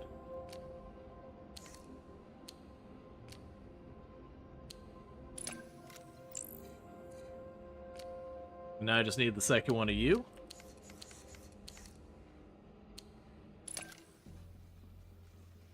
New module created. Alright, so those two are done. So that means for the advanced thing, I just need to make this bad boy. Alright, so how do I want to approach you? Because what I could do is I could grab a square like this, punch out this area, die it, re-weld it together, weld 4 of those together, punch the entire middle of it out to make these. It's time to make donuts. Yeah, now the catch is this whole middle part here. So I think I got my approach. I can probably fit it up here. So let's go ahead and right now I'm just gonna grab 4 more of these. I'm sure it'll be a thing that'll realize I want more because of throughput and yada yada. But for right now, get it working first, get it better second. So that gets me my blocks. Fair enough. So next up, we do the punch. Let's... Not you. Have you up here. Yeah, so I believe we want to punch this much out.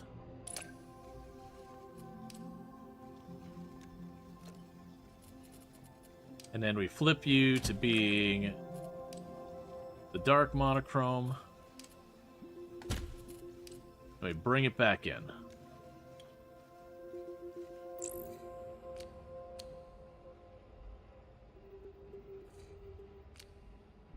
Okay. So I've got you.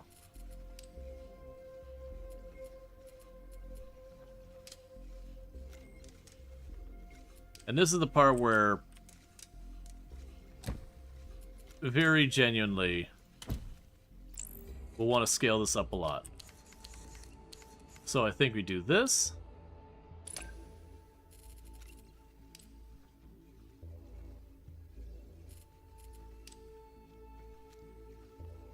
Looks like a 4-part process. Yeah.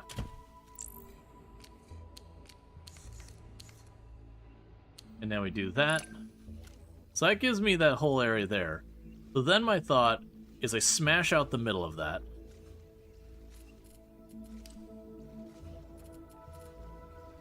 So I grab the stamp. So I go here, and we get that out of there. So that gives me the donut part at the bottom.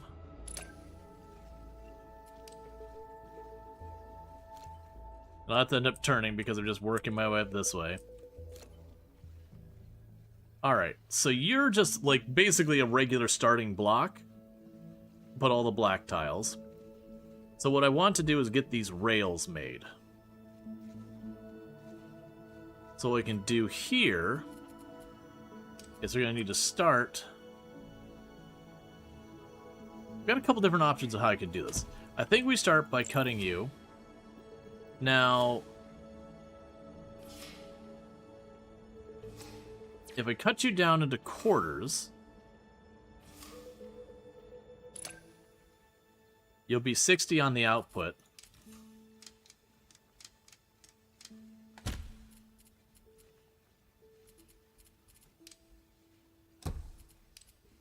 And since these are upgraded to be 30 on the input,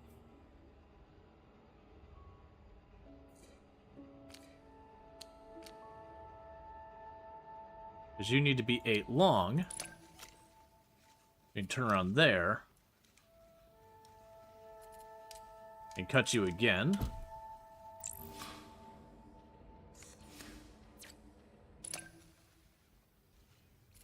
All right.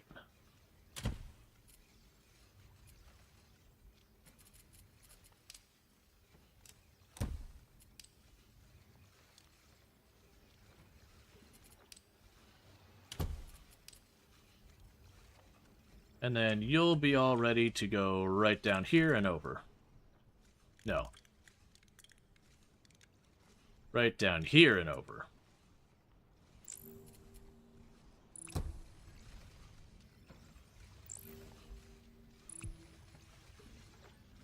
Okay, so with you... Wait. There's a mistake. That mistake is I gotta cut you first. Alright, so for right now, take all this out of here for just a second. Take you. Grab your stuff here and scooch it way down there for a moment. We'll deal with you in a minute. You, on the other hand, need to be brought over here. Cut. Do this. Cut that into slices. Alright, so we got 60 out here. And this is where I'm going to need 2 setups like this. Yeah, you can see some serious variations of solution at different demands. Yeah, and that's the thing. It feels like you can make like a very small, like brute forced kind of solution for a lot of this. You can also make far more elegant solutions from the looks of it. And I kind of like that, where you can be like, okay, well, you know, I'm going to be the person who approaches all this like with care and yada yada or whatever.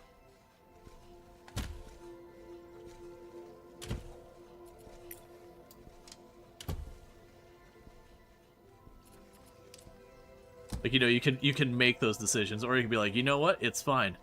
You know, who needs efficiency when you can more? So it feels like you could very easily cater to a large range of playstyles. Alright, that should work. Because the problem is I didn't slice those up. So I had to bring that to be in a better place. Oh, reset you. There you go. Cut everything down to 1 square and then weld it all the way back. That's the thing. You could do that. The space usage would be incredibly awful to deal with. But in theory, that... There we go. In theory, that would work.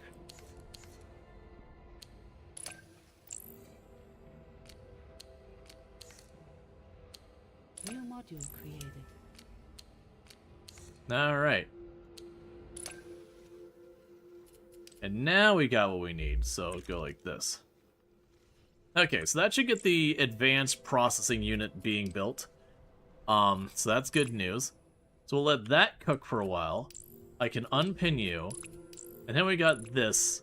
And this is one I'm still kind of scratching my head. So I think what we do for this one... So I can make those plus signs pretty easy. So I think the thing it's trying to trick you with is you'll be like, oh, it's a plus sign, I can punch off the edges. And that would certainly work. But instead you could approach it from the other direction, where you have the inner part, and then you punch out the middle, and then these become duplicate. Well, no, those wouldn't quite work. Because basically I'm looking at this that you could reasonably punch those all out in one go. Because, like, you have this here. You could change the pattern. Yeah, no, that would work. So we could do the middle spot, punch out the middle to get those ones there, and then you can grab that and bisect it twice to weld it around the outsides. So this would be like a half, a half, a half, a half, quarter, quarter, quarter, quarter. I think, well, I mean, the plus signs are probably better. Yes, that's an interesting one. It's a very interesting one to deal with there. So let's go find ourselves where we're away from everything else, because we got you getting delivered here, and I got tons of material around here. Let's make it over here, and then just shove it into that thing. So let's start with this. Because honestly, all these things it's requesting, very few are at a volume I feel a need to, like, try and really ramp up. So step 1, we get her block. Fair enough. Step 2. Yeah, step 2 is, I guess, we punch the edges off. Yeah, so I'm going to take the, probably not the elegant solution of just punch it, done.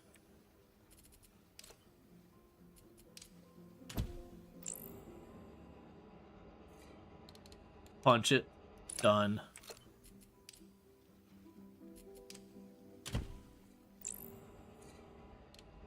Not there. Punch it, done.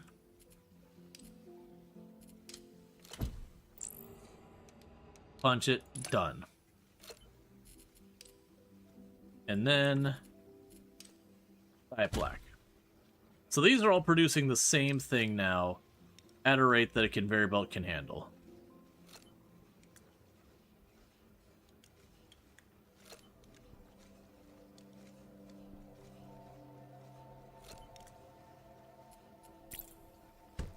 Yeah, that's definitely one. But like the min-maxing, I could see the allure. I'm not the kind of player who tends to get too caught up on that.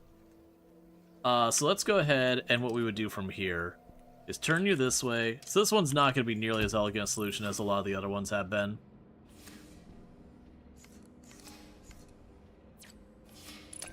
Slice you. So we got 60 coming out of there. That's fine. And go like this.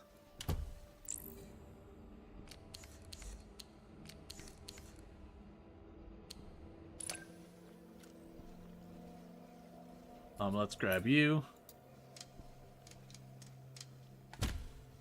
Cool. So right now that can handle 30. Now if I do it again, looped onto itself, it'll be not enough. So it's outputting 30 right now. Oh, I don't want to do the splitter there. So what I could do here is, instead of splitting it like I was going to, is I can now go over here. And honestly, I could just go like this instead. So you'd be brought in here. You're only producing at 15. It's actually not that much better. Does this actually make it faster? Because we'll drop this down to a 15 throughput.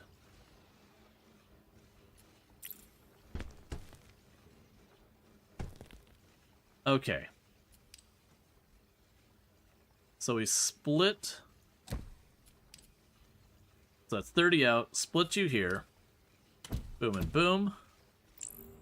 So you're doing that.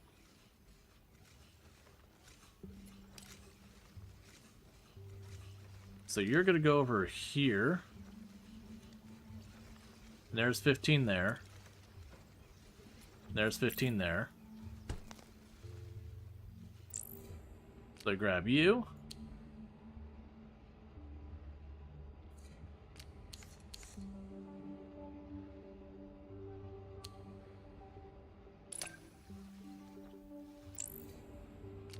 And do the same here.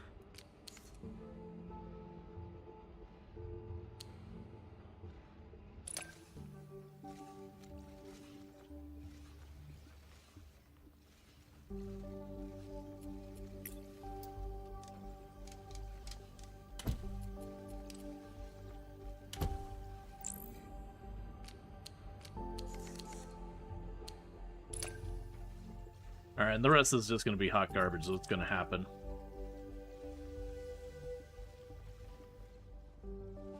This place doesn't give me a whole lot of room to work.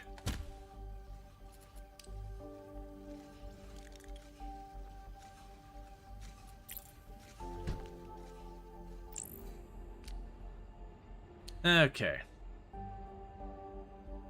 Because at this point, I'm not getting enough throughput on the earlier part that it kind of doesn't matter on this later part, because I need more material to make it worthwhile. Realistically, with the... Well, actually... What am I... Okay, hang on. Wait, I'm being dumb. I'm being really dumb. All I have to do to get this up to the 30 throughput on this is I just combine two of those.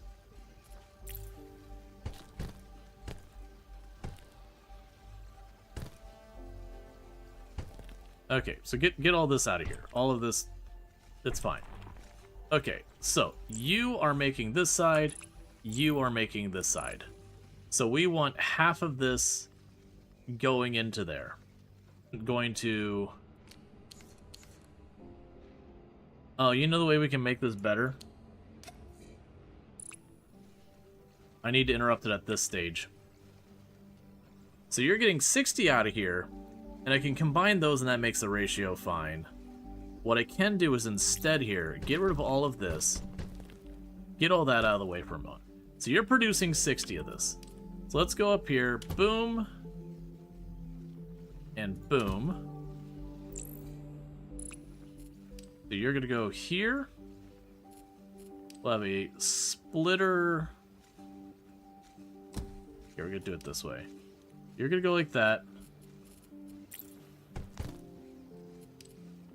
You too.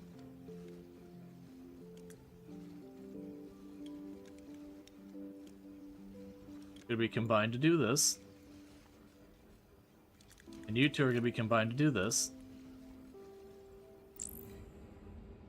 Reset.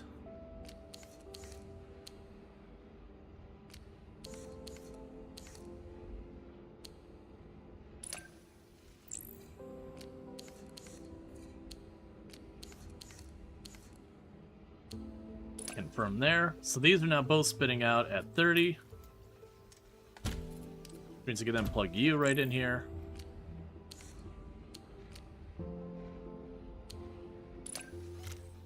And it does unfortunately mean if I want to get more throughput, I'd have to build a entire redundant area forward. New module created. I overthought many steps of that.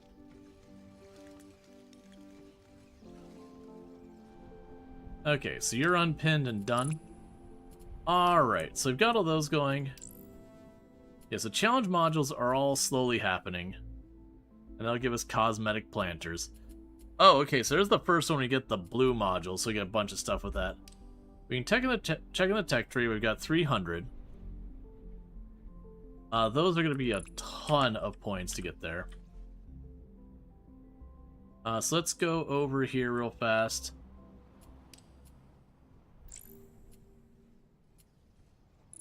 So that's the blue Module challenge processors. completed. That's fine. For the blue processors, we could shove those down there. I can also pass them up here.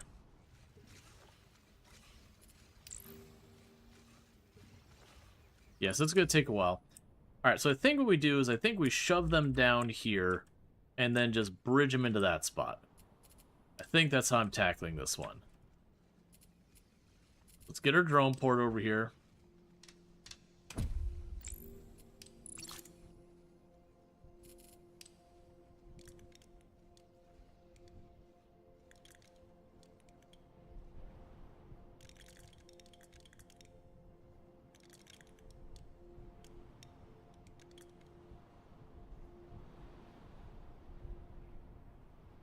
Okay.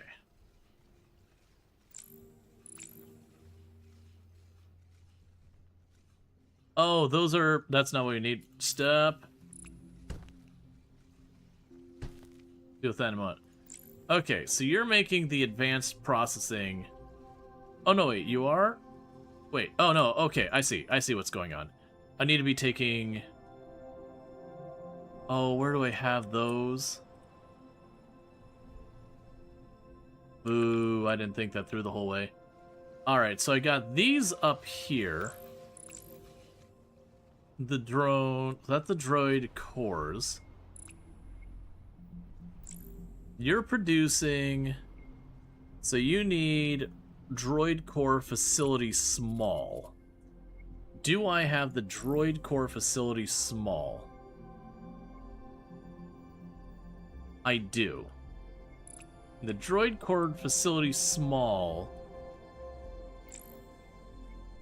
is over here. And you're producing that and shipping it on over here. Okay. Unfortunately, getting those anywhere remotely close to where I built this is going to be absolute hell on earth. I could potentially unlock more places to bridge across here and take up 1, 2 there. Which is not great, but I think the best we're going to get for right now. So that's the crane amount. Like buildings, skylines.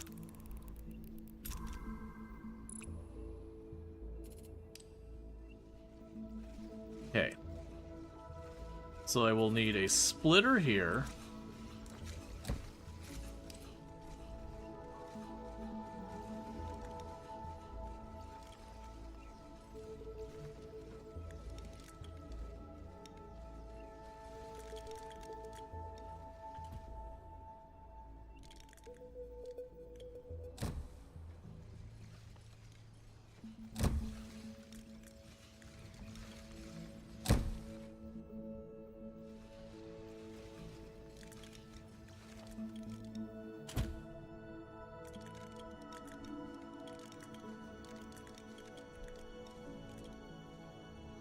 And you're way down there.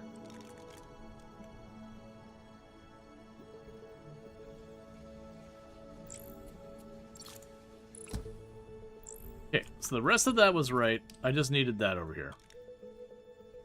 So it's interesting because that forces me to decide between, do I want the drones or do I want other stuff?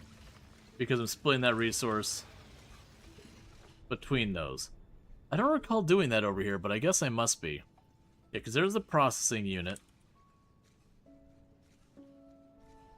That's where we're making our cores.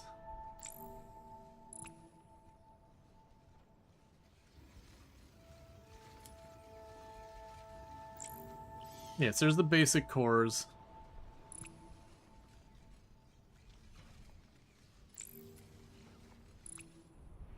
I'm probably making multiple sets of these. Yeah, that's exactly what I did, is I set up a second place with cores. So we're probably going to want to do that. But we'll tackle that in a minute. Our stopgap solution will technically work. But I am going to need to set up a second place for producing these cores. To then feed into this thing. So I can get that. And also, let's break that connection for a moment.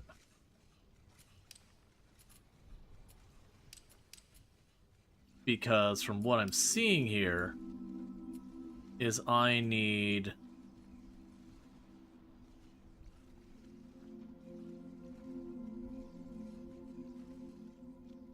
Data center can now produce blue data shards. It needs gray data shards and blue processors for the production.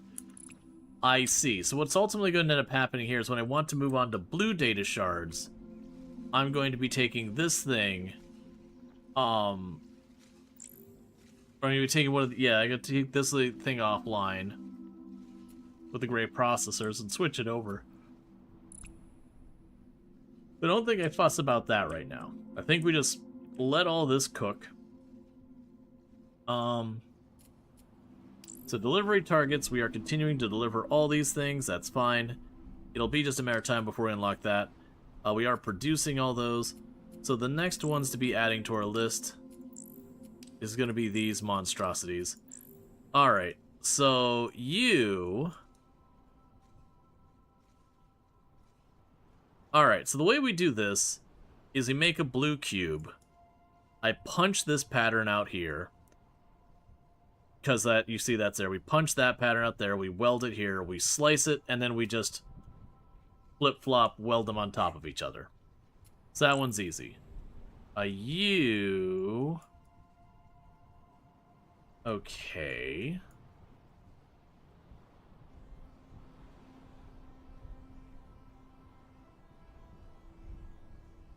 Alright, gonna be real, not sure how this one's working. Because I do see that these are like, that's a cube, that's a cube, that's a cube.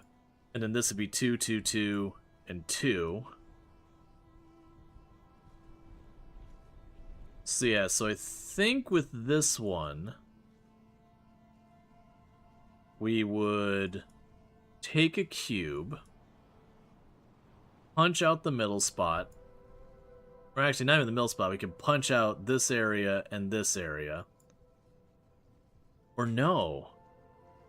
I think that's the trap. I think we actually punch it out from this side, clearing this column out. Punch out this side, clearing out just the flat and the flat. Because I don't think it lines up with anything I would do with this one. Yeah, this one's straightforward. It's these two here. It feels like there's going to be a synergy around these that you can take advantage of. Like...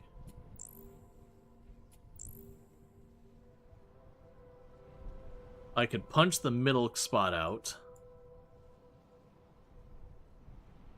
So it'd be probably a 3x3. We punch the middle spot out. Punch the sides out. That'd give me a couple of 2x2s and the really tall one. So there's the 2x2s, and there's the 4, and that might be a split.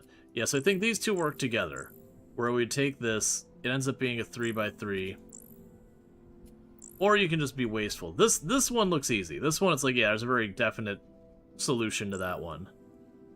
These ones I see a lot of different options. Because I can see, like I said, punch out that column there. Or you know what it could be?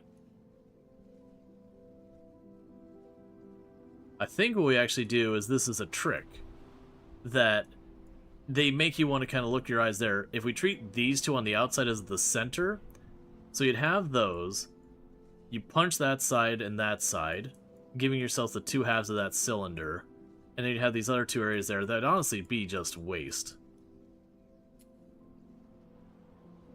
That's gonna be one, because that's the way I'm looking at this is a 3x3. Not a 4x4, so no matter what, you have this whole outer area. And it could be something along the lines that, you know, you would cut that out. Because that'd be 3 and 4 and 1. So you'd take that one, bring it over. Okay. Yeah, so it could be you punch this out, punch that out, weld this onto the end there, cut that, and then you start doing all that. Yeah, I think those ones are going to be fun to tackle. Those ones are gonna be a whole experience. Meanwhile, that's for the blue data shards. We're not going anywhere with that anytime soon. We increase the available cranes. We don't really need that. We don't really need allowing more buildings to be linked. Filter out specific items. I'm not sushi belting, so we don't care. Ability control flow rate. Don't care. Pointers don't care. Basic cutter speed? Yep. Basic stamper speed, we can grab that next. Alright, so let's start trying to figure out this garbage. I think for this, so we've got the blue die here. How are we doing on our existing challenge modules? They're still trucking away. We'll let them burn, because there's an area I could get blue dye over here.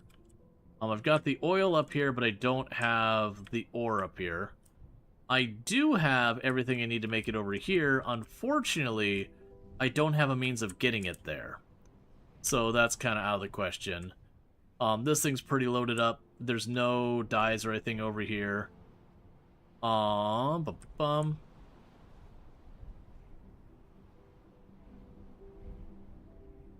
Yeah, you've kind of got, like, I could definitely put more of the materials on this one as well.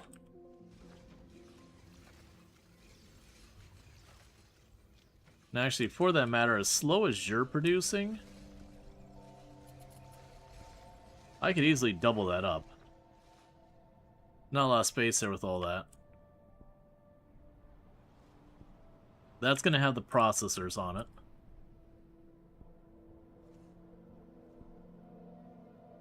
I think this is where a solution is. I think we go up here. There's plenty of ore in that corner. We'll just have to deal with it. The downside is that means, yet again, making more blue dye to bring it where we need it. Goodbye, all you trees. Alright.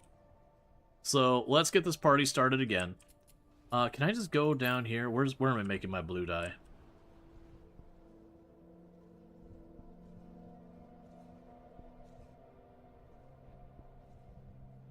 I'm making my blue dye over here, right?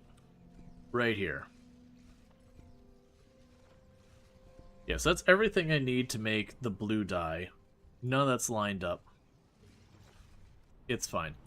We'll go ahead and get blue dye being made in this area, because that's what that's going to be used for anyways.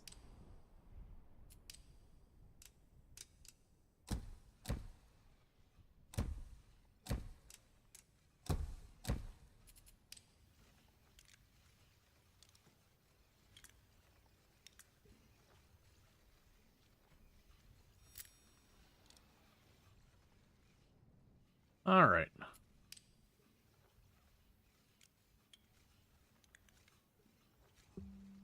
Okay, so there's that. So let's go ahead and get the...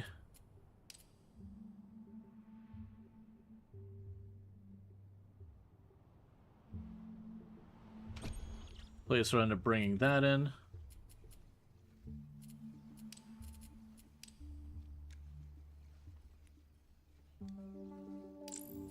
So, crane over here.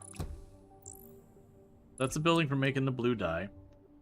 Let's go back down here, because over here I got this big old mess down here.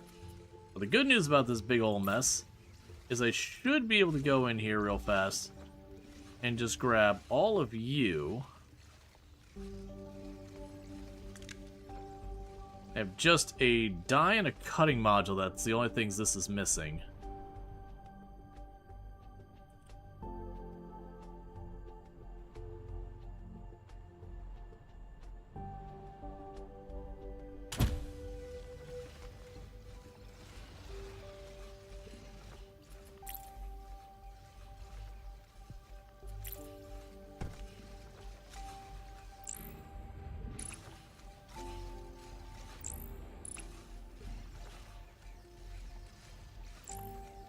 Okay, so yeah, so if we go here and say add,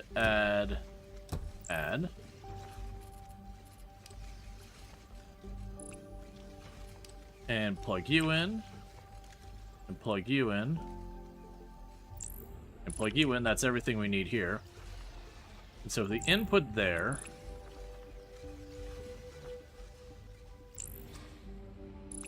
alright, so you're just missing the die. Let's go ahead and get you sorted. You're an easy one. So let's go ahead and grab your drill buddies.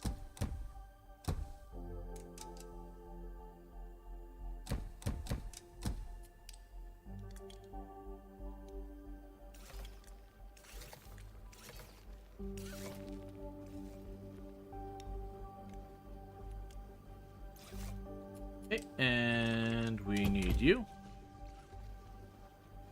Oh, I don't have them smelted yet.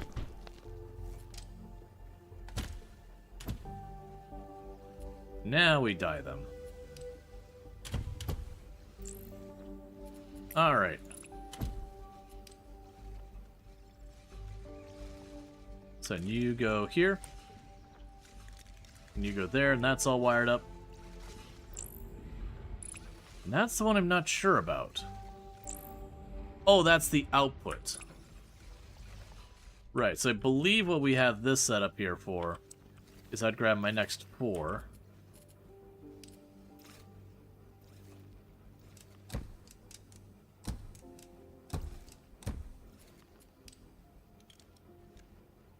And grab you.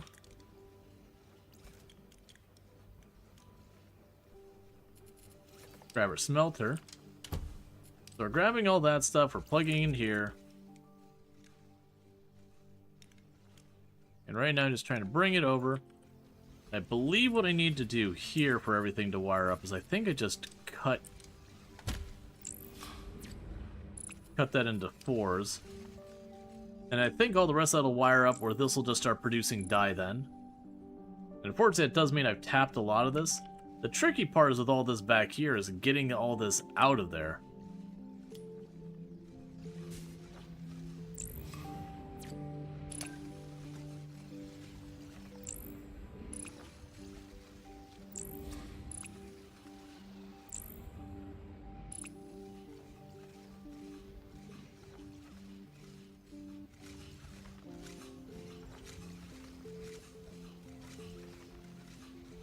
And just like that, we should see stuff coming in. There's that one done. There's that one done. And there's that one done. Alright, automatically upgrade and all that. Okay, so that gives us what I need for the blue dye over here. And we'll need to make the actual dye making thing down here. It's also kind of nice... Oh, here, I won't actually be able to do that yet, not till you're built. Because you'll go here.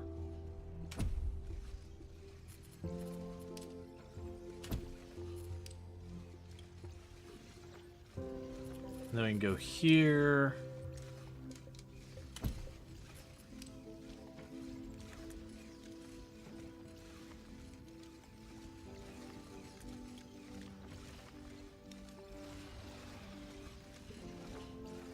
Alright, so that's blue dye is going to come out of there. We can potentially link you up. Okay, so that's going to make our blue dye and all that. So now we can actually get on to work with this. So there's the first of those. I also didn't think, where the heck am I exporting you to? I guess I'm just putting you... Oh, I can move you up there. That's fine. That's not so bad. Blue dye. That's fine. You're working on that. Alright, so the first step here is going to be just taking that. I'll need to be grabbing another set of the boxes off of this.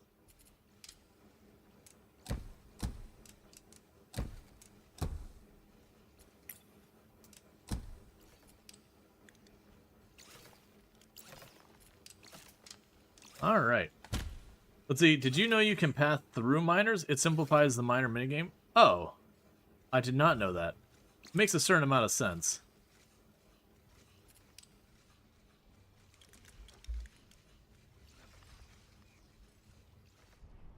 Okay, so we've got all you. Honestly, for right now, to bring it over here and get the dye happening there.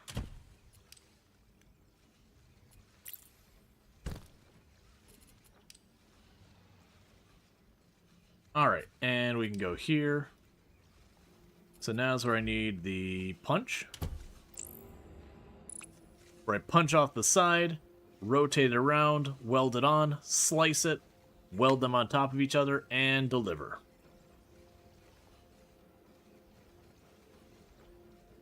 That's going to take a minute because that's still actively being built. Alright. So we'll work on getting that thing set up, and that's good. If we look at our other challenge things that are outstanding, the checkerboard is done. So we can take apart the checkerboard area. The checkerboard is up here. Yeah, because I don't think we get anything extra for continuing to deliver. Now, granted, it's not hurting anything, but, yeah, none of these are going to be done up there. We can't see what those are. Yeah, let's break down the checkerboard thing. Because, yeah, the checkerboard here...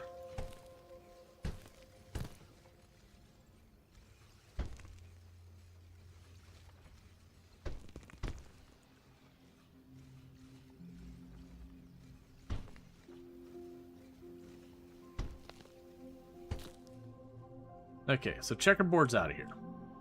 So that frees up space for other stuff later. Because it seems like all those challenge things you make once and they're just like...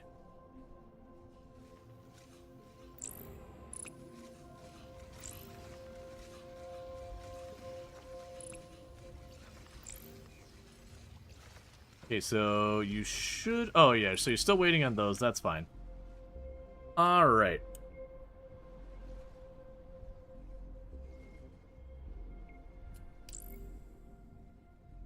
Yeah, so the basic stampers and all that, if we can continue to, like, upgrade some of these ones to speed them up, basic assembler we can bounce up to 60. I think the stampers, the more the bottleneck. If we continue to upgrade those things, we can just massively improve the throughput of things. And that's going to help us with every single production we make.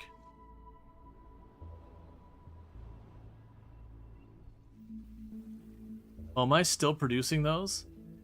I'm pretty sure we're long since done with these things. Let's go ahead and check real fast on that. So if we look here... Yeah, so we're still producing those frames. Those haven't been relevant in a while. So let's go ahead. We're just going to cut this on back here. Then yoink all of that to this step.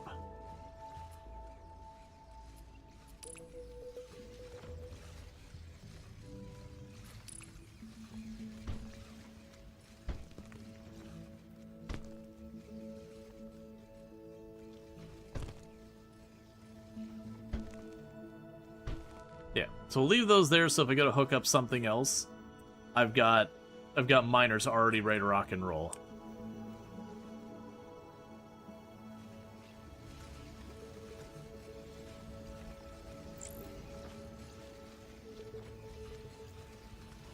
Yeah, so still waiting on that construction. We're still unlocking more things.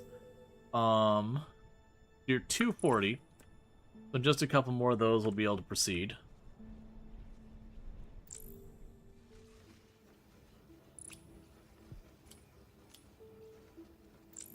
Alright, so we got our blue processors being made. We are just going to kind of let this sit there and cook. It'll back up, and then things will move on. So we are kind of costing ourselves some early materials. I'm noticing also we're getting the blue tech unlocked. So that's what this is. That's blue tech. We get the chemical plant. Yeah, so you're locked behind that data center. Yeah, so you get more sky rails. I'm not worried about that right now. We can get the basic assemblers even faster. I'm going to go ahead and do that. And the stamper. That should improve the throughput of a lot of things.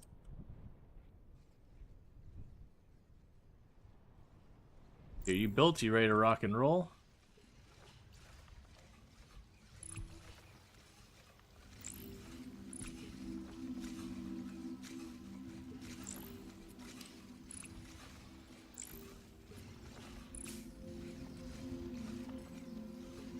Oh, you're not actually connected. There you go. Okay.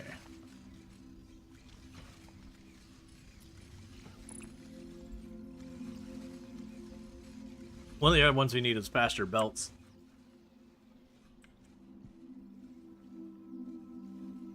Okay. And we're just waiting for the first of those go in to start doing that. Yeah, no, I can see this game being one that you can just zen and just do this for hours hours and hours and hours and just build out more and get the next thing going and build out the one after that. It's also interesting that you finish these and then you tear them down because you don't care anymore. And there's a lot of challenge things. Yeah, so it looks like it only goes to Mod Eye. Now, granted, these ones down here, I'm looking at that. That lantern looks like a nightmare to make. Or whatever that thing is. Yeah, so they definitely get more complicated. It looks like we're going to get yellow dye and a bunch of other stuff. We have so much tech down here. So we got freighters and cargo. Lots of conveyor belt speed and furnace speed and all that kind of stuff. Yeah, so it looks like there's 3 tiers of tech. White, blue, and yellow. Which makes sense. We're currently doing the white ones. That's blue and that's yellow. So unlocked with white to get access to blue. Blue probably unlocks to get yellow, and then yellow, it's probably... Once you do that, that's kind of anything. Alright, was that... Finishing it? Cool. So we are done with you. So where am I producing you at? Right here. Okay. What we can do is right down here. You no longer serve a purpose.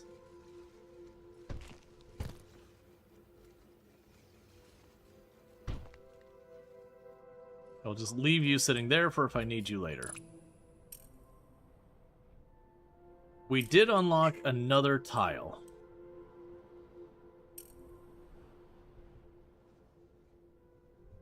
So if I grab the tile here, that gives me access to a bunch more stuff for making more dye and all that, and a good connection point for that thing.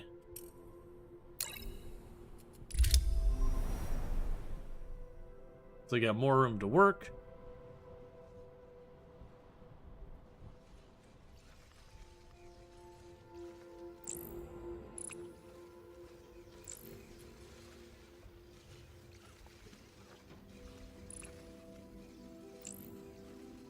Yes, you're still waiting in that.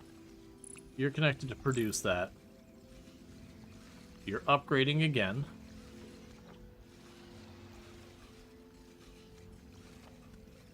That's fine.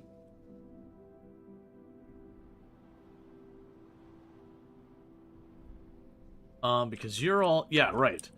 In the challenges, these were the first ones that have the blue color. Right, so I'm not going to find any of my challenge stuff to tear up to get access to this.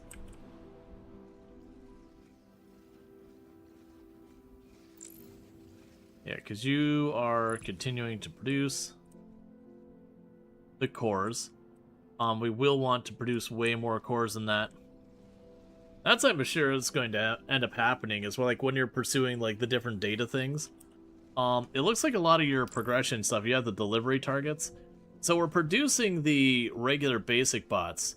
I imagine it is a thing down the road that we would try and just scale up our basic bot production to an astronomical level. We are getting them delivered. Right, every time you level up is an expansion permit. That's right. I was trying to remember what the heck rank did. Beyond just being an arbitrary progression marker.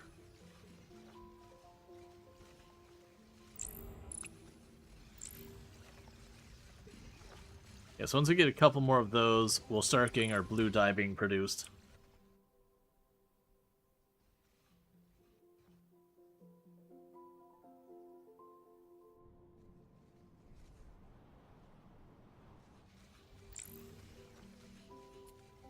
Yeah, so that's in our place making blue dye.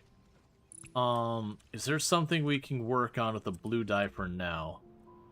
So you've got that going on down here.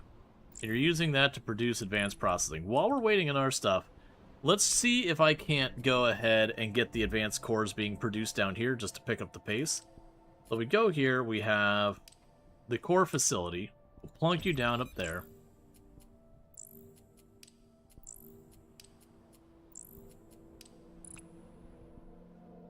Let's see if I can't go where our cores are being produced earlier.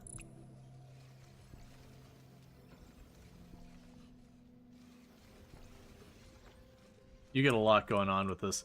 So this is the white and black parts of it being fed through over here.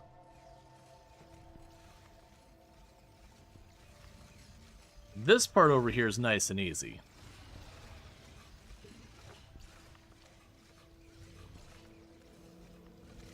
Yeah, this part over here, we just bring the dye in. Yeah, you're merging those together, so that's nice and clean. This, on the other hand, is mostly set up fine.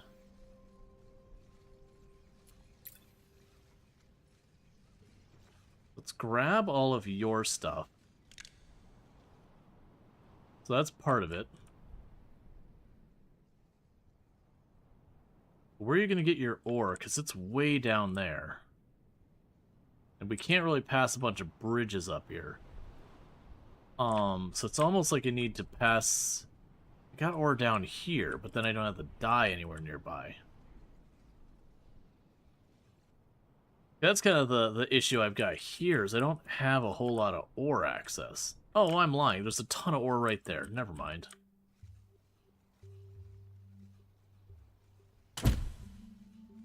Okay, so you can go ahead and... You've got the dye canisters down there. Yeah, so that's making those. Just smash it right into the side here.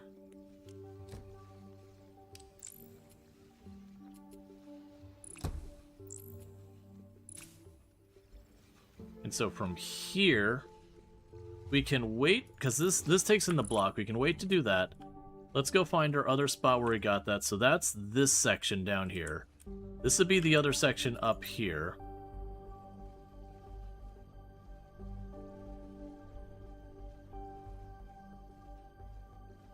I wonder if there's a way to, like, drop... I know what I can do is I can go and plunk you down here. You can cancel that building.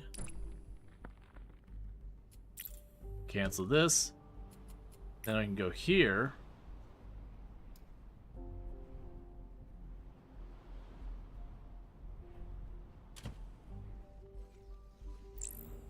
And that's that material.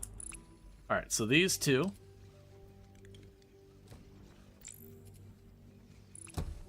Okay, so with that, if we get the blue dye up here, we can get those two done, and then that just leaves this thing over here to brought up, and then we'll have the cores going. So let's go ahead and do that.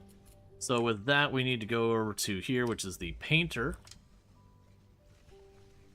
And for the moment, do a thing like that, where you plug in here.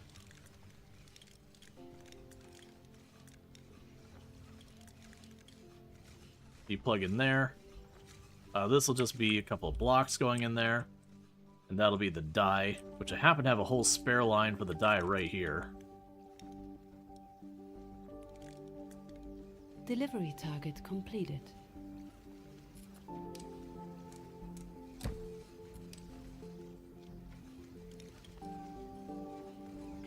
Okay, so I've got those. Hey, Azrael. Good to have you. Hope things are going well for you. People literally just mentioned that I could run them through there.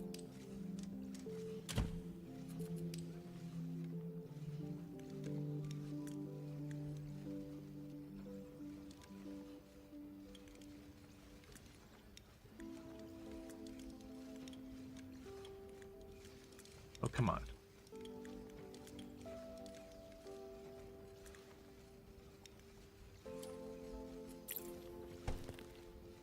Okay, we got you. Alright, so this will be those ones I'll need to manually tell it to go underground.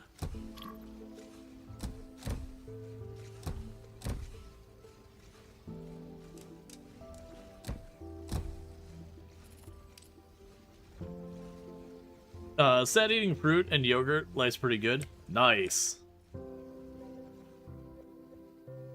It's always good to get a good snack in.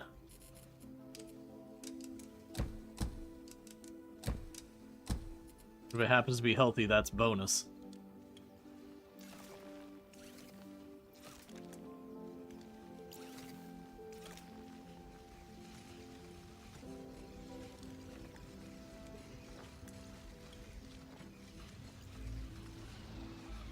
Okay, so with that, that'll take care of all that junk. So now I need to get all this taken care of, so we can go ahead and remove you and you from the pins. So let's go back over here, see if we can't snag up here where we were making the other junk. So that's what all this mess is up here. So I want to grab all of that.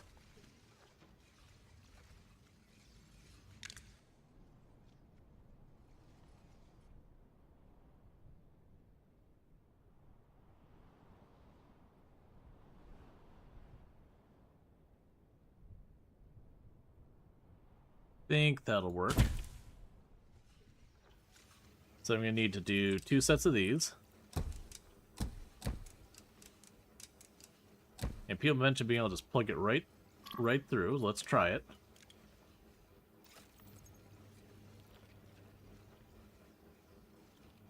Let's get it. Okay, yep, I see it.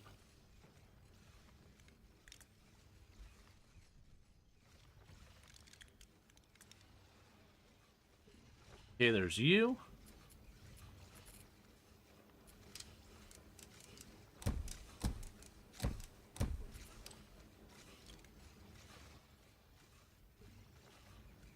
And I need another furnace here.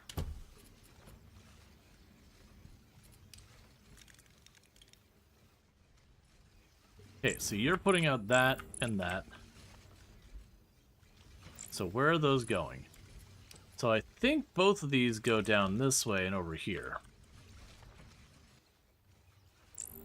And then you get the finished thing over here.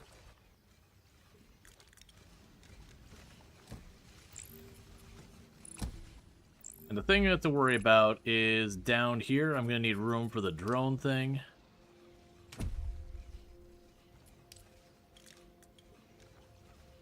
We can go ahead and do that.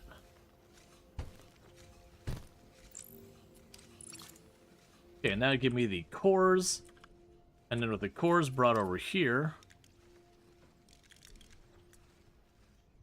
they'll have that hooked up. With that hooked up, we can go and start tearing all this up.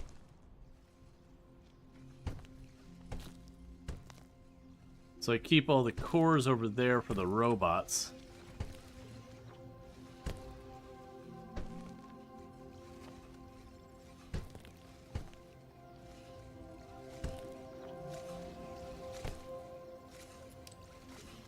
Okay, so we're getting the full through. Did I actually place that? That we're getting the full throughput for making the robots for XP and leveling and all that. I will start producing the cores. What's your deal? This operator expects modules to come in.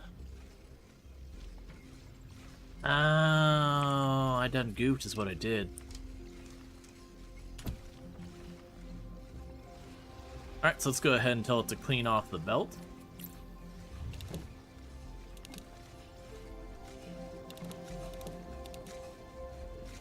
Okay. So with that, we should be getting all this stuff. And yeah, we're just waiting for that last one to be brought in.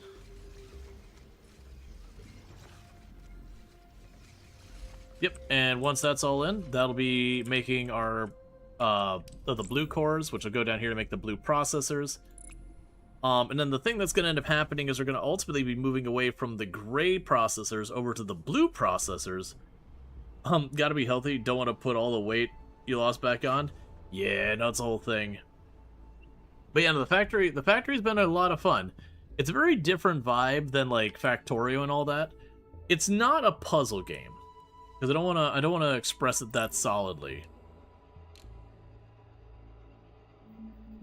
What? Oh, right, we're doing the punches. So we're doing this thing. It's not a puzzle game, but you see, like, I get my material in, and I go, okay, well, I need to make this pattern with cutting and welding. Oh, right. I can't do the zigzag. I forgot. You can only do it in rectangles. Boo.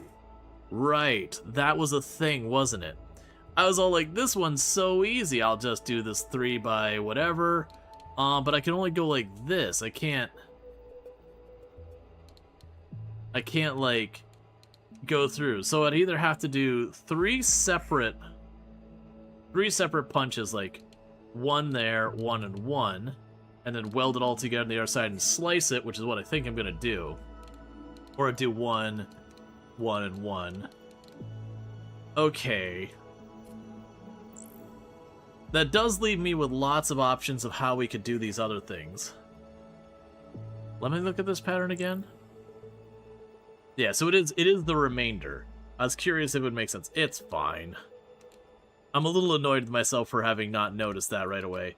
Alright, so I'm going to go ahead and we're going to punch that out.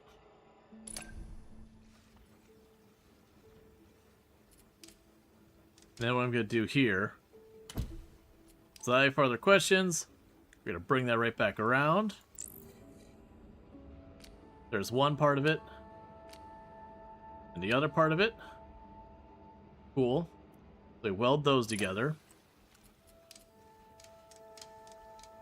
And if I get a shout out for both Treacle and Azrael, I'd appreciate it. Now I can go here and punch that out.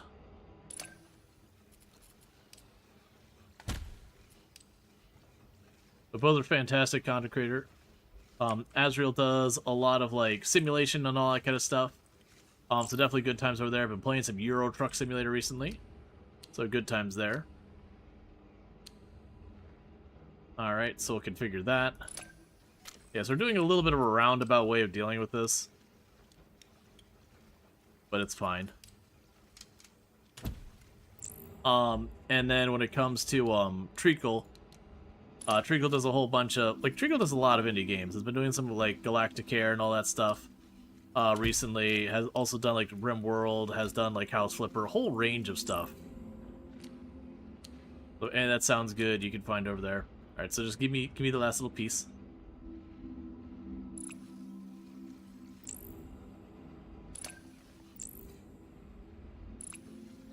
Yeah, so you go out here. You're fed in. Why am I getting one half of it, but not the other?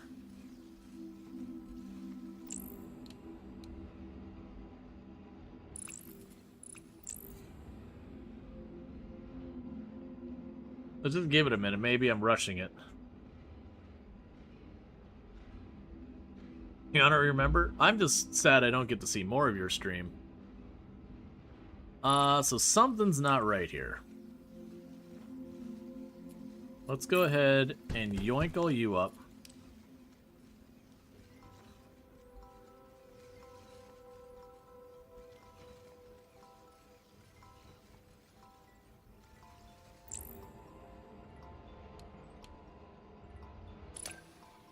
Try that again.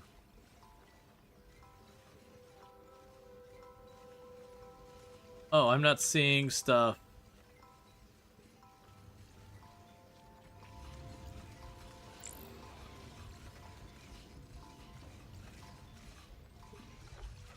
I think you just did an upgrade, now you're playing catch up.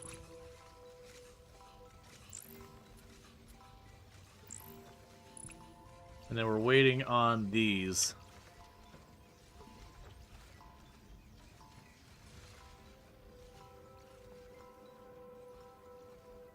I see.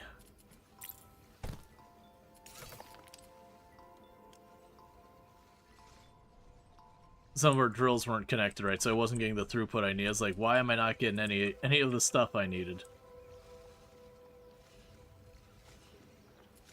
Okay, so that's fine. We were just so starved in the die, we weren't seeing both the halves go through. So here we just gotta wait on it. But we should see considerably more going through here now. And then with that, we'll see considerably more go through here, which means more here, which means more die fast. Well, I mean, this is not feeding into it because it's trying to see what's going on. But yeah, no, the reason nothing was feeding into it is just way back here. This became an underground from there to there, which mean only this one was, or it's like there's only one that was feeding into it the whole time. Oh, and you're still not connected either. I just did a terrible job with this one. That's what happened here. Yeah, so with that, we've got the die going through. Alright, so get you out of here. Get you out of here.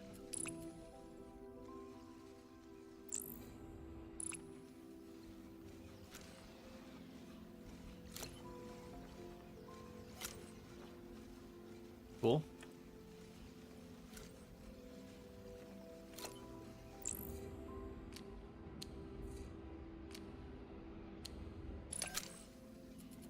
All right, and from there,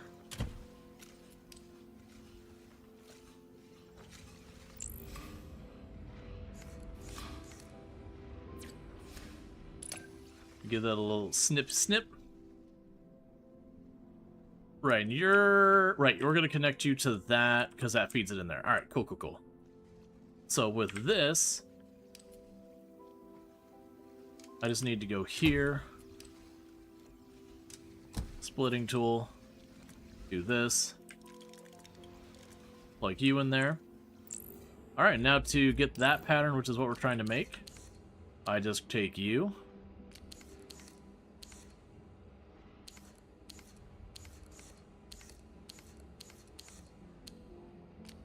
And then you.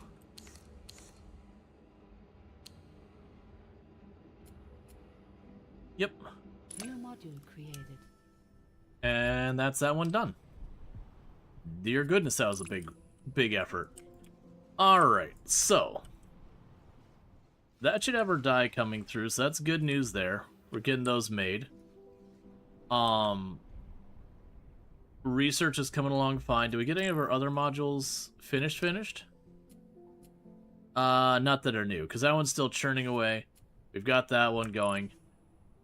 And now the next one that I'm still not sure how I want to tackle is you. Because I'm leaning towards that these two go together.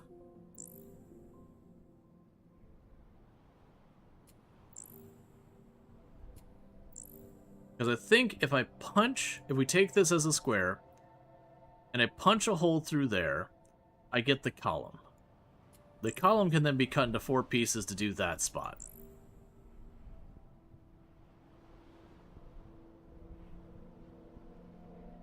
Because I got a couple ways we can approach this. Because this is a 3x3.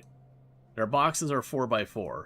So I don't think we start with this as the base. Because if I were to like slice this off, so we get, you know, well, it's a 3x3x3, so that's a whole thing. That's kind of the catch here of how I want to approach that. Because like I said, I can punch a hole through the side of this to get the column here. And that would clear out that side and that side. Because you can only punch it in squares.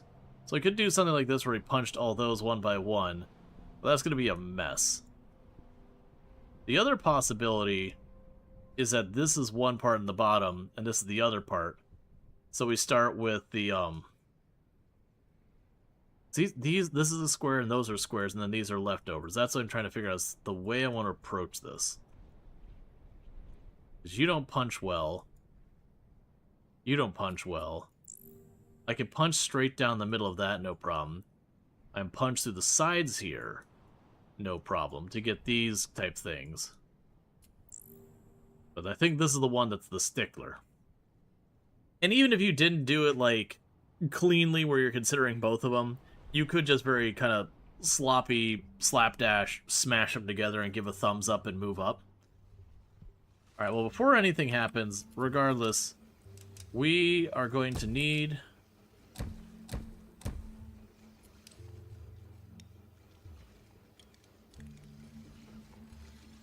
ore brought over.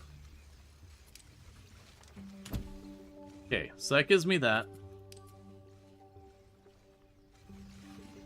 Oh, I already had ore right there. That's fine. So we need dye. Is what needs to happen. Is I need to dye this over here. So you go in here.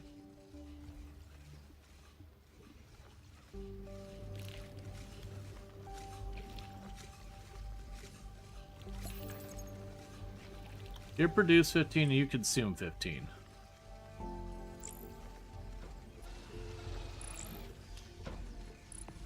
And you're not producing at nearly a rate I could do both of them. No, that's actually not true. We can make it work. It might not actually be producing fast enough that I should be doing this, but that's fine by me. Alright, so let's go ahead and we can go over here.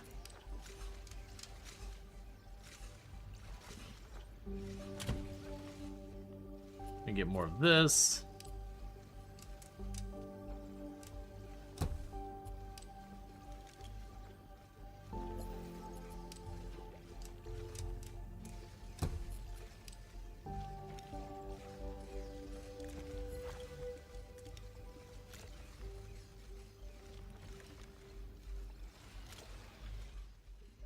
Alright, so that gives me the block.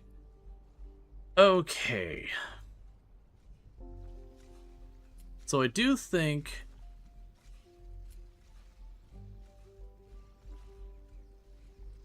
Yeah, because you don't go out of that area. And it also doesn't look like it's well as ones where it would actually be the other way around and you punch it. So let's see.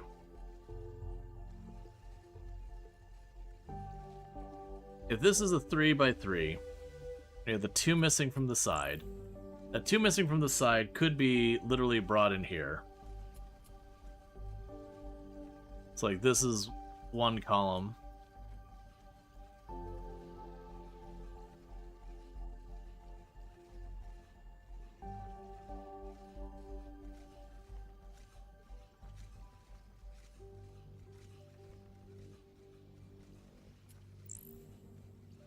Yeah, these definitely go together. It's just a matter of how we approach it. And that's where I'm kind of just staring at it. Because these columns here, like I said, this is taller than our box starts, but it's narrower and less deep than our box starts. And so there'd be just a bunch of wasted material if I made that separately. Now, with this one, the catch is I can only cut or punch. Punches must be rectangles, cuts must be straight lines. So, my thought originally was to punch in from the side. That cuts through here, giving me that whole column. And I can potentially punch in from the other side or whatever we want to do. And that's where I'm kind of getting myself at a stickling point. Now, it could be possible that pretty early on, we cut it in half, and we do stuff with the different halves. So you could cut it in half, punch these 3 out, but that'd be like 2 and 1. Either way, I think this one's a bunch of processes. This one I don't think is nearly as many processes. There's a lot of ways this one could be done. Oh, you know what? I think we start with this one, so you know it's the 4x4. We knock off like the whole side. We just like, you know, use the punch, knock off the whole side. That side, we cut that. That becomes the middle part. We knock off the other section. That becomes part of this. All right. I think that's the way I'm going to approach it. Whether or not it's correct almost doesn't matter, because you can approach it however you want. Oh, you're not set. That explains things. Okay. So, let's start this off by going punch. And this is the one we're going to go for first, and I'm just going to take the scraps and try and figure out how we can make the other one with the scraps. Because we're going to be removing a lot of material on this one. And even at some cursed number of like 30 assemblers just mooshing it all together, I'm honestly at the point where it's like, you know what? Let's just get it working. We can make it not horrible later. Do I still need you? What are you for? You're still being delivered.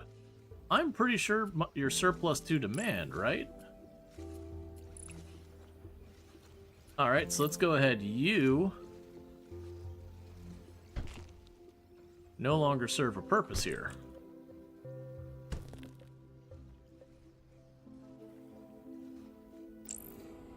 Okay, so bring you back up. We're going to start by punching off the whole side.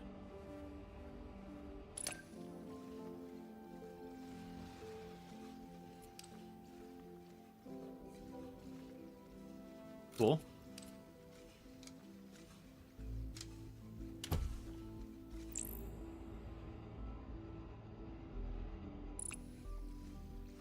Oh, you're not right at all. Target completed.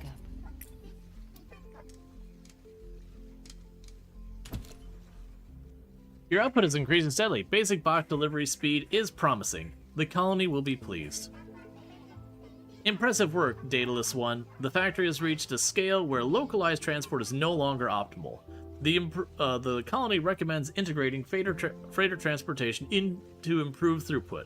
Updated freighter controls have been added to the manual. Alright.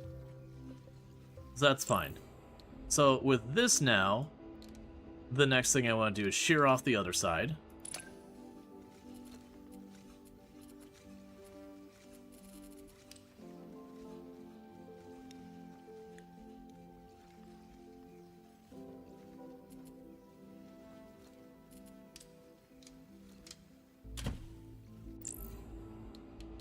Punch a hole through the middle.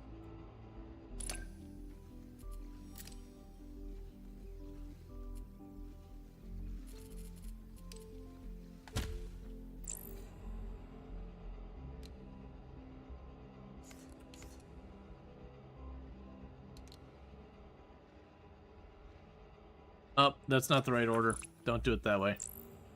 No hole through the middle. Shear that off.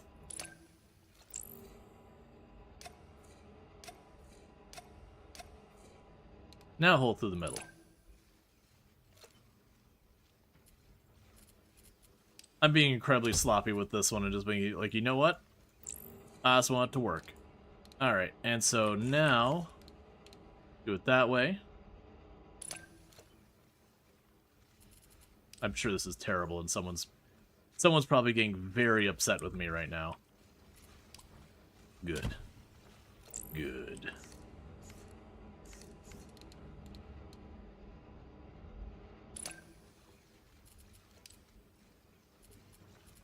And then with this, we go and grab a splitter, merger,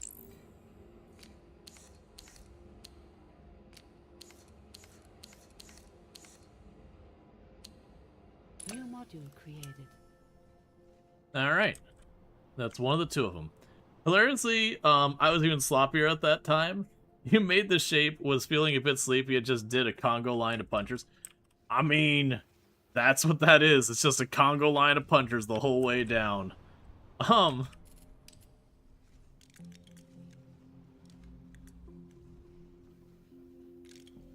you're all hooked up. So unpin you. So what do I have for this chaos? So I've got the flat side here. So I think what we do with this is I bring you up this way, turn you this way here. We grab the cutter. We cut you in half. And then a splitter. Then a merger.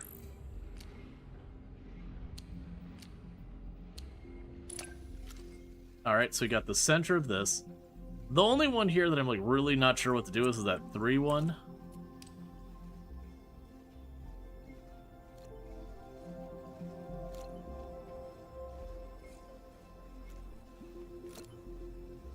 I hate that these are this way. It's fine. And all these are divisible by 3. Oh!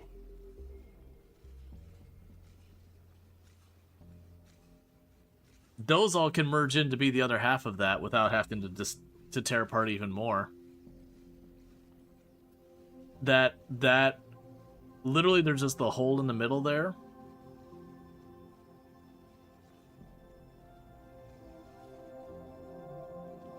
Yeah, so you could punch it all out to get that side, and then you'd have all the stuff to, like, you know, do the reverse side if you wanted. I'm not gonna care, though. I'm at the point where, like, you know what? Let's just make it work. We don't need to think about this that much. Alright, so you can come around this way. Clear the column in the middle. Let's go ahead and put a cutter here.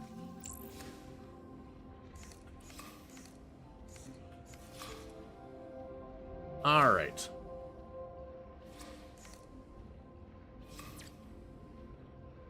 So I'm gonna break you into a 2 and a 1.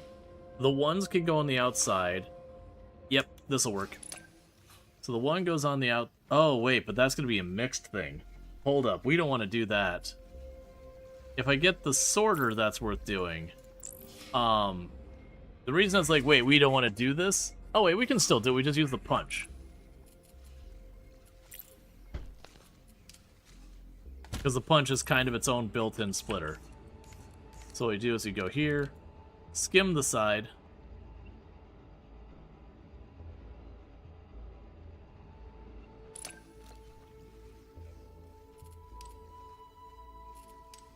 Then cut.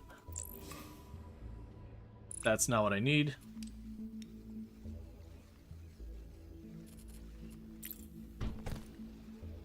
I need you to cut this one.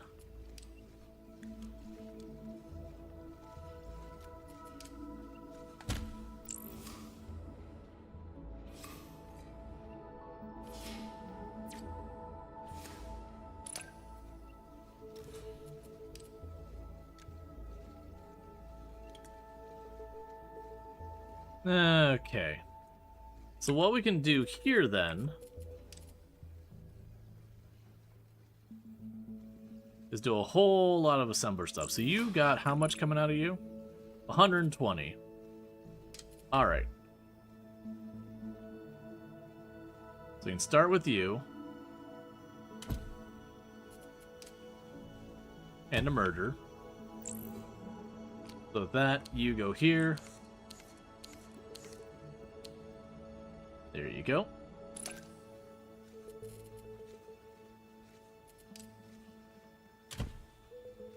And then you go here. I see. 1 second. Okay. Minor adjustment here.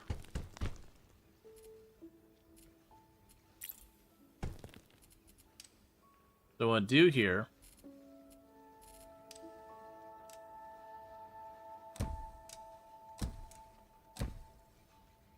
is do that nonsense.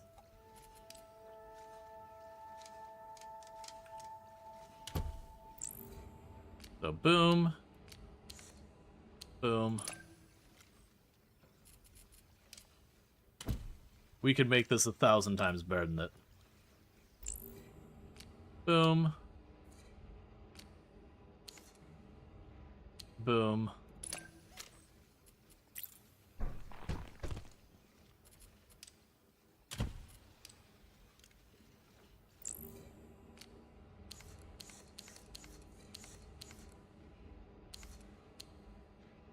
Do pieces have to touch to get welded? No.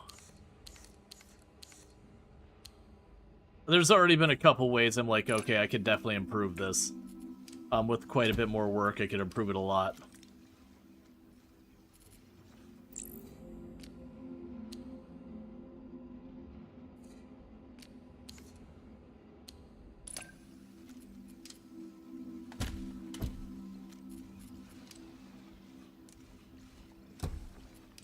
And then you get brought up.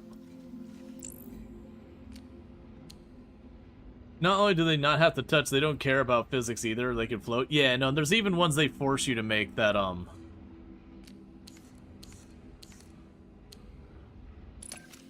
that don't go through all that.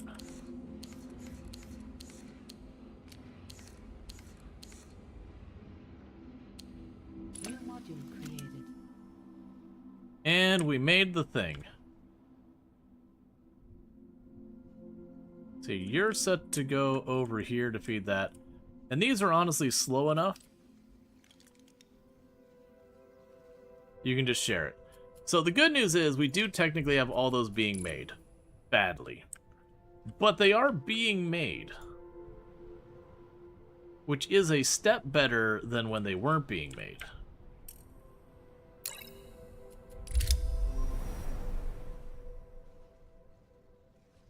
Okay, so let's assess what we got going on here. So tech-wise, we're probably going to want to... So this thing costs 960. So that's going to take a hot minute. Well, the fact that you aren't using some cause backup? No. So apparently they just kind of just wink, nudge, hand wave away. Apparently there's storage depots and all that. Overflow splitter. Okay. Outputs the main conveyor unless blocked and then switches. Yeah, but no, it's a thing that if a machine would get backed up with that, it just kind of hand waves it away. The machines just keep running.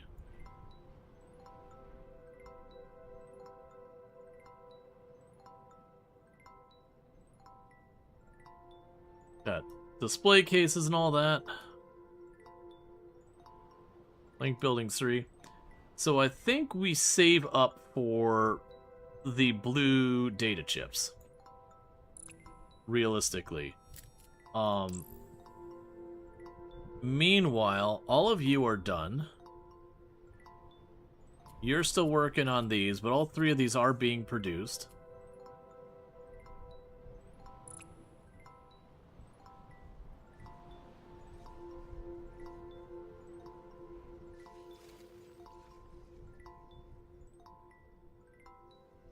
Okay, so what can I do here to speed things up?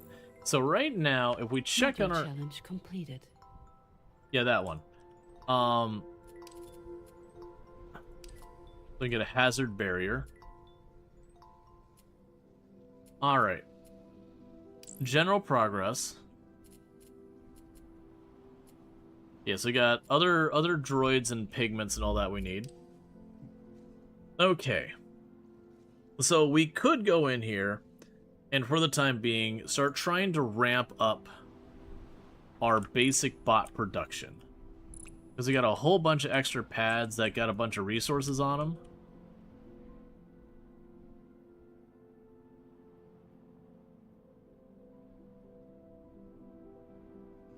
So let's go to one of these where we can easily get to a delivery point and have lots of ore handy.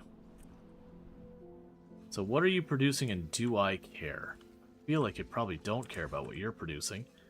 Let's go check on our list here. That was a challenge material. Oh, it unlocked a whole new series of challenge materials. Well, you don't say. Because these give me XP and all that.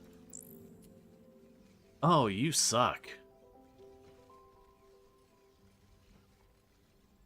Okay, so this side is just a slice with a stamp out of it.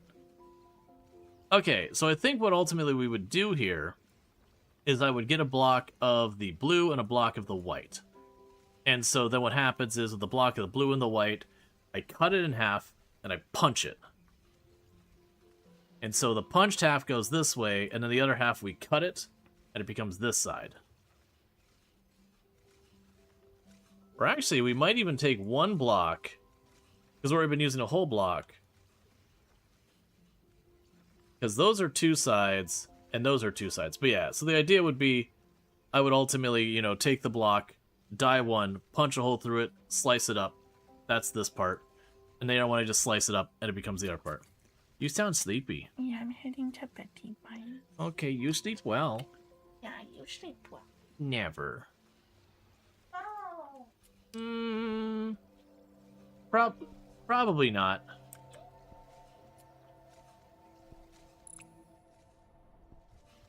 The point being, regardless, this thing, I'm pretty sure we're long done with. Yeah, that's you. Okay, so we could shut this down. So we go all the way to this point. Yoink all that up. Which is perfect, because that opens us for other stuff. Okay. So, I mean, we're already making the bot ones. If I want to make more... Alright. The problem we're running to... What time is it, actually? Okay. Because I know my time's going to be all messed up. Ah, and you've got the yellow resource over here. So we don't want to mess with that. The yellow resource is kind of hard to come by. There's none of the blue resource here. You've got blue and yellow resource over here. We probably want to leave that alone. Yeah, so you're already producing your stuff. It isn't like I could... With this scrap here, can I shove stuff together? I probably can't, right?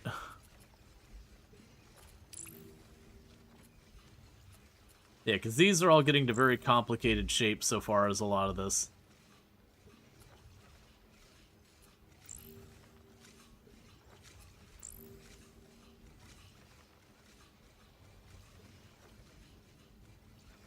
Okay. That's actually not too bad looking. Because when you think about it, we would make the block here with all the slices.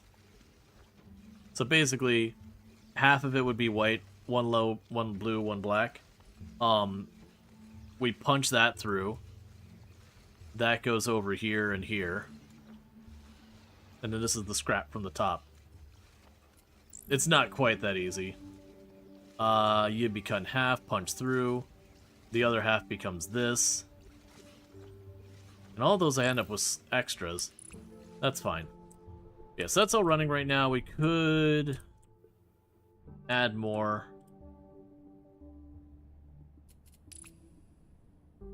Alright, so here's one we'd be able to work with. Because we got the blue and the other material here. I definitely need to get the, I definitely would imagine the way we'd want to tackle this is this blue refinery thing we got going on. We would want to make this so we could, like, really squish it down into a small spot.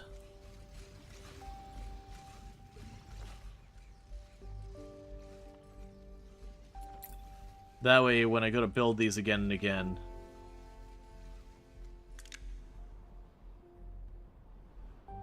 It's just one of those things that you just kind of mush in, you're just good.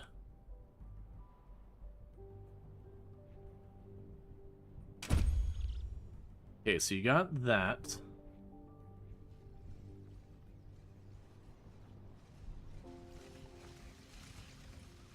Okay, we can just approach that, getting that hooked up. Alright. And there's a dump bin where you can send all the excess if you're afraid of a backup. Yeah. No, I saw the dump bin.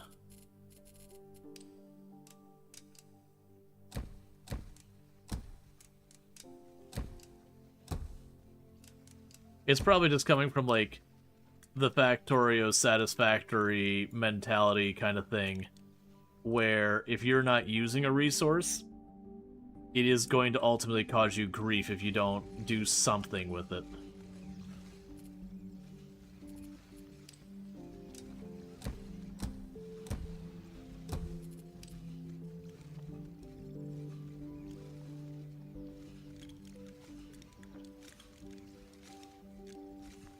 Right, 1 second.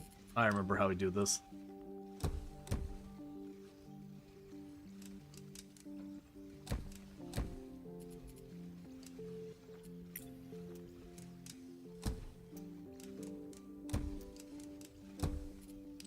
Okay, so I can go grab you.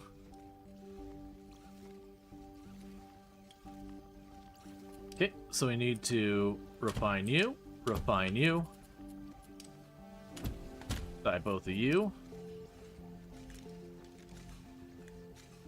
Realize it needed to be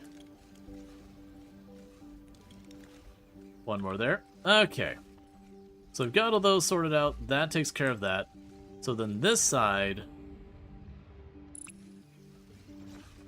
requires the white blocks. Let's go back down there and check in that. So it's basic processing. There's a droid facility. So there's the blue refinery.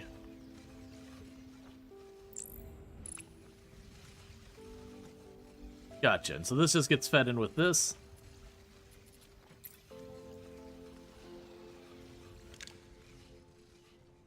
That's fine. So I grab you, move you up here.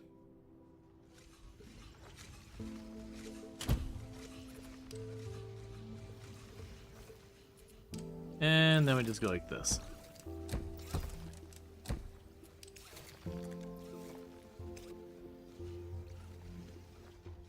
Okay, so in theory, all I'm missing for this now is to plug in you.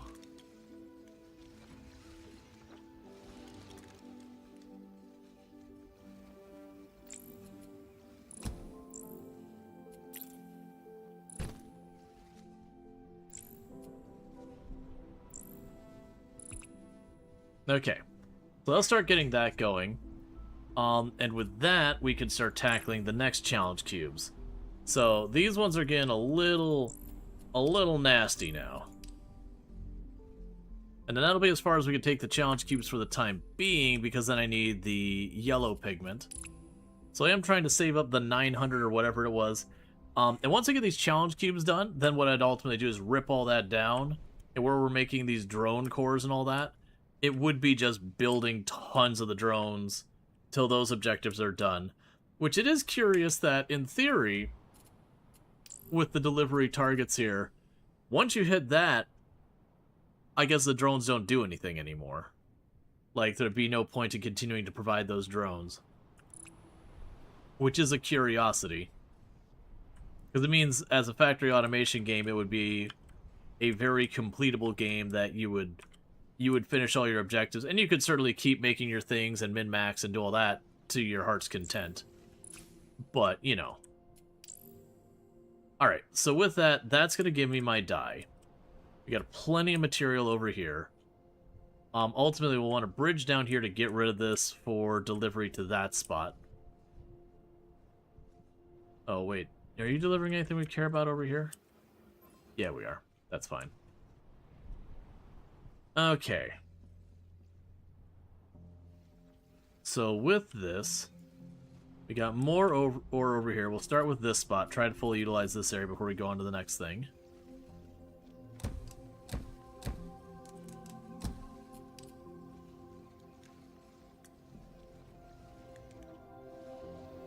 Don't do that.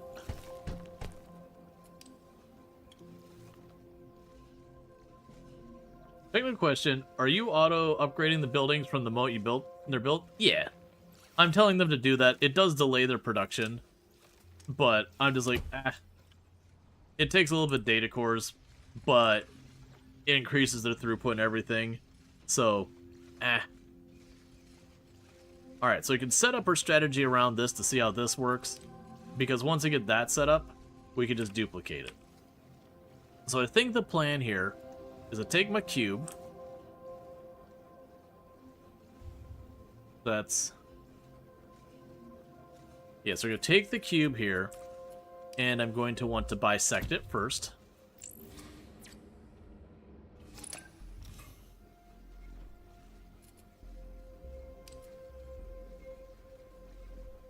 This feels like the kind of game you can do many different approaches. Alright. Ooh, did I want to more than bisect it? Hang on.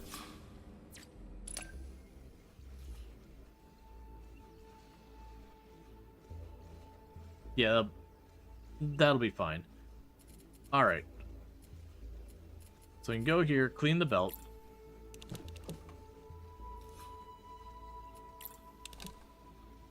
Okay, there we go. So we've got that into slices. So for now, we want to split that off. So you're beginning producing at 120, which is way more than we can handle. And so we can use another cutter there. That can only handle 30. That's fine. So what we're going to need to do is this is going to be need to split multiple times.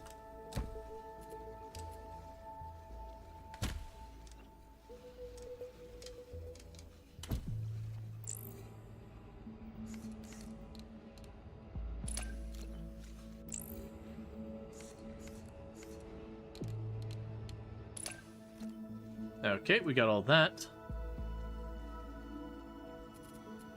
And then we go here and get the cutters.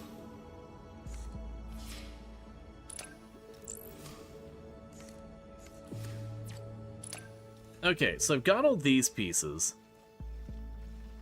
before this for the not dyed ones. And you're still upgrading, so you won't have dye yet.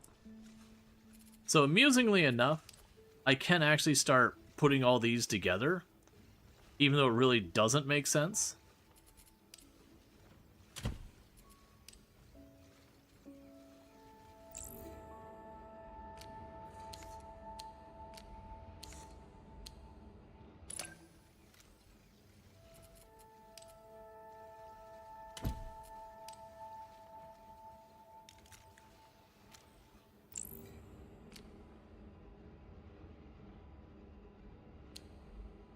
Oh, I might not be able to put this last part together yet, will I?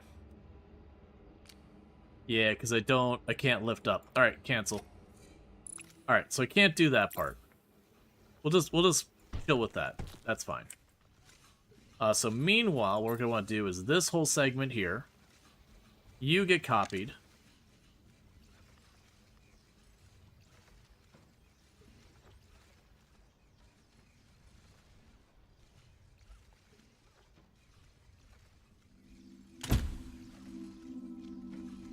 Why can't you lift up? As far as I could see, I didn't have the option to lift up.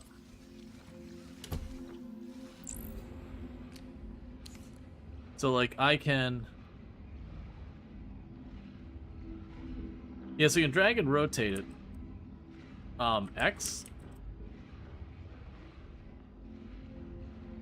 I'm not... Oh, okay. Never mind. Well... It's because it's clicking and holding. Okay. That wasn't getting the prompt. Alright, that's fine. If we can do that, then while we're waiting for the die to get online, that takes care of you.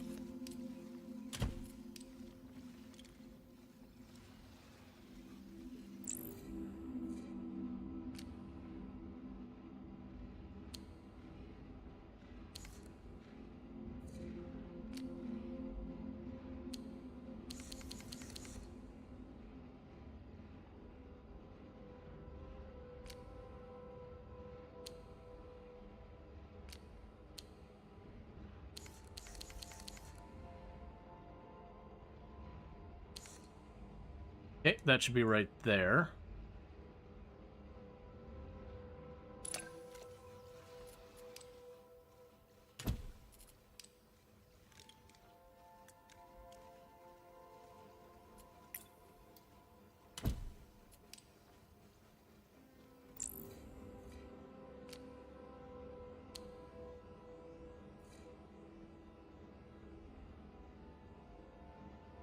Oh, wait, I don't need you, do I?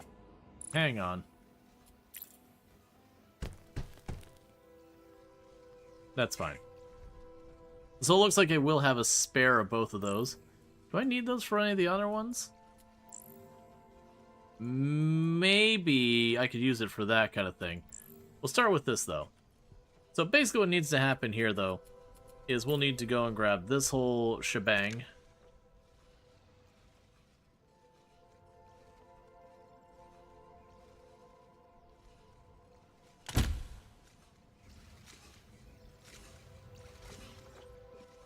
And then we can go over here to the dye production.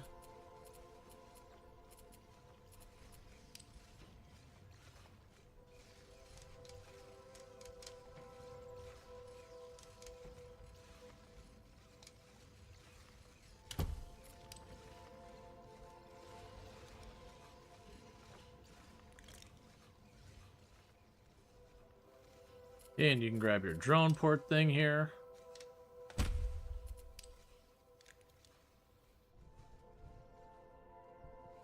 Alright, we can grab oil.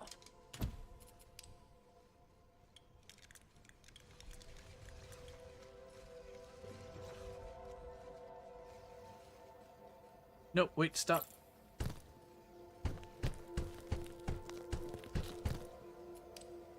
Okay, get your connection there. Now we do the underground there and there. It's too close to go try to prevent that ad. It's fine. We're still going for at least another half hour. Alright, so now I need to get more of the ore going on.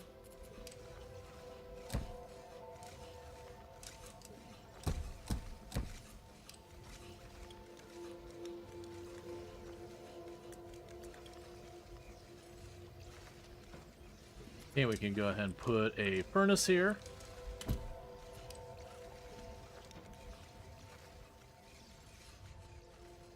Alright. So the rest of this should all be fine.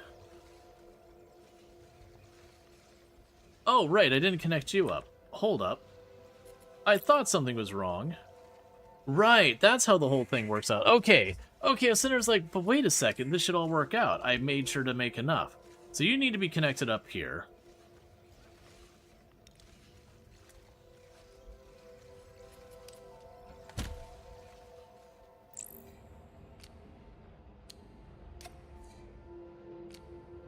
There we go. Go up by 1. Cool.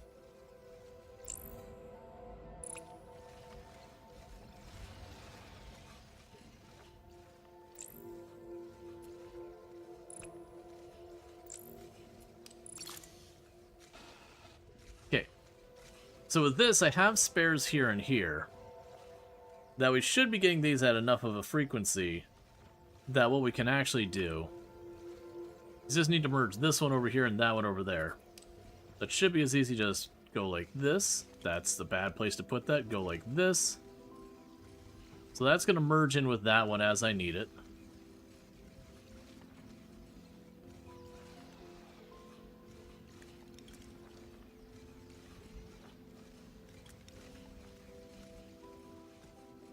Alright. Is that right? Because you get 30 out, 60 out, 60, 60. Yeah, it should be right.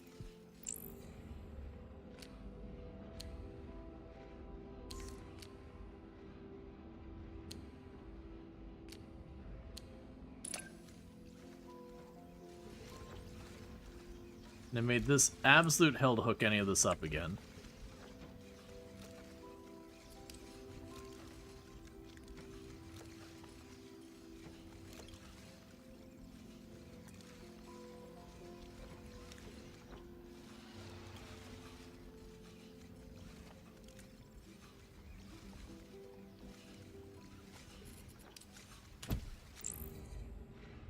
Alright, now we just go here, we go boop, boop.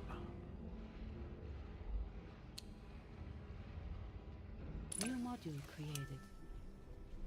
So that is a absolute cluster of a mess of a disaster. It is built. And with no spare materials or anything like that, so I don't have to worry about being like, oh no, I did this wrong, or now I gotta go figure out how I'm moving this around.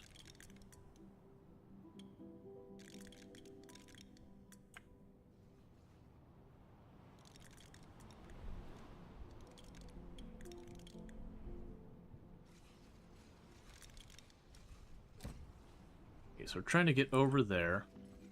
You'll probably just hook up to that line here. There we go. And with that, we are getting those at a nice steady speed. Alright. And so looking at this, all those ones are done. We're getting pretty close to the first of the blue ones done. The deliveries are still going fine. We're still making good progress in that.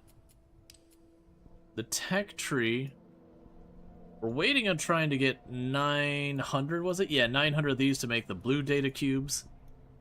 That'll be fine. Okay, so that's their pace. Alright, so that brings on the next thing we gotta figure out. Which is, how the expletive I make that thing. So my immediate thought is that middle area, that's going to be there. And so my thinking is, you know what we probably do? We probably dye the whole thing blue. We cut it in half. No. No, that won't work. Because this is... No, actually, there's extra material here. If we look at the... No, there's not. I'm wrong. Yeah, because this would be the center here. So... Okay. We start with a white cube. We punch out the middle. We dye the middle black. We take the remainder. We dye it blue. And then we just got to weld it all up together again. Alright, so... I've got plenty of material here to get some of this going, because it looks like we're just starting with one cube to begin with, and just hacking it to bits.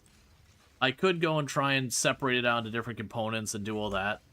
I think for this one, we just don't even bother with all that.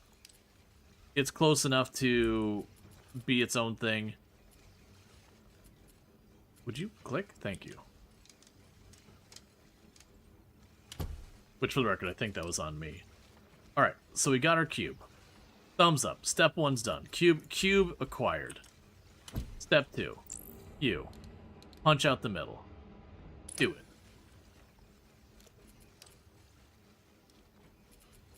Middle piece gets dyed. Now, from here,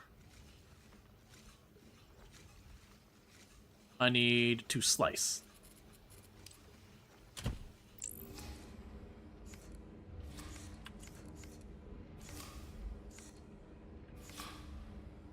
So I slice it too deep. There we go. And then we split.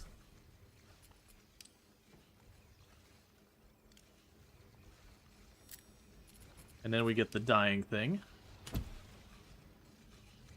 You've seen you have a miner pointing into the number. Does that combine the outputs? You've been twisting pass around.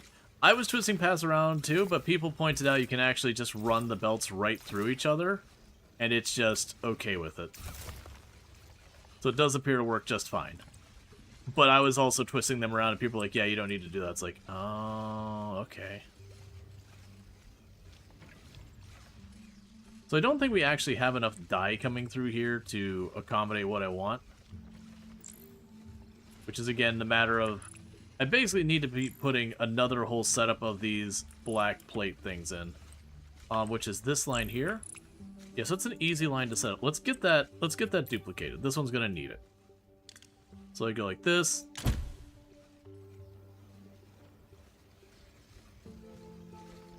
Wait.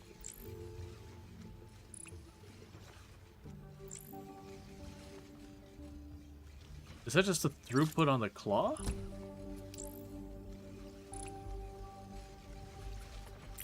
I was gonna say, the belt's backed up. I think that's just a throughput on the claw.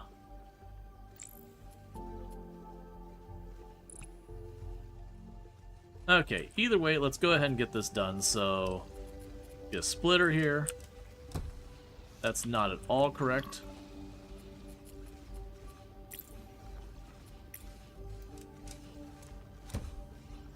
Okay, and we can duplicate you. Grab a splitter here.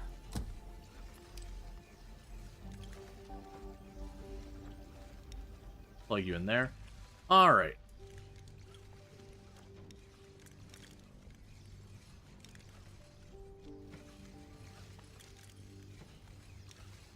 Cool, so we got that die coming over here. Alright, so now at this point, I've got my half circles with both of those. That's getting dyed. Alright.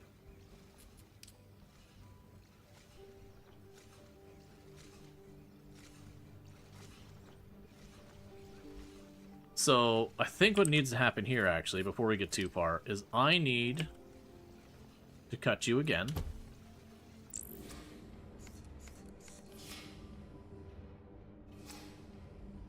To that height.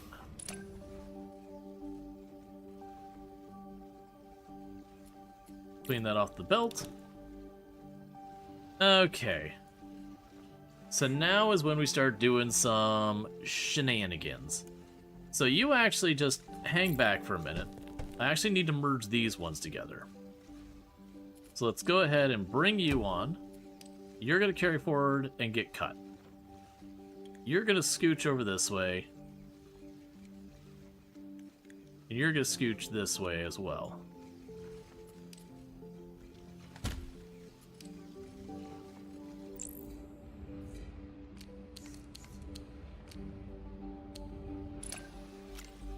Alright, so that's going to have the outer ring here.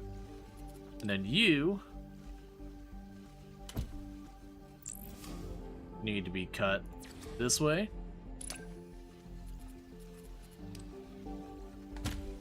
Followed by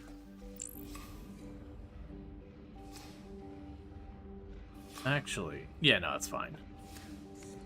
Being cut the other way. Okay, so you've got that nonsense. So at this point, we're just putting it all together. That's not true. I still gotta cut you.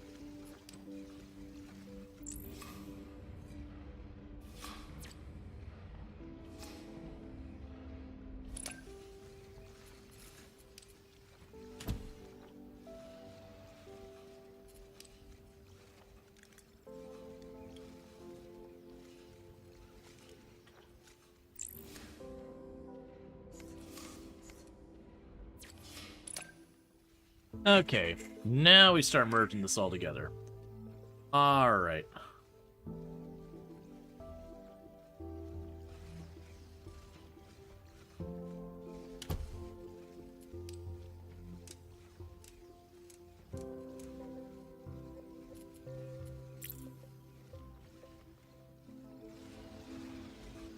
Okay, so these don't matter. So we can start doing is just using the splitter and assemblers, just go down the line. So I got you here, boom, grab you, boom, configured, good. We're just gonna need to kind of repeat this pattern again and again. This is where I definitely could have made this way better, and I didn't. So you lose a lot of efficiency on this.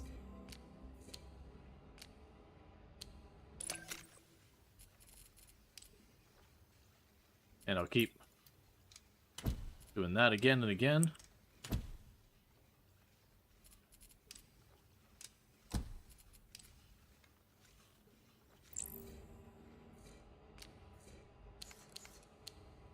All right.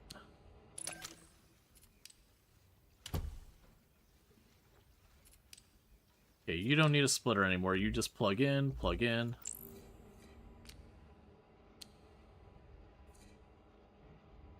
Alright, so that's all you assembled.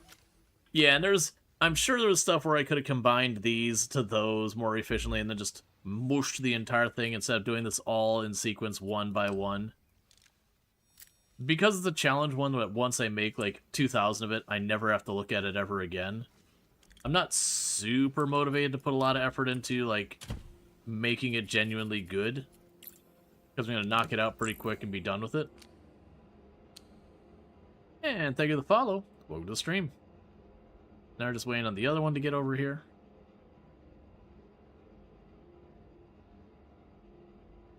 Did hook you up right? Oh, I have you sitting there. Oh, right! Right, this isn't a total waste. I can go here and do this nonsense.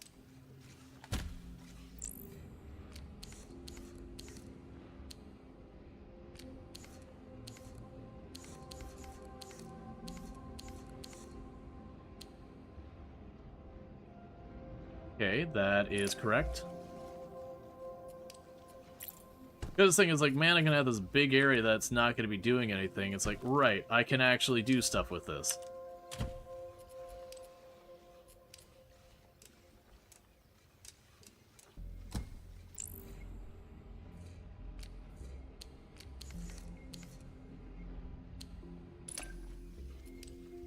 And I plug you in here.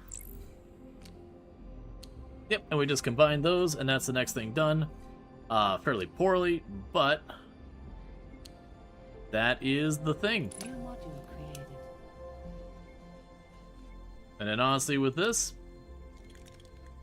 smash those together and call it a day. Alright, so unpin you. And that leaves you here. So we got no surplus from any of this junk here whatsoever. It's all getting done.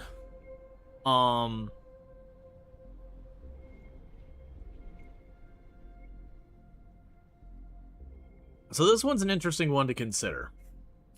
Because at one point, I can approach this from the fact that there's enough material here. There's going to be leftover. Like when I do this, no matter how I approach it. Well, no, there's 64. Well, 4x4x4, is that actually 64? Because I'm thinking, because you're 3 tall, so we can take this, we can take a whole chunk of that, tuck it in there. That would be the layer... Oh no, okay. Huh.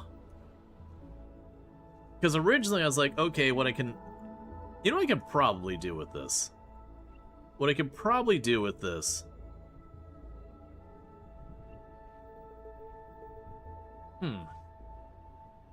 Because with the layering as it's provided there, it wouldn't make sense to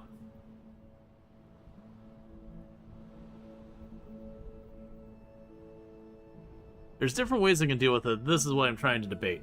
Because at first my thought was like, okay, you make your little cake, you smash that area out, you put it over here, but then you got the surplus here.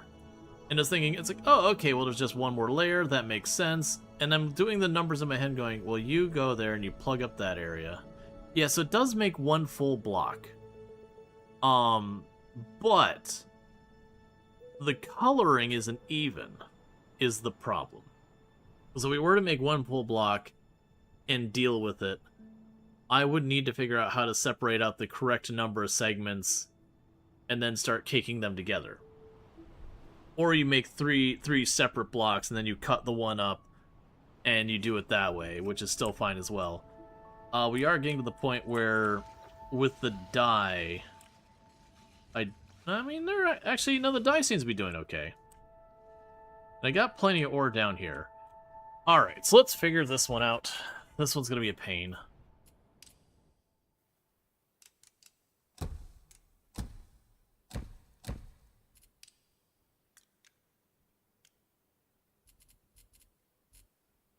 And I'm partly tempted,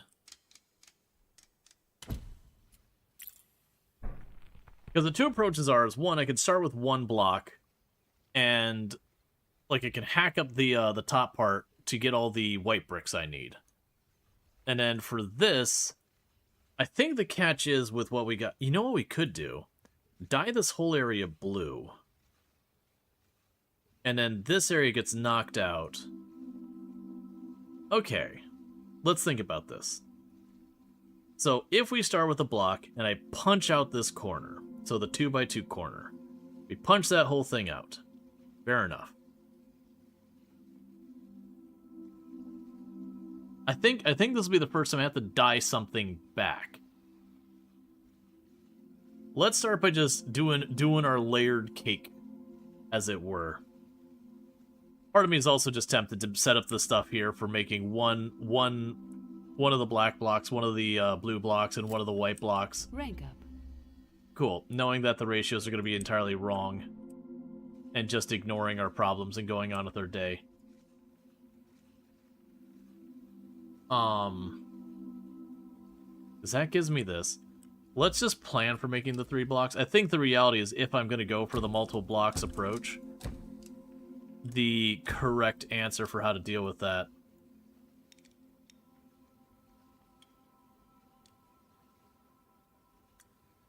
would be to ultimately have 2 white blocks for the other block, and then the other blocks, which is actually exactly enough material down here for doing it that way too. Which is the game gently being like, hey buddy, you know, you could just do this correctly to begin with. At which point I say to the game, do you know who I am? I'm not someone who's going to do it correctly the first time. That's who I am.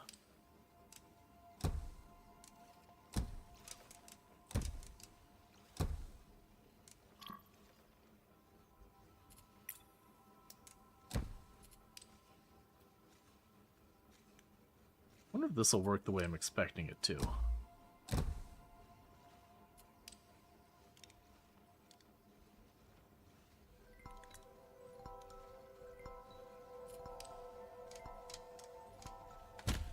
Okay, so we've got our various nodes here. Alright, so these two will be the white blocks. I'm lying, that's going to be the blue block, because the blue block's going to be the most annoying one to deal with because I got to get the dye over here. So we can do it like this. And I've got the dye way over here. I am going to do this the lazy way and be like, you know what? That's a perfect spot. Bring it on over. Bring it on down. Bring it on over. There you go. So there's the blue block. Making this the black block is easy, and boom, it's a black block.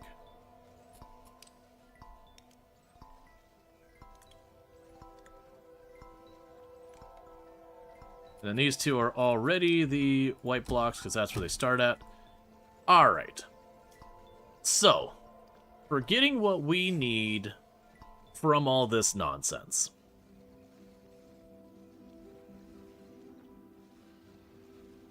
They're producing those at a rate of 15 each.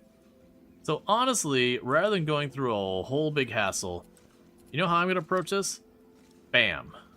Done. That's how I'm going to approach it. It's one conveyor belt that they're all going on. Alright, so we have the white block here, so I think the first thing we do with the white block to accommodate all this garbage is I'm going to grab our punch. And I'm going to take that corner out. Easy peasy lemon squeezy.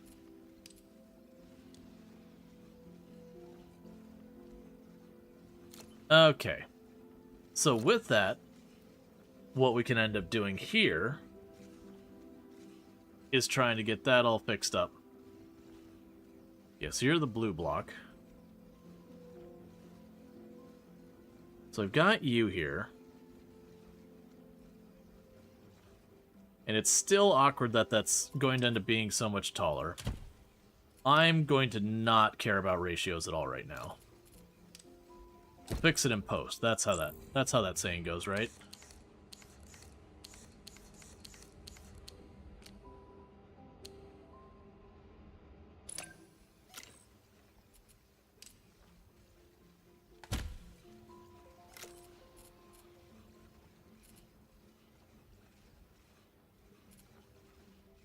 Okay, so it is going to be cutting those evenly. You know what? It's fine.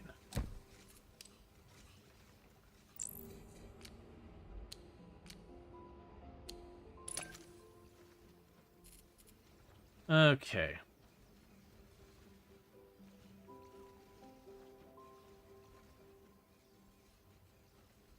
Yeah, so I'm thinking here is what I really shouldn't be doing is where I'm keeping it all at the full stack height and then slicing it to put it all together on the other side. I don't think that's the right play. I think that's going to get me in trouble.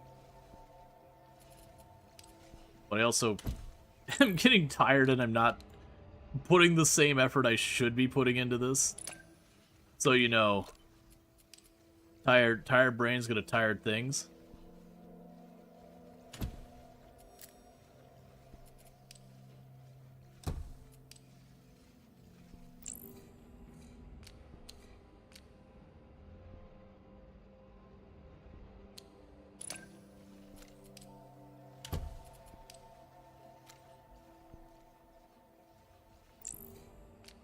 Okay. So that takes care of the blue and all that. The one that I'm kind of sitting there going, okay, how do I want to deal with this? Is the little teeny tiny bit of leftover white that I need there. That's the one I'm kind of going, alright, no, but really, what am I doing about this? Okay, same deal. No surprises with any of that.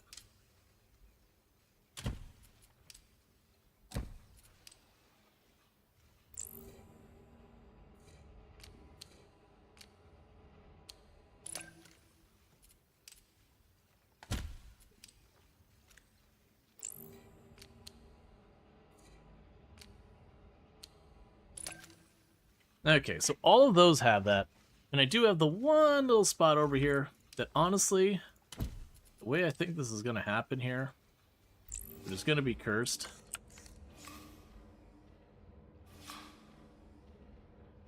Actually, probably cut it in half first.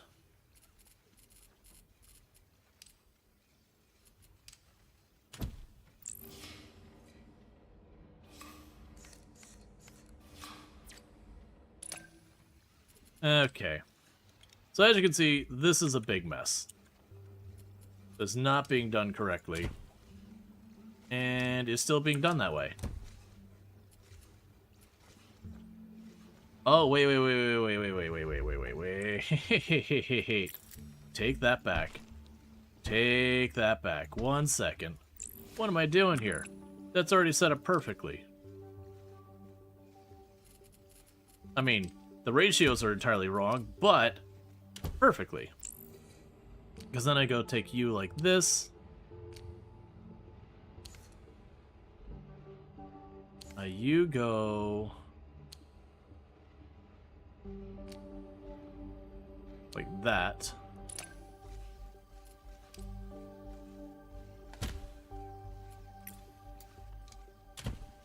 Yeah, this is one way of doing it, just being like, you know what? We're just smashing more and more down. It's fine. Quantity is its own quality, right? Okay, so we've got all this. But we do have all of the materials I need in their separate chunks. So the next thing to do is to go to each and every one of these and go, you know what would be nice? If we cut every single one of these down like that. Oh, wait a second. Wait a second. I have a problem on this side. This won't be right. Right. So, the issue I have here is that is not the same height as that. So you're wrong. Where I was cutting this down into pieces, that was the correct thing to do in the first place.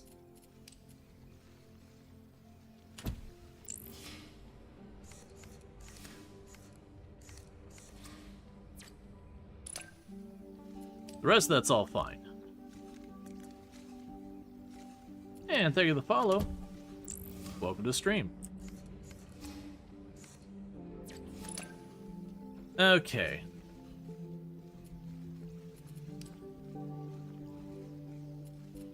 So what we could do here is split you off, do this, grab you.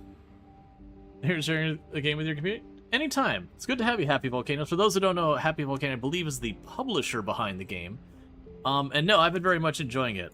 I'm definitely getting into the, I haven't got enough sleep, late brain, making it work anyway. We're the dev team? Gotcha, my apologies. Nope, not you. Gotcha, gotcha. Quali is the publisher. Yeah, yeah. Cool, cool. So let's go and get you to 3 high.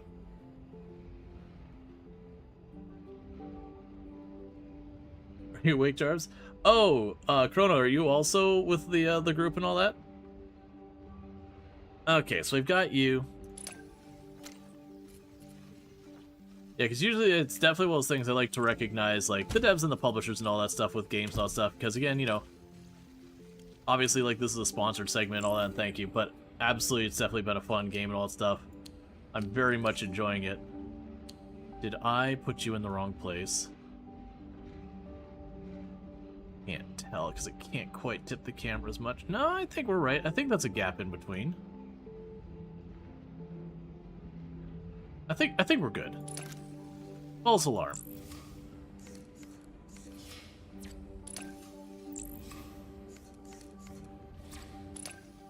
Okay, so got all those sliced.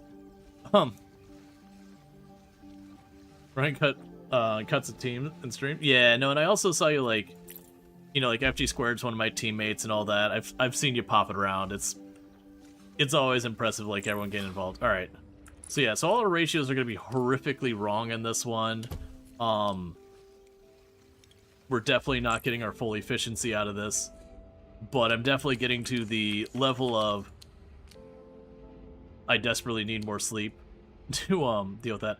This will be a curious one on how the game's going to resolve it. This is not how I should do this, but I want a science here, because I'm going to try and slip apart between 2 layers I've made.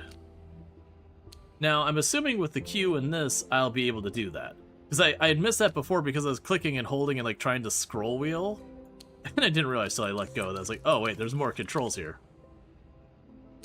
It just works. New module created. Alright, and honestly, there's enough throughput on that belt for the time being for a challenge. Then we can just go smash. Feed it into the home base. Alright, so unpin you, get this out of here. Check on our module challenges. So we can't do the next ones yet until we get our yellow, yellow dye. Yep. No, I just slipped it in the side. It's fine. The machine just has hidden actuators that are able to just do that. Yeah, also, like, the things hovering. I mean, to be fair, the things hovering and all that. Yeah, so these ones, unfortunately, require the yellow material. We need to get that done. Now, for the yellow material, tech tree. So the yellow material, I saw that over here. So we got your data cores here. Produces luminite used in recipes in the chemical plant. Interestingly enough,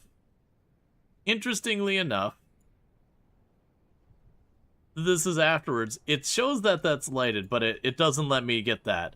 So yeah, so it looks like I'm going to have to grab the blue data center, and I'm assuming the lumite is what I need to make the yellow stuff.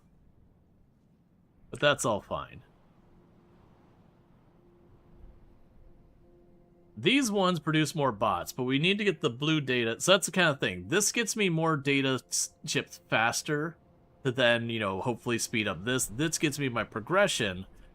And there's certainly going to be a lot of argument about doing one way or the other. Definitely don't need more there.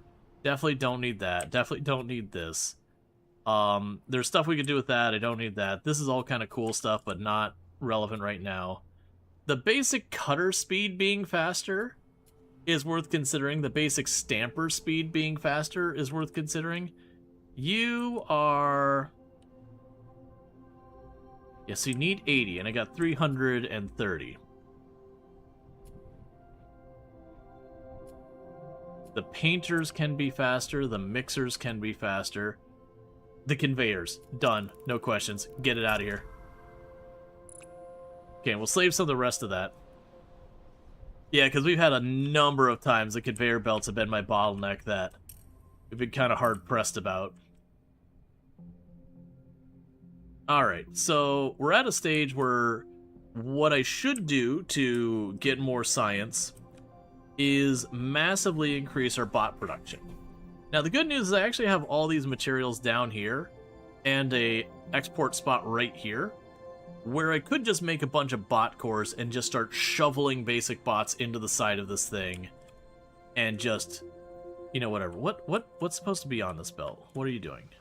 Oh, right, I disconnected that. Completed. Neat. Right, because we just got that one, that's fine.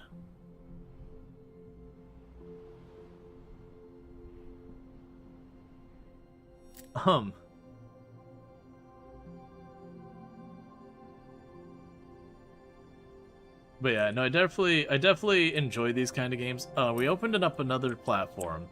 Now the curiosity here is we've got a bunch of these platforms that just seem like a source of materials. So it looks like these little tiny platforms have kind of two functions. One is it gives me a bridge point to relay between these, so I can have a common platform for moving stuff over. And then two, there's materials on them. Like every single one of them seems to have a good amount of materials on it. Versus some of these platforms out here in the distance, they literally got nothing on them. My temptation is still to keep grabbing the big platforms, because more platform make more bigger factory. But I definitely will probably want to keep getting those things. Alright, so let's say down here we probably want to get more bot production going on.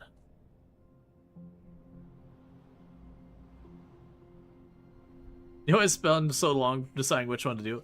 Yeah, so I was doing that earlier, like comparing them, and I was like, you know what?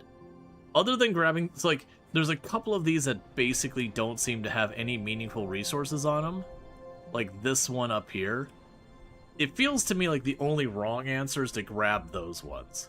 I feel like the ones like here and over here that have no resources on them whatsoever, I feel like those are just when you're like, hey, I just want to pump a bunch of materials on here and like min-max a little factory spot. We put a spreadsheet in the Discord to help? Oh, no, that's appreciated. But yeah, so definitely as well as things to min-max that. Alright, we got our high walls unlocked, that's fine, don't care. Let's see here. So we just want to go ahead, because once we deliver all of the basic bots, we can say to heck with basic bots ever again. We can just shut it down. Once we've got our XP, the colony down below can, you know, just live with the bots they've got. Granted, it's like 40,000 for the last stage, so, you know, that's just huge amounts to begin with. Alright, so let's go ahead and, instead of doing it the way you would end up learning, which is you start, like, I make the thing to make the thing to make the thing to make the thing, and then I get my end product.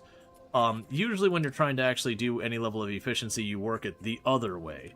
Where you go, I have the thing I ultimately want to make.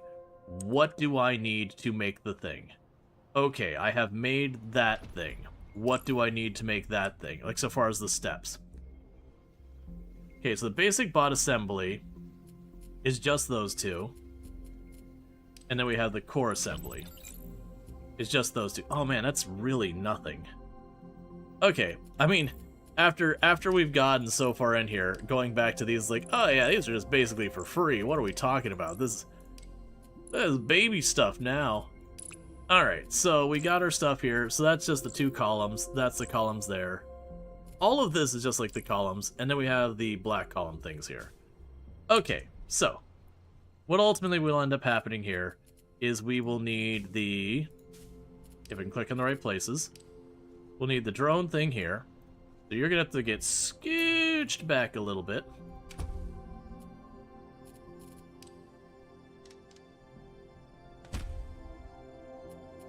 And we just go plug you in, connect you, and then we'll scooch you back a bit because it's not like we're short on space. Grab your thing, connect you up here, bring you down this way, add a crane. Alright, so that's the feed through. So we have a bunch of stuff. The thing that's nice about all four of these, if we look on it, so this is effectively, I take a cube, I bisect it, and I shove it end to end. Done. This is, I take a cube, I quarter it, I shove it end to end. Done. This one, I take a cube, I would quarter it that way, shove it end to end. Done. And this is again, quartered again. Like, they're this, like, this is quartered down the middle, this is quartered like slices, quartered down the middle, quartered in half, or cut in half. And we're gonna go for the idea of making lots.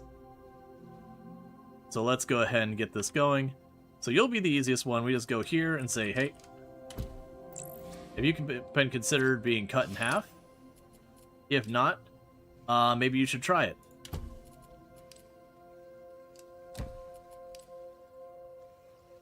So you're 60 out. Alright, well, hang on. You're going like that. We can go ahead and just do more.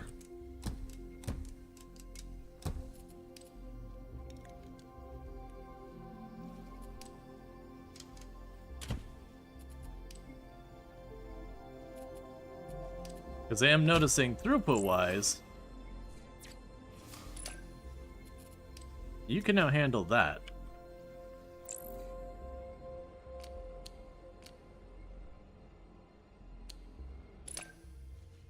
Okay, so you go up there. So let's take you just a little bit wide to make sure I get some space to work.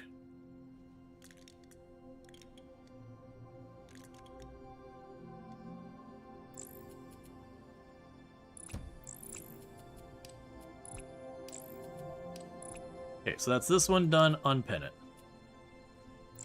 So you want this. An interesting thing with this is that happens to be able to be made directly from the art thing. So hold up. Let's go over here real quick. What are the ratios first? So you get twice as many of these. That is fine. So we're going to go ahead and do is real fast before you get very far. Put you there. Put a cutter here.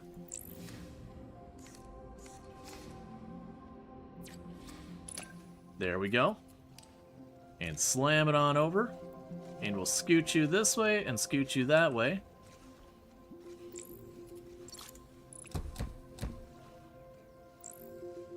Alright, and that's the first segment done. So next we have this. So I think I already know how I want to approach this. So I've got you over here. This is enough for 2 more full setups here.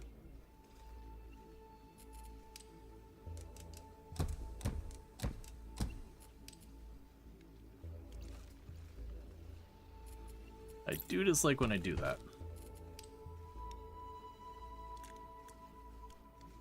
Okay, so now we go over here.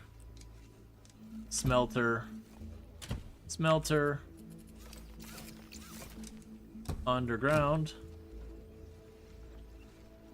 Okay, so we have two different things here. This one's easy. Because what I'm going to do here to make my life easier for it is we're just going to immediately pop you out there. So you're going to produce 15... Oh, you are only producing 15 per minute. Okay. Alright, that wasn't exactly what I was expecting, but that's fine. So I can go here. I don't have you connected correctly.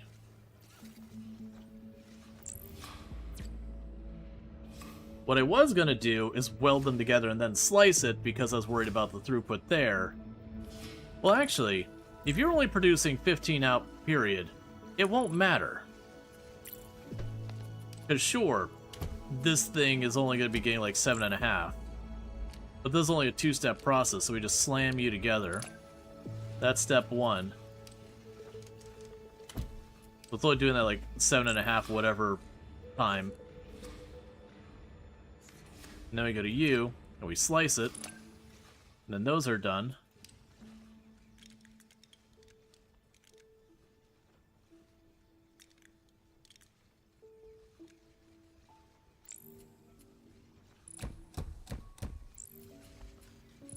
Okay, and that's that one getting done, because now it's spitting them out at 60... Well, it'll be way less.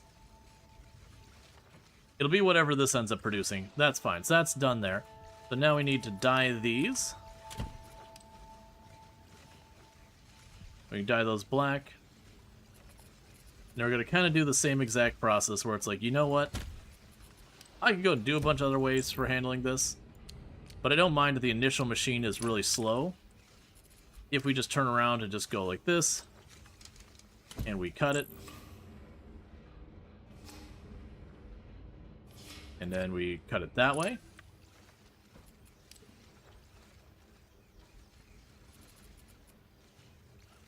Yeah, so that's showing what it could produce, but this is only giving me 15 per minute, and so that means this is only getting like 7.5 per minute on the in, which means 7.5 on the out, which means this one's only getting 7.5 on the in, which means this one's going to be getting 15 on the out, and then that's perfectly fine to just shove down another cutter right after it. It can handle double that capacity, so we need to remember buttons, there we go, and cut you this way, and that's your stuff.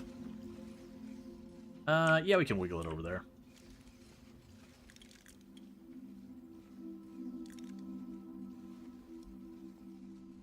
Alright, with that, that'll start producing, hopefully, a bunch more bots.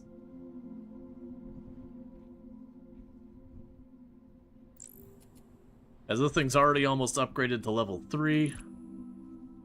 This thing is going there, but that should just massively increase the throughput and all that stuff. Yeah, and those are even, so yeah, that's getting 4. They're both getting 4 and 4. If there was an answer, you had to jump away. Was this comment about pressing X to lift? Oh, there was a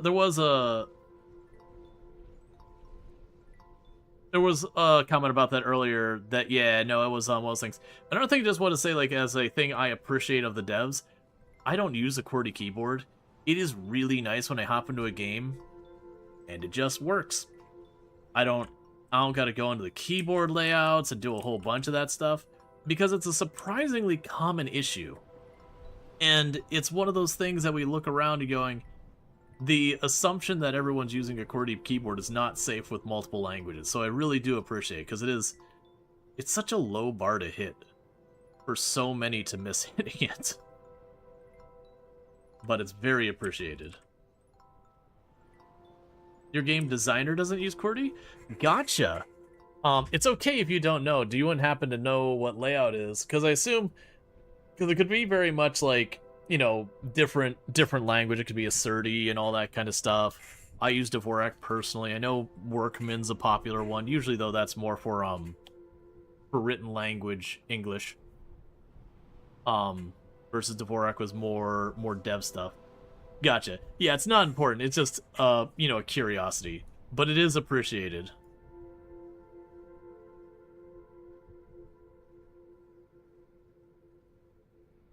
Azerty makes sense. Gotcha. Yep, Azerty is probably after QWERTY second or third most common, because there's Azerty, there's Acerty, or no, it's Azerty. I'm getting tired. Yeah, because I want to say Azerty is used by French, Spanish, Portuguese, and a couple other languages at times. So yeah, there's a lot of people, and for the record, for those who don't know outside keyboard layouts, even for a lot of people who do speak those languages, a lot of them still just do use QWERTY. But it's a pretty common layout. It's probably the second most common layout used. Well, actually I can't say that, because I don't know, with like Cantonese and all that, I have no idea. I know they have alternate layouts, I just don't know anything about them because I've never had to worry about it.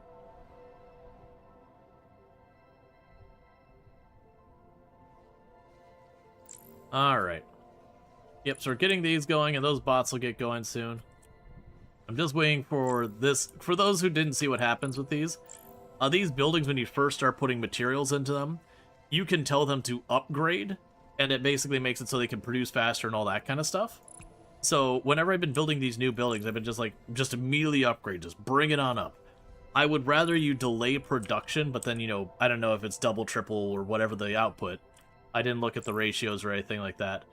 But whatever you increase the output to, just give me that better output. I can wait.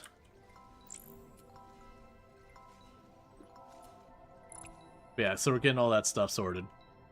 And what we're doing with that is we're trying to hit these delivery targets that it isn't. So you look at this one where it says about 600 out of 2,000. That says 4,000. This doesn't start until that one finishes. So it is one of those things. So it'd be what?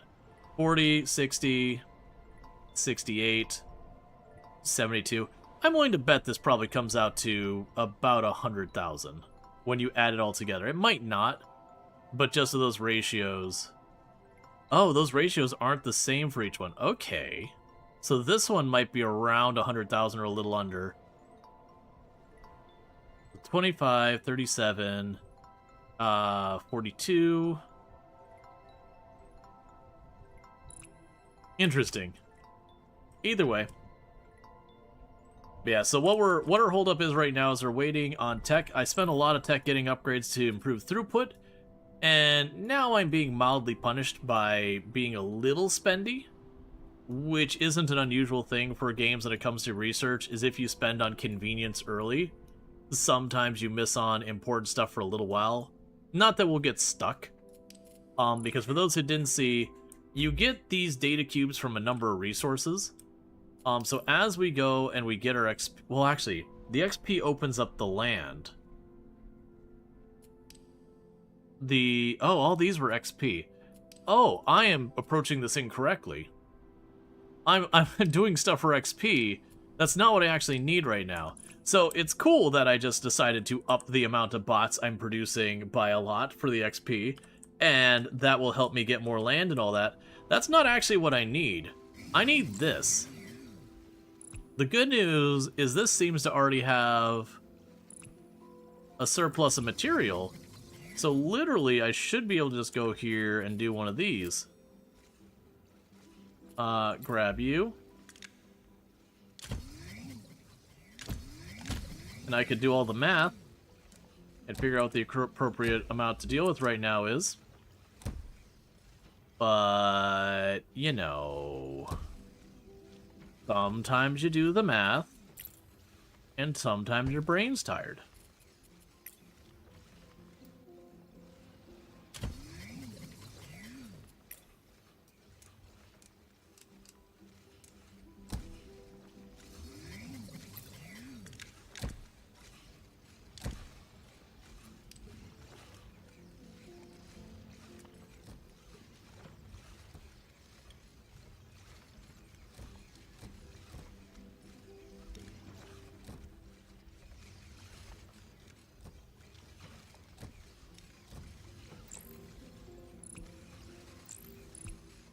Alright. You've got a surplus of all those. Okay, so those 4 is probably way more than this can produce.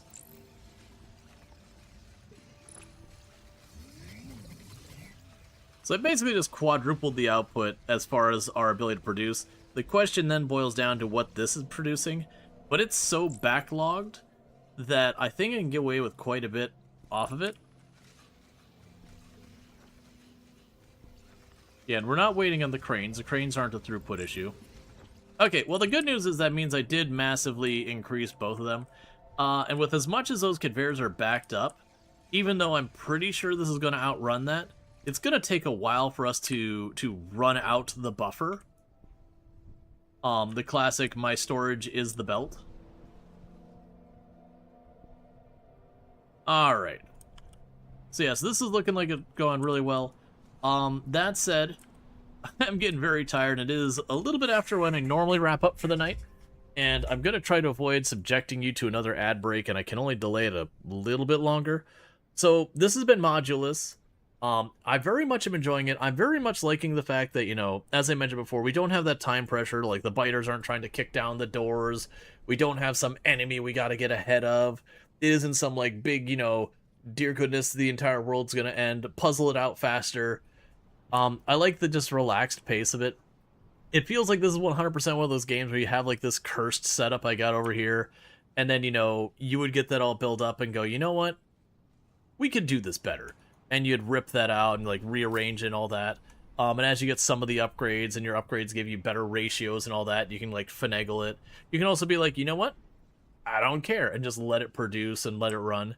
So it does really give you the ability to kind of decide how you want to pace approaching it, which I really appreciate, because a lot of times your factory automation games can be very much the I'm just kind of chilling, you know, do a little poking, let it run for a little while, do a little poking, let it run for a while. And this would 100% enable that behavior. You also do tend to be able to constantly be working on something. Like right now, where I'm waiting on these data cubes and all that, I absolutely could be going to one of these other islands here that I haven't touched. Like this one down here. I could be setting up another data cube production to over there, which I probably will if we keep going and all that. This one I can't really use for what I need right now. I could set up another data cube production down here. Like, I could keep working on scaling. There's a lot of resources on this island. But I could keep working on scaling to get stuff done. You could also be like, you know what? This is a perfectly acceptable pace. Let the game run. You know, watch a show, whatever you're working on. So you can play it as actively or passively as you want. You just gotta set up the thing. I also really like the whole idea with the assembling kind of stuff of, like, mashing stuff together and welding and cutting and all that. I could also see, like, I don't know if, like, there's, you know, planned extended development after this. I could definitely see this as the kind of game that you could introduce, like, DLC or whatever, and be like, okay, here's one new machine, and then just flip the table. You gotta relearn everything, because now there's a whole extra layer you can add to everything. It feels like it's a very adaptable game. Or even if it's not, like, official content, I could see room for modding to add that kind of thing, so you can make it as insufferably complicated as you'd like. So with that said, I am going to save this game. That's fine, because I'm going to be wrapping up for the night and all that good stuff. But thank you so much for tuning in. If you have enjoyed tonight's content, you're not already following the channel and all that good stuff, don't forget to drop a follow. That way you can come back here in the future.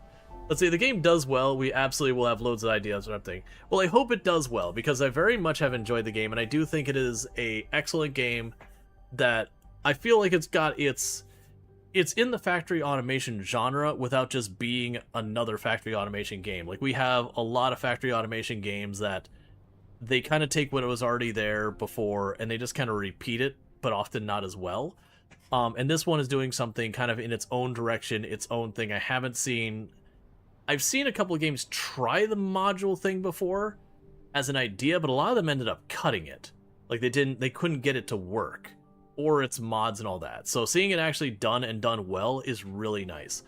So with that said, if you're watching over on the YouTube side, that's going to go down abruptly because I don't have a host ready over there, but thank you so much for tuning in. And if you're over here on the Twitch side, I'm going to go ahead and put up my ending stream. As a reminder, tomorrow's my day off, and I am